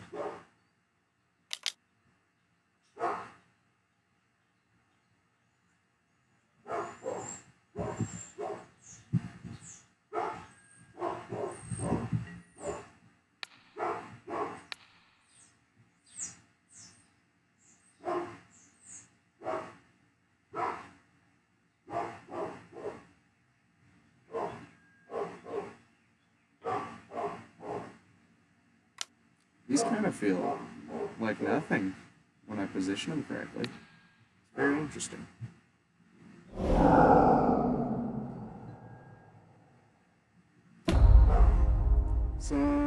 Some Squadron Hawks would be nice. I could definitely play Squadron Hawk. I think I can get enough blockers out of Squadron Hawk.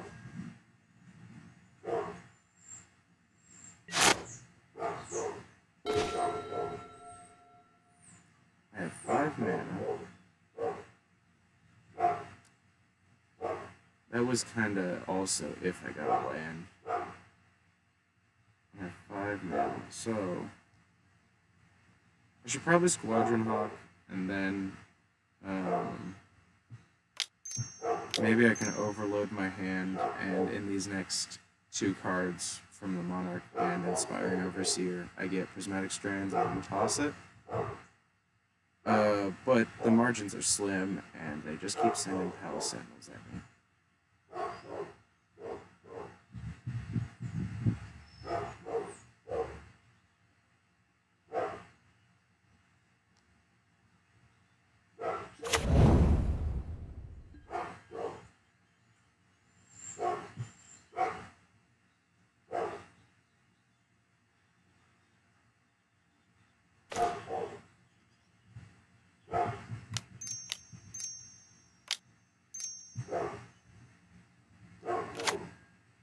So we do get to overload the hand. It's just, ooh. Do we even want to?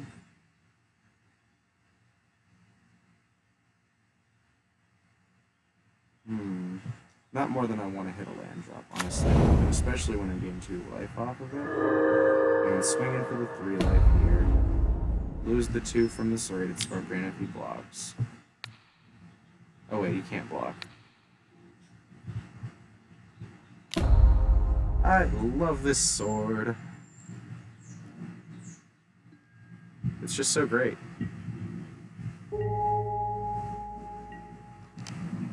So in the air I have Inspiring Overseer for Bone Picker, and then if he attacks with everything... Yeah. He gets the Monarchy, but that's not too bad. Not one time. But that's only if he attacks with everything, and he loses the bird, and he loses the Scorpion. And I'm gonna chump the big carrion feeder.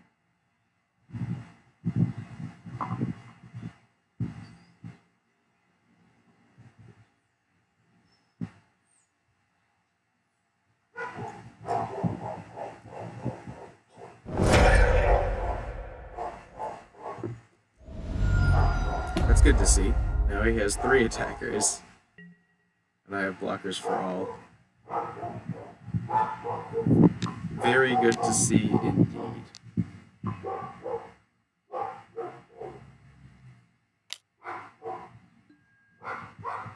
So chump the big one. Kill this one. And threaten to kill this one. It won't happen because he's gonna sacrifice that one most likely, but that's whatever. Those are some good blocks in my opinion. You really should have attacked with the Scorpion, I think. Like, he's an all-in deck as is. He should just be taking the Monarchy whenever possible. For the additional card on top of damage. I was gonna have to block the Scorpion, man. I was gonna have to let one of the carrion feeders through, was my plan.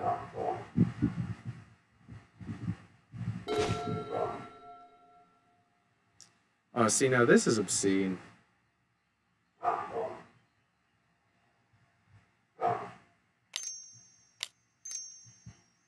I'm gonna play it simple. Take out the bigger one.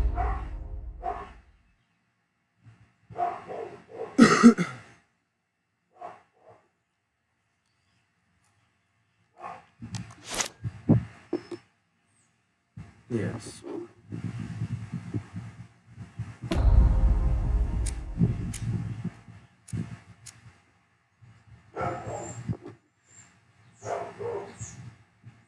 And now we, I mean, play Palace Sentinel, right? Like he's got a decent body.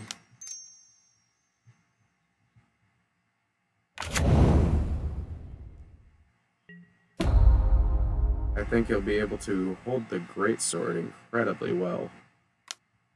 Next turn.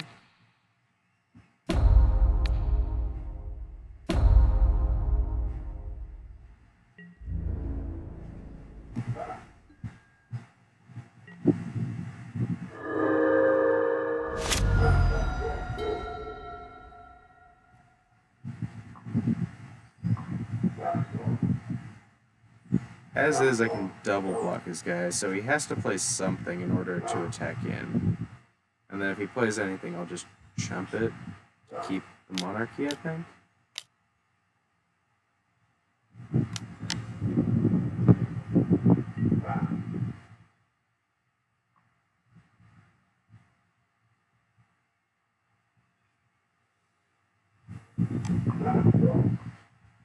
Well, I mean, now I double block because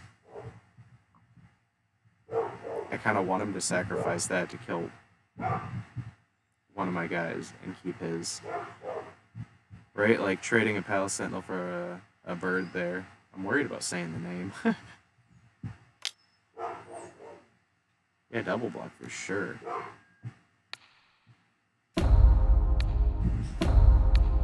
He only goes up to 5 damage if he does, so I get to keep one of my guys. They're incredibly good at trading in multiples. Palace Sentinels.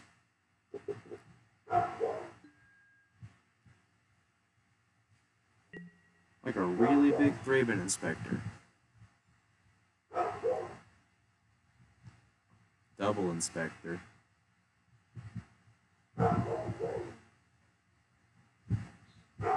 And it is totally within theme of the 4 Prismatic Strand stack.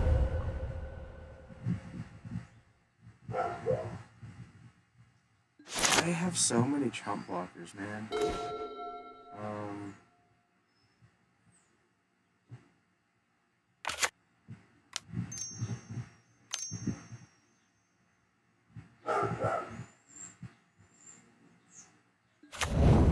just gonna start trying to diversify a little bit before going in on Palace or Goliath Paladin. This guy's not bad at multiples. I was worried about him stacking up in my hand, but even this game where I drew all 4, as long as you have time to play them, they're decent.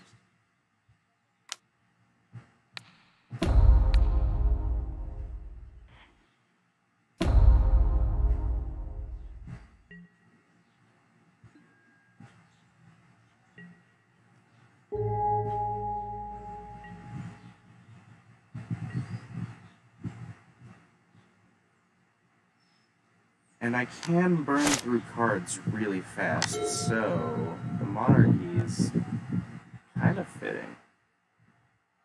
A lot like Muldrifter was very fitting. Still is. I still like that list, but being monocolored is so nice.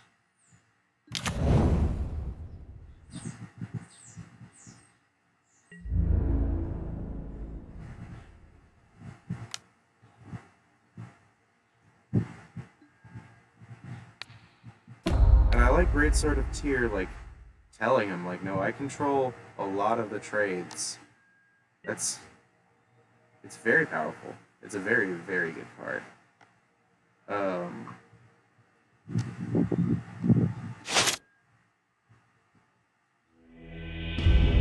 It's definitely a card I'd say is looking for a home. And I don't know if this is it because it's not quite an aggro card. It really is kind of a mid-range equipment, isn't it?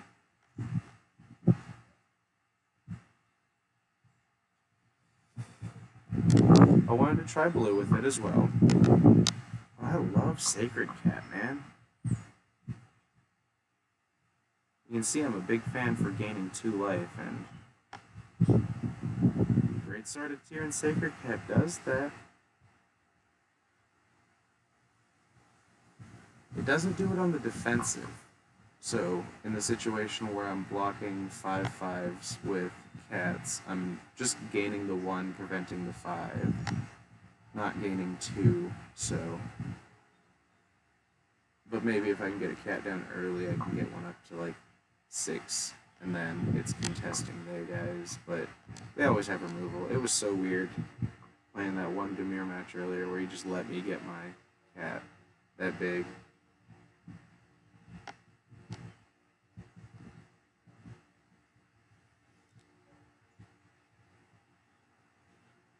There's a regular cohort, and the other one, there's a knight as well, are cards that I'm always kind of considering out of the corner of my eye, because they're decent bodies, and they combo with Ephemerate pretty well. I didn't see Ephemerate that whole game. I didn't need it either, so it's probably close to the right number at 2, I think. Oh wait, no. Are there 2 in... Yeah, there are 2 there. Interesting. Who was I looking for? Oh no, I'm gonna see it.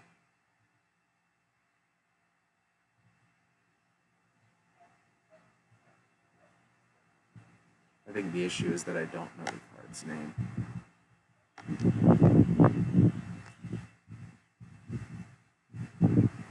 I have no idea why I own Impassioned Orator.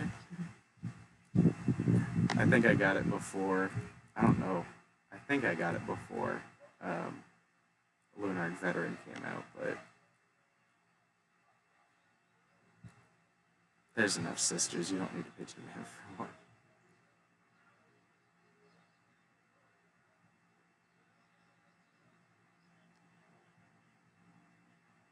Let's see here. This guy's fun, and the vampire version are also fun, but it's like Squadron Hawk where you just have to play that, so... If the meta were in a place where playing 2/2s like nothing was pretty decent, then I'd probably be there, but as is. There's Legion Conquistador, that's the other one.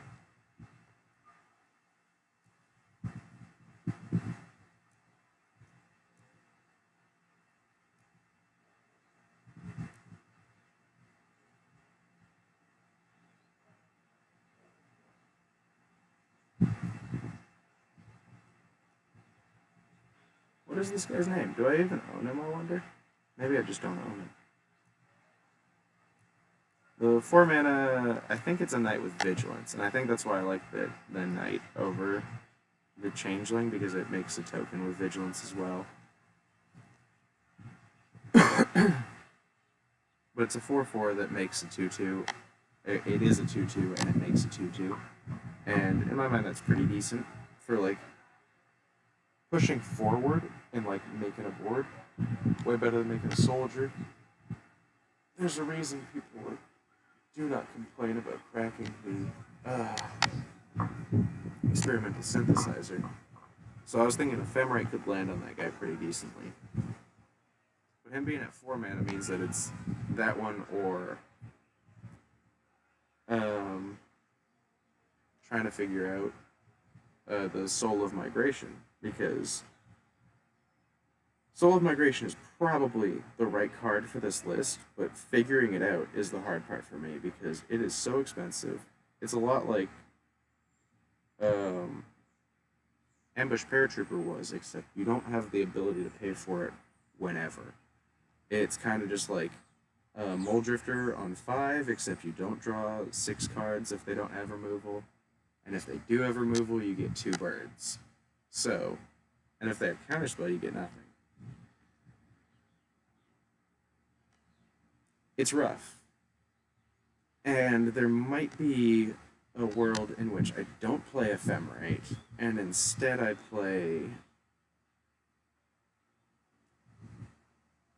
Angelic Renewal, levying my opponent not kill Goliath Paladin, which has been pretty good in testing.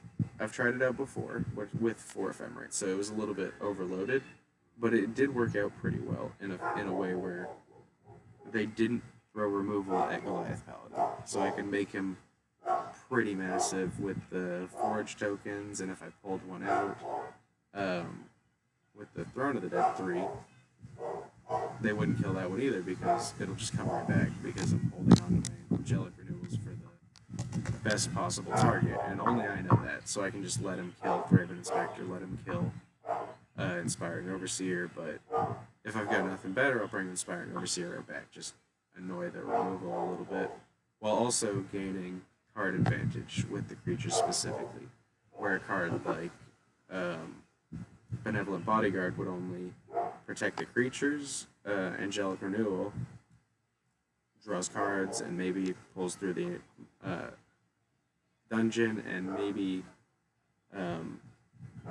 lets me play a turn 3, draw 4 Muldrifter, which is a laudable goal for sure. So maybe this list, the Sky Blue one, needs to be leaning towards Angelic Renewal. I'm going to look towards that, actually.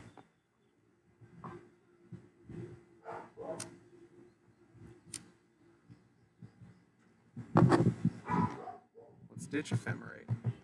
Because Ephemerate Muldrifter is great, but there's one play that's slightly better, as in it comes down faster, and that's Angelic Renewal Muldrifter. We're also going to ditch Squadron Hawk for Soul of Migration. Because with Angelic Renewal, we can possibly hit it on 4. And late game, it's pretty good. Pulling it off of the Throne of the Dead 3 is probably amazing. I'll have to see that.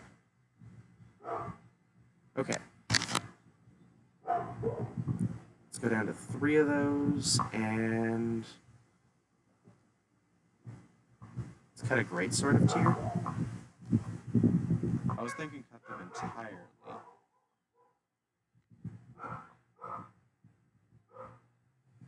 Yeah, I'm thinking that this list wants Ambush Paratrooper.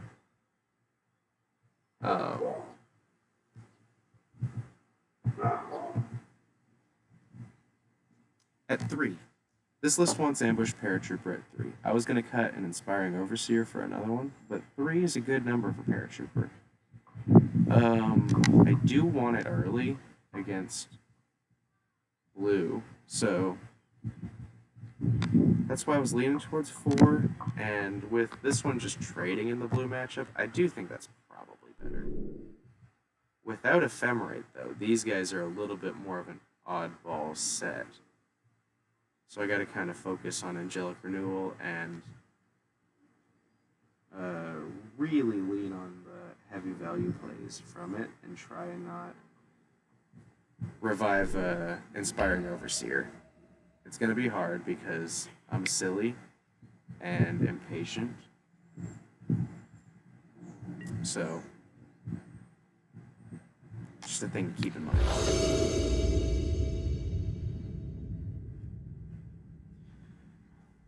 This looks pretty decent.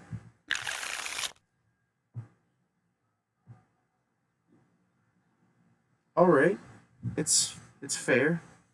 We can turn to Journey, Monastery Swift Spear if this is like a hardcore game. And if it's easy going, we got a destination. So, let's find out what Condola has in store for us.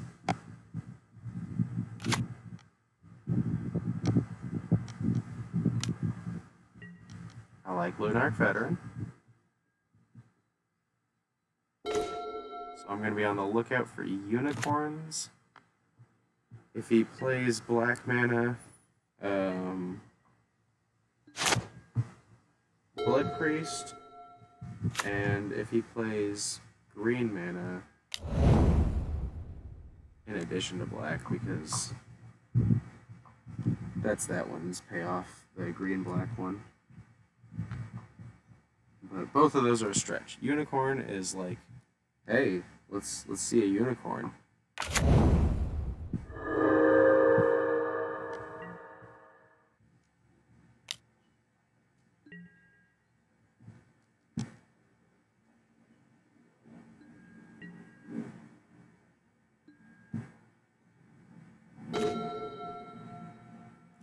We can gain some life and get that down.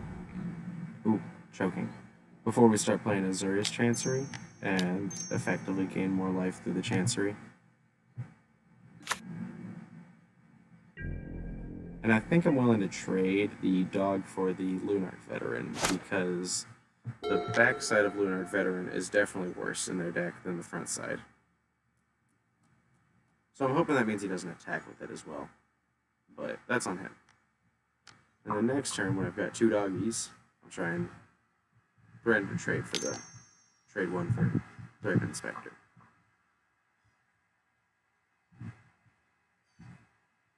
If he doesn't play something scary, that is. Oh, my ears are starting to hurt. I thought I got this thing comfy, figured out.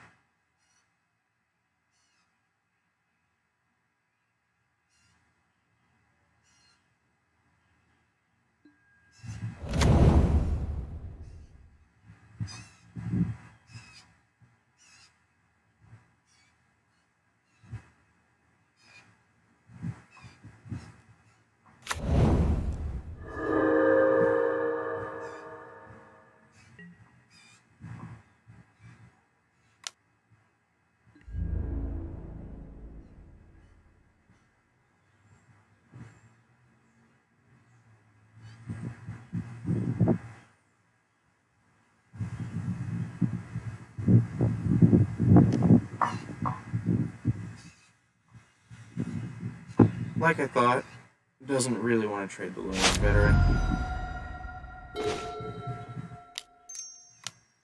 I can cope with that.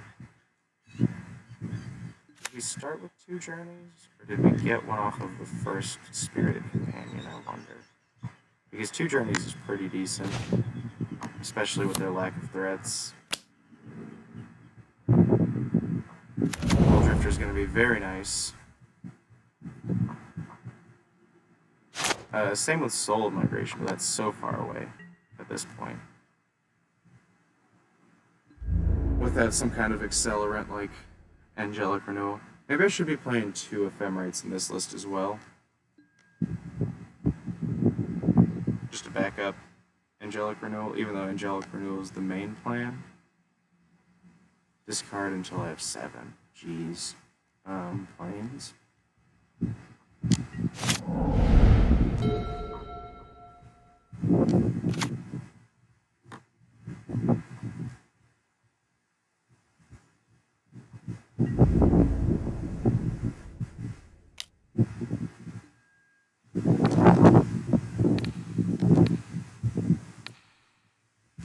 I'll trade 2 dogs for, or I'll trade 1 dog for Raven.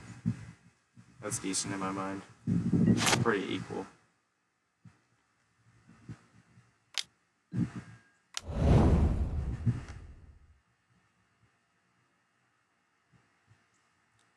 Do I think he has Dawnbringer Cleric?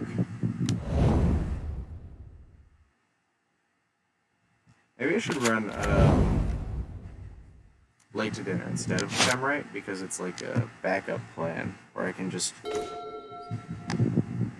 bust out a Soul of Migration right now and not worry about it.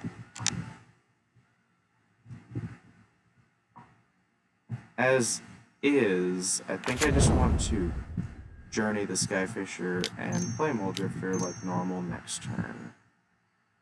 Soul of Migration is 7? That's so much.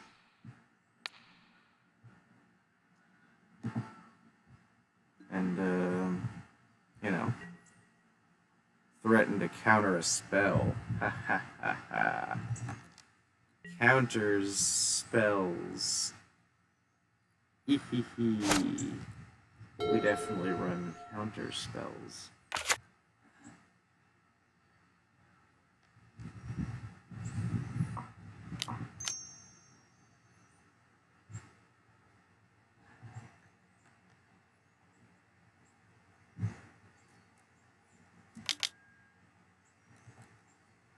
Raffine's is not Dawnbringer, and it is also journeyable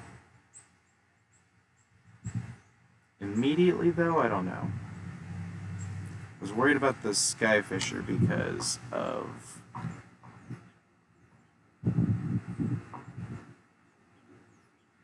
I want to be the air superiority with Muldrifter. And Skyfisher's a decent card.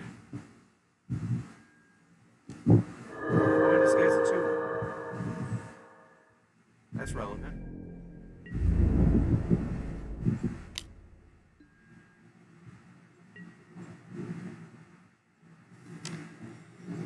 So the turn after I play Muldrifter, and then the turn after that, I can play Soul of Migration for a 7 mana, 3 bodies. It's so expensive.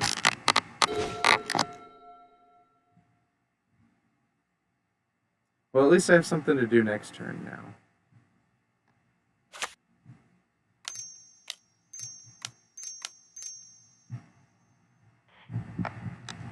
We're definitely casting this for regular value.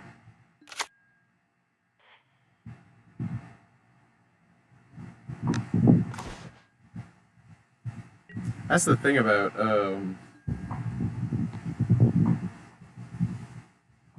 Muldrifter versus Soul of Migration is Muldrifter is affordable on its front. Like, the 5 mana is steep, but it's incredibly worth it. It's absolutely never wasted, in my opinion. Unless you think they're going to counter it directly, then you should probably evoke it. And same goes for Soul of Migration, but 2 birds is not the same as 2 cards. However much Squadron Hawk might cast Slay the Soul.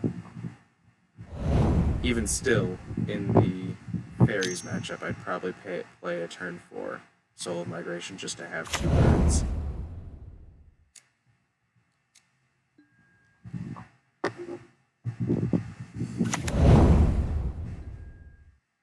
This turn I'm planning on blocking Rafine's Informant.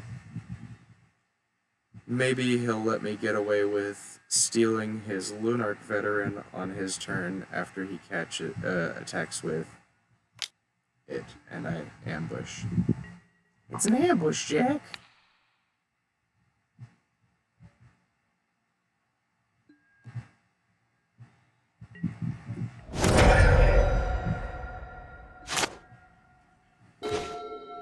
Alright. Ooh. Oh, these are now very fun cards, all these together. Let's see. I definitely want this one.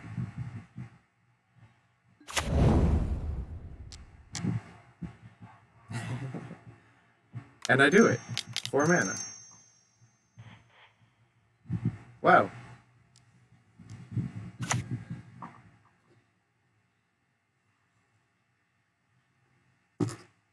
Christmas Land is here.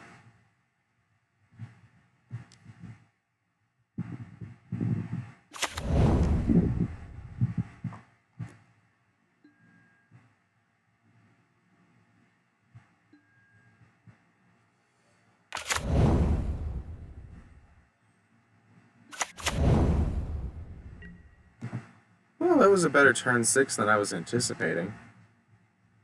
I can't lie.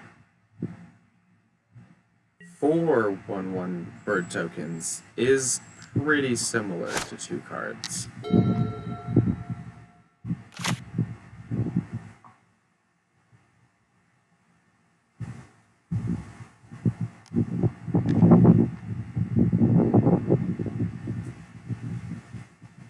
And Ambush Paratrooper is looking mighty fine here.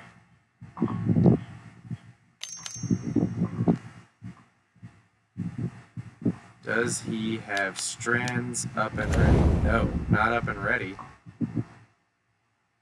Bugler will reveal.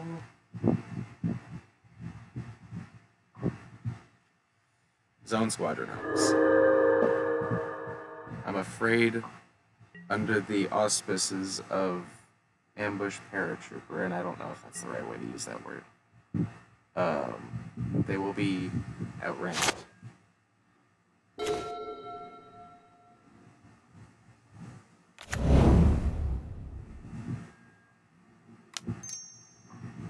I'm just gonna play him sorcery speed because I want to use the buff.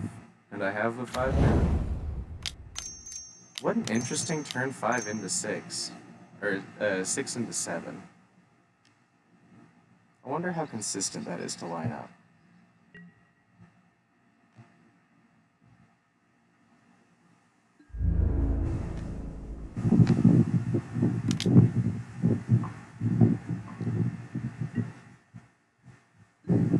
One of his cards is Squadron Hawk. If his other card is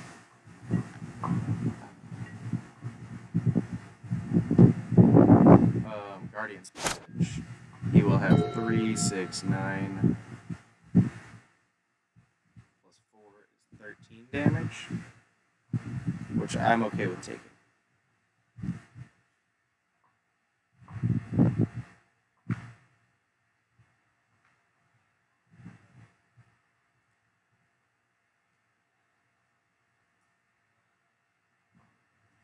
I should yield through the turn, because I have nothing.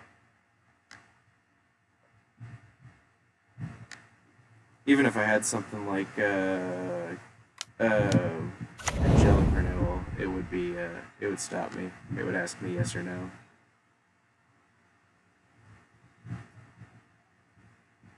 If anyone's wondering about MTGO.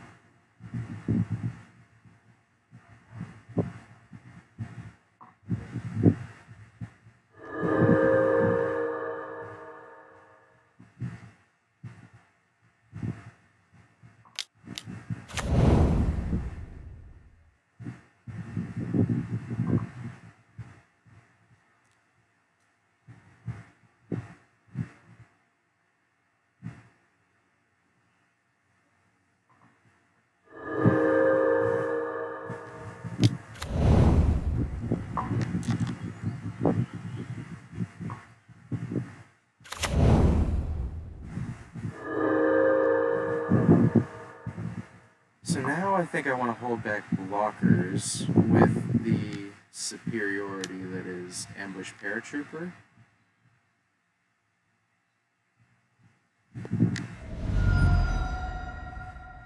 Because I could push through, but it's not for lethal, and he might be lining up for lethal. So we have 8 mana, meaning we can spend 3 here safely. And make this a 3-2 when he swings in.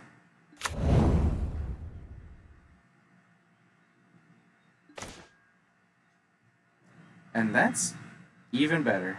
I like that a lot. I'm just gonna go down 2 more mana. We have Prismatic Strands. We're golden.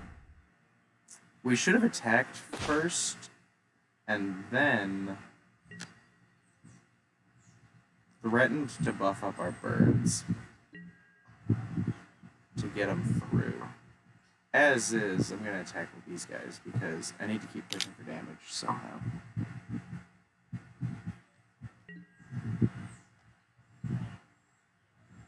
If he wants to throw 2 birds in front of that, that's cool. I don't know why that's cool. That's not cool. I shouldn't have done that.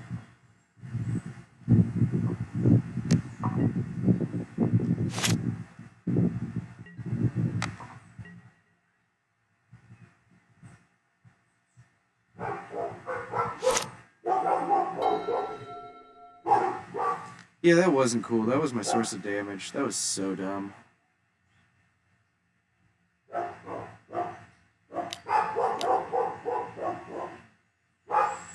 Just gonna pretend like I'm not paying too much attention.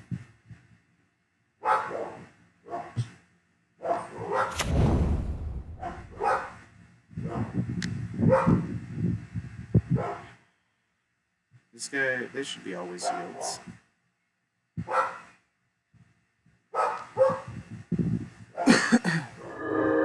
He's been very focused about loading up the board. And I recognize that board. Labor Inspector, Militia Bugler, Squadron Hawk. So he hasn't had time to crack his clues. If he swings in for less than Guardian's Pledge, I think I just take it.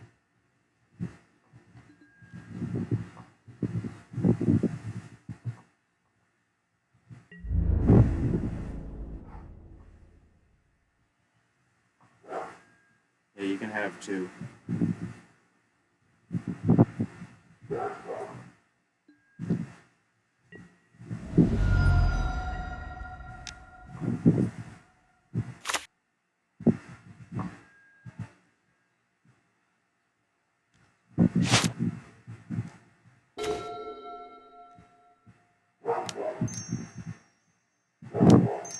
I mean, now it's kind of obvious, right? Goliath Paladin?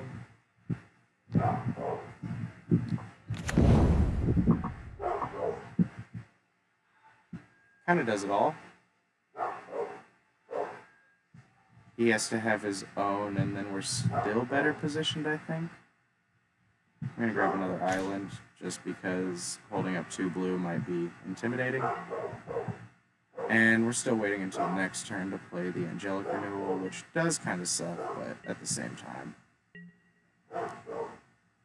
Now we're about to start forging up, so we'll have a whole different fight to start sending.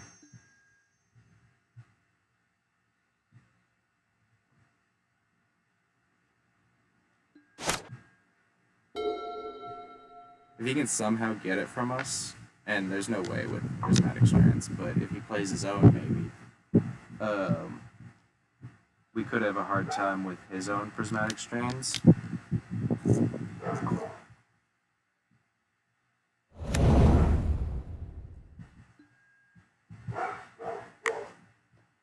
But can't predict that. I mean, Rafine's Goliath, but no, he doesn't toss strands.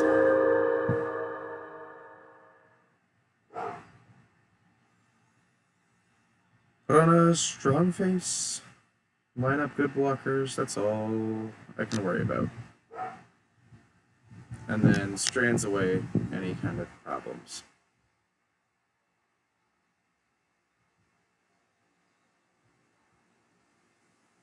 It's wild, I'm almost burnt out of playing this deck, but this is like the peak part of the gameplay. This is like very fun.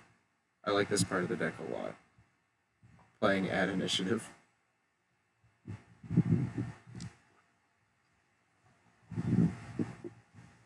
I swear I just drank something. And only gamble towards it being a leaf. That's it?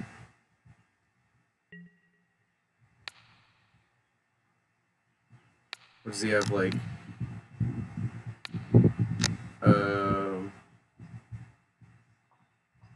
Celestial Flare?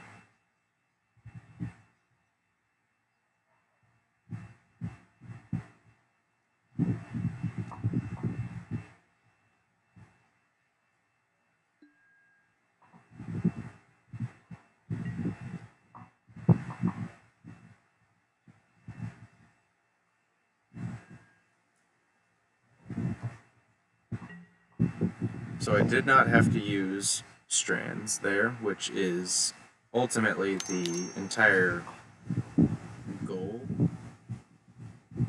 Okay, so he wanted it to die. I gotcha.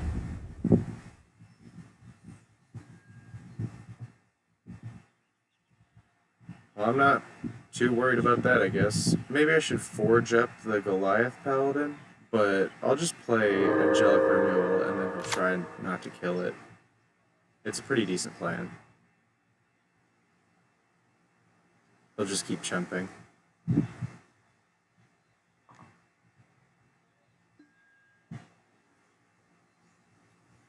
We could just take away the Militia Bugler from him, but I'm also not too worried about it, if that makes any sense.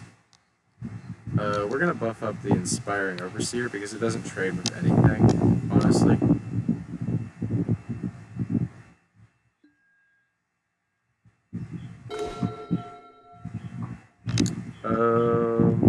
Let's go ahead and pop Squid, Raven Inspector.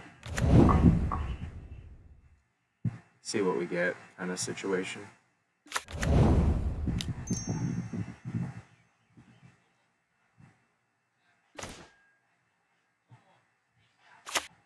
Same with this lady.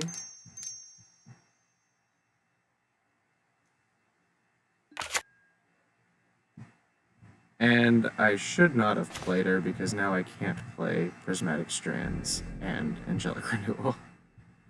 That's fine though. That's absolutely fine.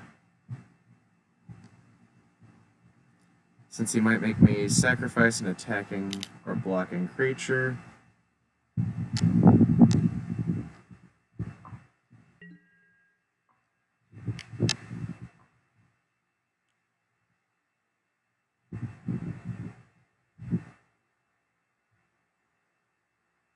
He could multi-block it right now, but he's not trying to. He's satisfied with Vigilance meets Vigilance, I see. Oh, this is a lot of waiting around.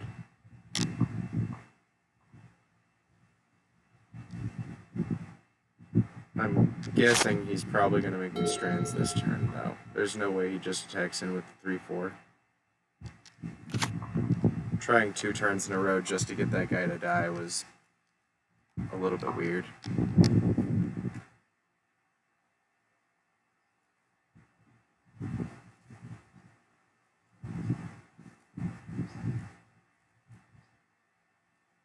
But I guess I fell for it. I killed him. And I sacrificed a bird to make sure it would go through Celestial Flare and not kill my guy. So maybe the joke's on me. There is such a thing as playing way too safe, and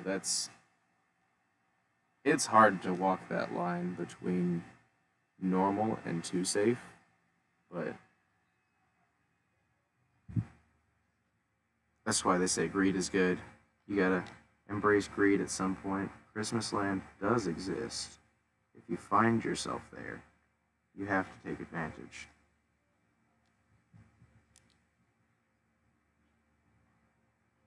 If Ephemerate's taught me anything.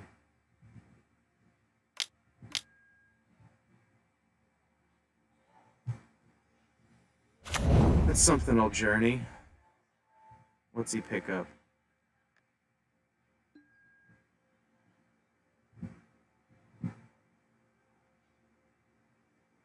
Raven Inspector. I got you. Pre-attacks, so I can't anticipate he's gonna try and swing out. But at the same time, he might just be okay with missing the one attacker. Though with Guardian's Pledge, that's a big difference, so maybe he's not. I'll assume he's smarter than that? I don't know. I don't know how to say that without implying anything rude.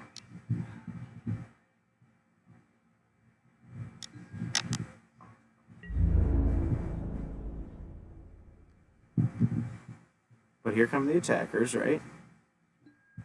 Next turn. Gotcha.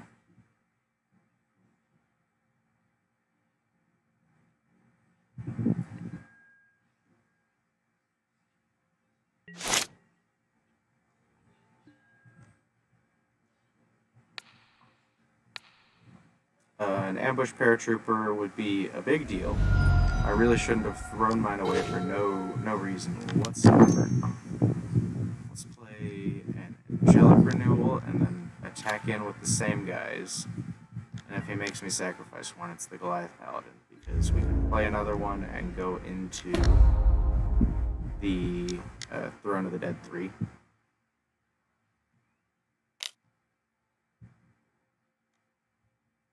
And we have 1, 2, 3, 4, 5 mana to play with, so we can just play Goliath Paladin either way.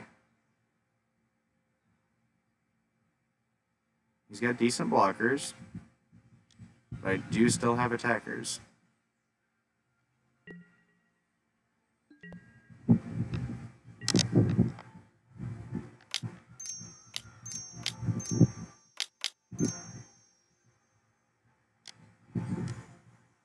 As is, next turn we'll go into the Throne of the Dead 3, and maybe we find an ambush paratrooper like that.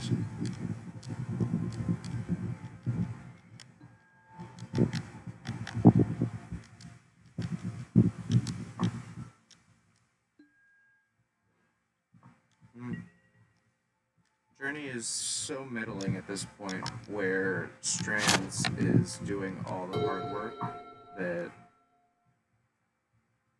Sometimes I consider cutting Journey entirely, but you have to be able to do something before you can use strands reliably. Hey, he might gain a lot of life with Battle Screech here. Who knows? This might be a much longer game than I'm anticipating, but I think if I should get an ambush paratrooper, it's close to over. Especially if he's too afraid to attack in this turn. Because then I can continue to hold up the static strands and not just use it. We're well past play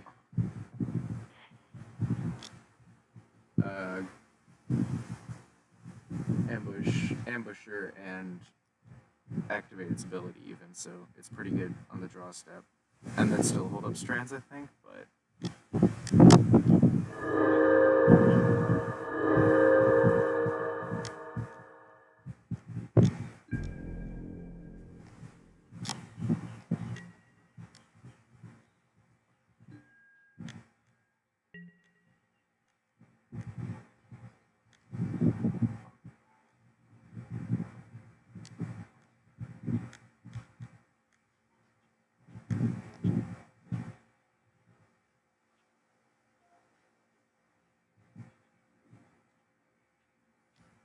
every once in a while I think about playing that other Mole Drifter, but I think it's green-blue, not white-blue, actually, now that I think about it. The one that says investigate twice. If it's white-blue, I'll give it a fair consideration. I really can't believe he skipped attacking that turn.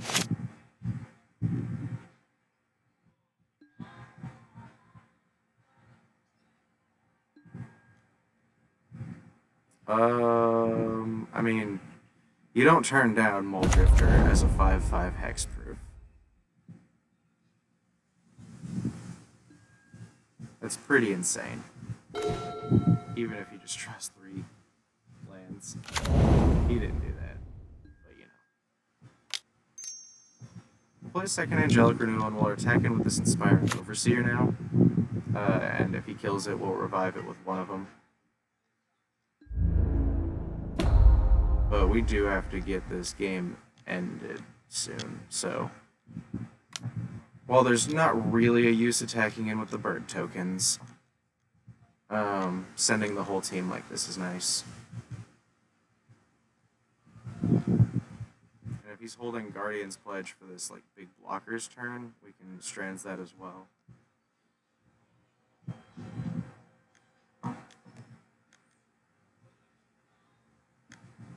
Swear I'm not auto-yielded right.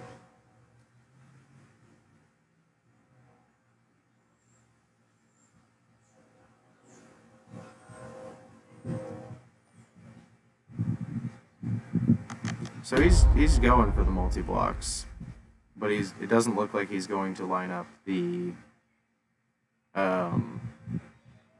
Guardian's Pledge to take full advantage. Unless he just wants to make sure none of his guys die. But I still have my second main phase, and I can remove his like best 2 guys after the fact. So it's kind of here and there.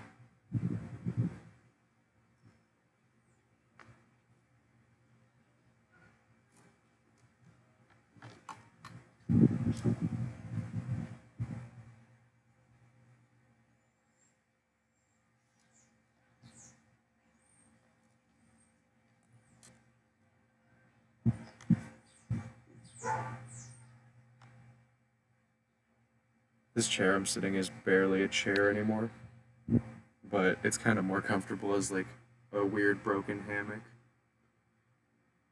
But someday I will fall through it, all the way through it.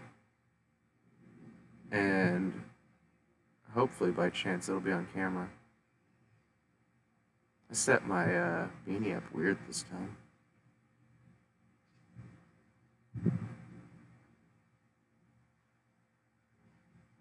This is a lot of thinking, man.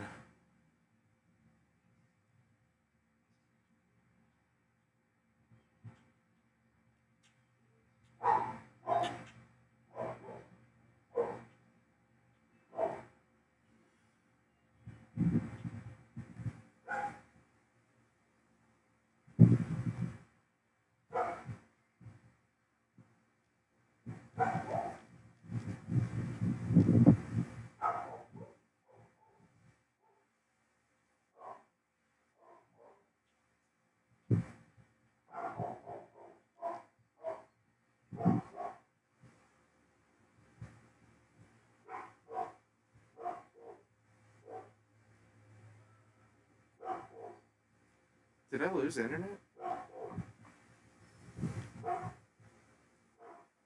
I mean, I'm still moving on camera. The opponent's time stopped ticking.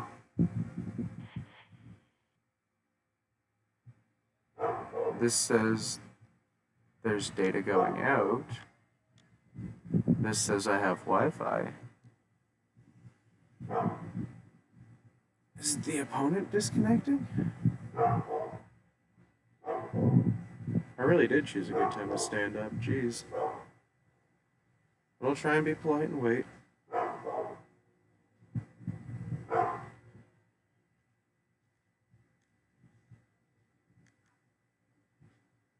I mean, I'm still moving around on the stream, so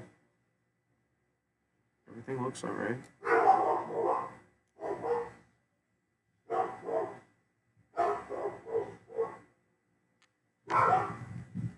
I am covering up the opponent's graveyard, though.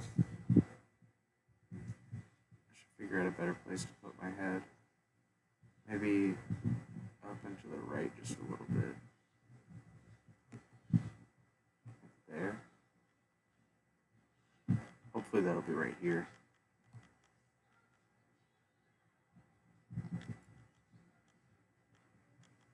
It's nice to have a second in-game to figure this stuff out for a more permanent solution. That's close, but I can move it up and over a little bit more. Like that. See how that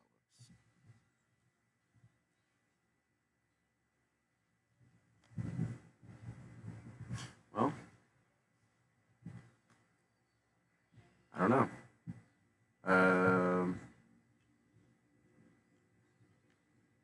Well, game came back up for a second, so I can check and then kind of adjust. Okay, so over just a little bit. 310. Let's go up to like 40.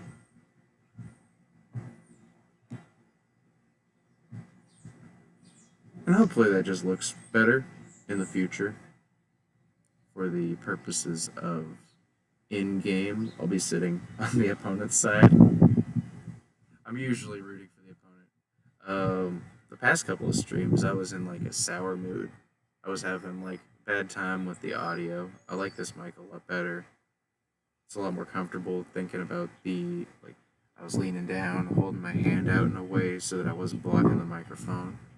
A whole bunch of like minor aggravants that this $25 headset solved a lot. Oh, it looks like Magic crashed. Like all of Magic crashed. Well, I'm gonna go on break. And then I'm going to play some Dungeons of Dredmor until I die, probably.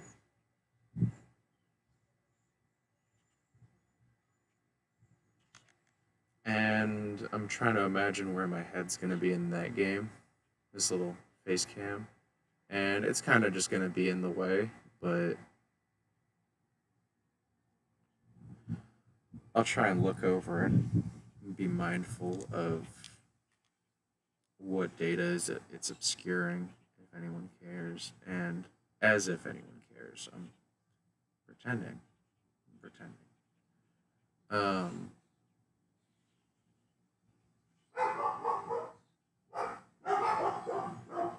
And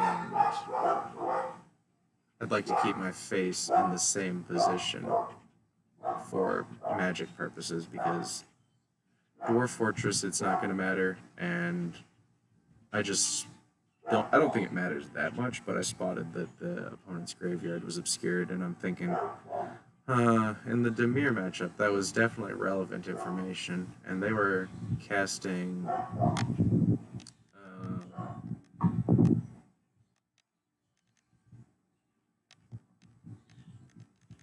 deep analysis from the yard, and might have been useful to know at the time that, um, sorry, Dawnbringer's pretty decent in the matchup as well. The guy was running um, AK as well, so it would have definitely been a card. If I'd seen the modern age, it would have been a guaranteed. But I'm always afraid of bringing in Dawnbringer, as it's a bad turn two play. It's not a turn two card, and it's a big downside. In a core Skyfisher deck, though, it can be a 2-drop. And it's not like they're going to want to kill it. But it will still gain 2 life and give you the option of graveyard censoring people.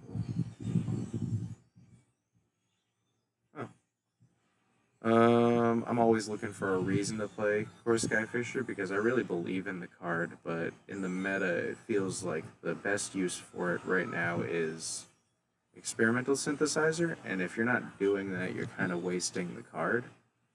But I think that's even more true of Glinthawk than Core Skyfisher. Like, if you're trying to force Glinthawk into an Orzhov shell with extra, like, golden eggs and spare supplies to balance it out, I think you're going about it wrong, and you should probably just settle for Thraben Inspector, because that adds to the count of things for Core Skyfisher to pick up, but at the same time, it means you can run more creatures than just blank artifacts. Because in a Core Skyfisher deck, you really do want an artifact that they can't take away from you. Or maybe. Or maybe. Maybe. Maybe.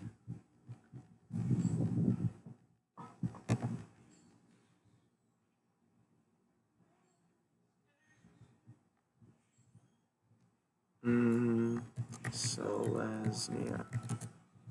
This idea isn't burning in me enough that I want to boot up Magic the Gathering Online again, but for Abundant Growth, for Raven Inspector, for Skyfisher, for spare supplies, and for Dawnbringer, because that's kind of the purpose, is to make it so that Dawnbringer is more of an active card. I think the stream might get rained out. I just heard thunder, and I've been like detecting rain all day, sensing that it might rain, but it was so beautiful the past 2 days, and started off very nice today, and it's still very nice in parts. But distant thunder does mean distant storms, as far as I know. I mean, you can't have thunder and lightning without rain, but I wouldn't imagine it's common. So at the very least, this is an odd phenomenon. Okay. 4 prismatic strands.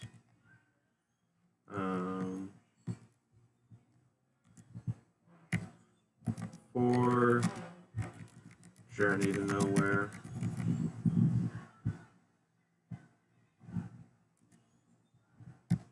4 Goliath Paladin.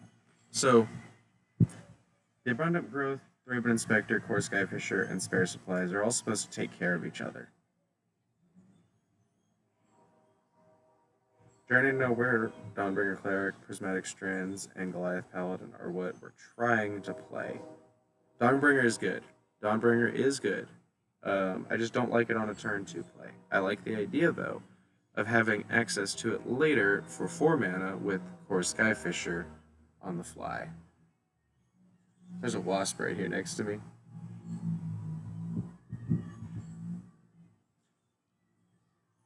He's like drinking some of my coffee, and that's incredibly worrisome. I don't know what a wasp high on coffee is like, but I'm a little bit worried. I know how I get on coffee. Man. Ooh, he's scary too. He looks like the aggressive kind. I don't mean to be a coward or nothing. Normally I'm talking these guys up like they're my friends, but that's when they're flying around and minding their own business. I don't like him walking next to me. He's looking for a place to hang out for the storm, I think, which I hope is not right next to me. At least not until I'm done with this, right? Come on, man. Alright, so those two 16s is going to be a 32, so we can go up 4 more cards. Since we're already in green, I'm leaning towards... He's on my comb! Get off my comb!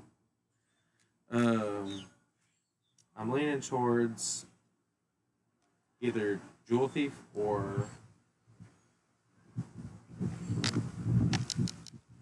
Nest Invader. I like Jewel Thief on 3 because on 4 that means Goliath Paladin can come down. That's like an offshoot. I tried to make sure that happened with 4 Jewel Thief for Nest Invader, but that didn't work out too well. I'm gonna light a cigarette. I know they don't like smoke because they live in paper, so they're naturally adverse to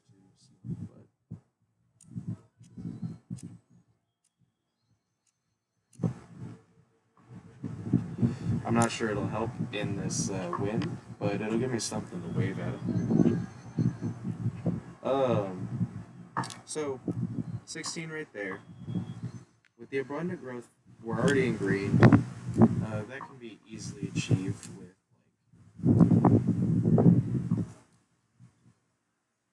this is rough. So with Core Skyfisher and Dawnbringer, Radiant Fountain is a lot better than Kabir Crossroads in my opinion. Because it comes into play untapped, you can just replay it with Core Skyfisher if you need, or pick up Dawnbringer Cleric if you need. So I'm a little bit less on the 6 gain 2 lands, but I'm kind of interested in the idea of the green-white gain land for those, and then for Radiant Fountain and 2 Selesnya Guild Gate, or not Guild Gate, but what is their dual land called? Colonnade? This wasp is like, way too friendly. Like I said, I treat them like they're my buddies, but we're way too close, and it is probably this Dr. Pepper that I don't really want to finish. He's now walking down the cord. He's just chilling. He's having a good time. I'm just scared. I'm worried he's not having a good time and that he's stressed about the storm. So I don't want to be an aggravant on that. But also, I want to pack up my computer now, and he's in the way. So I'm going to sign off. I'm going to press the end stream button. Start dealing with this guy. Bye-bye now.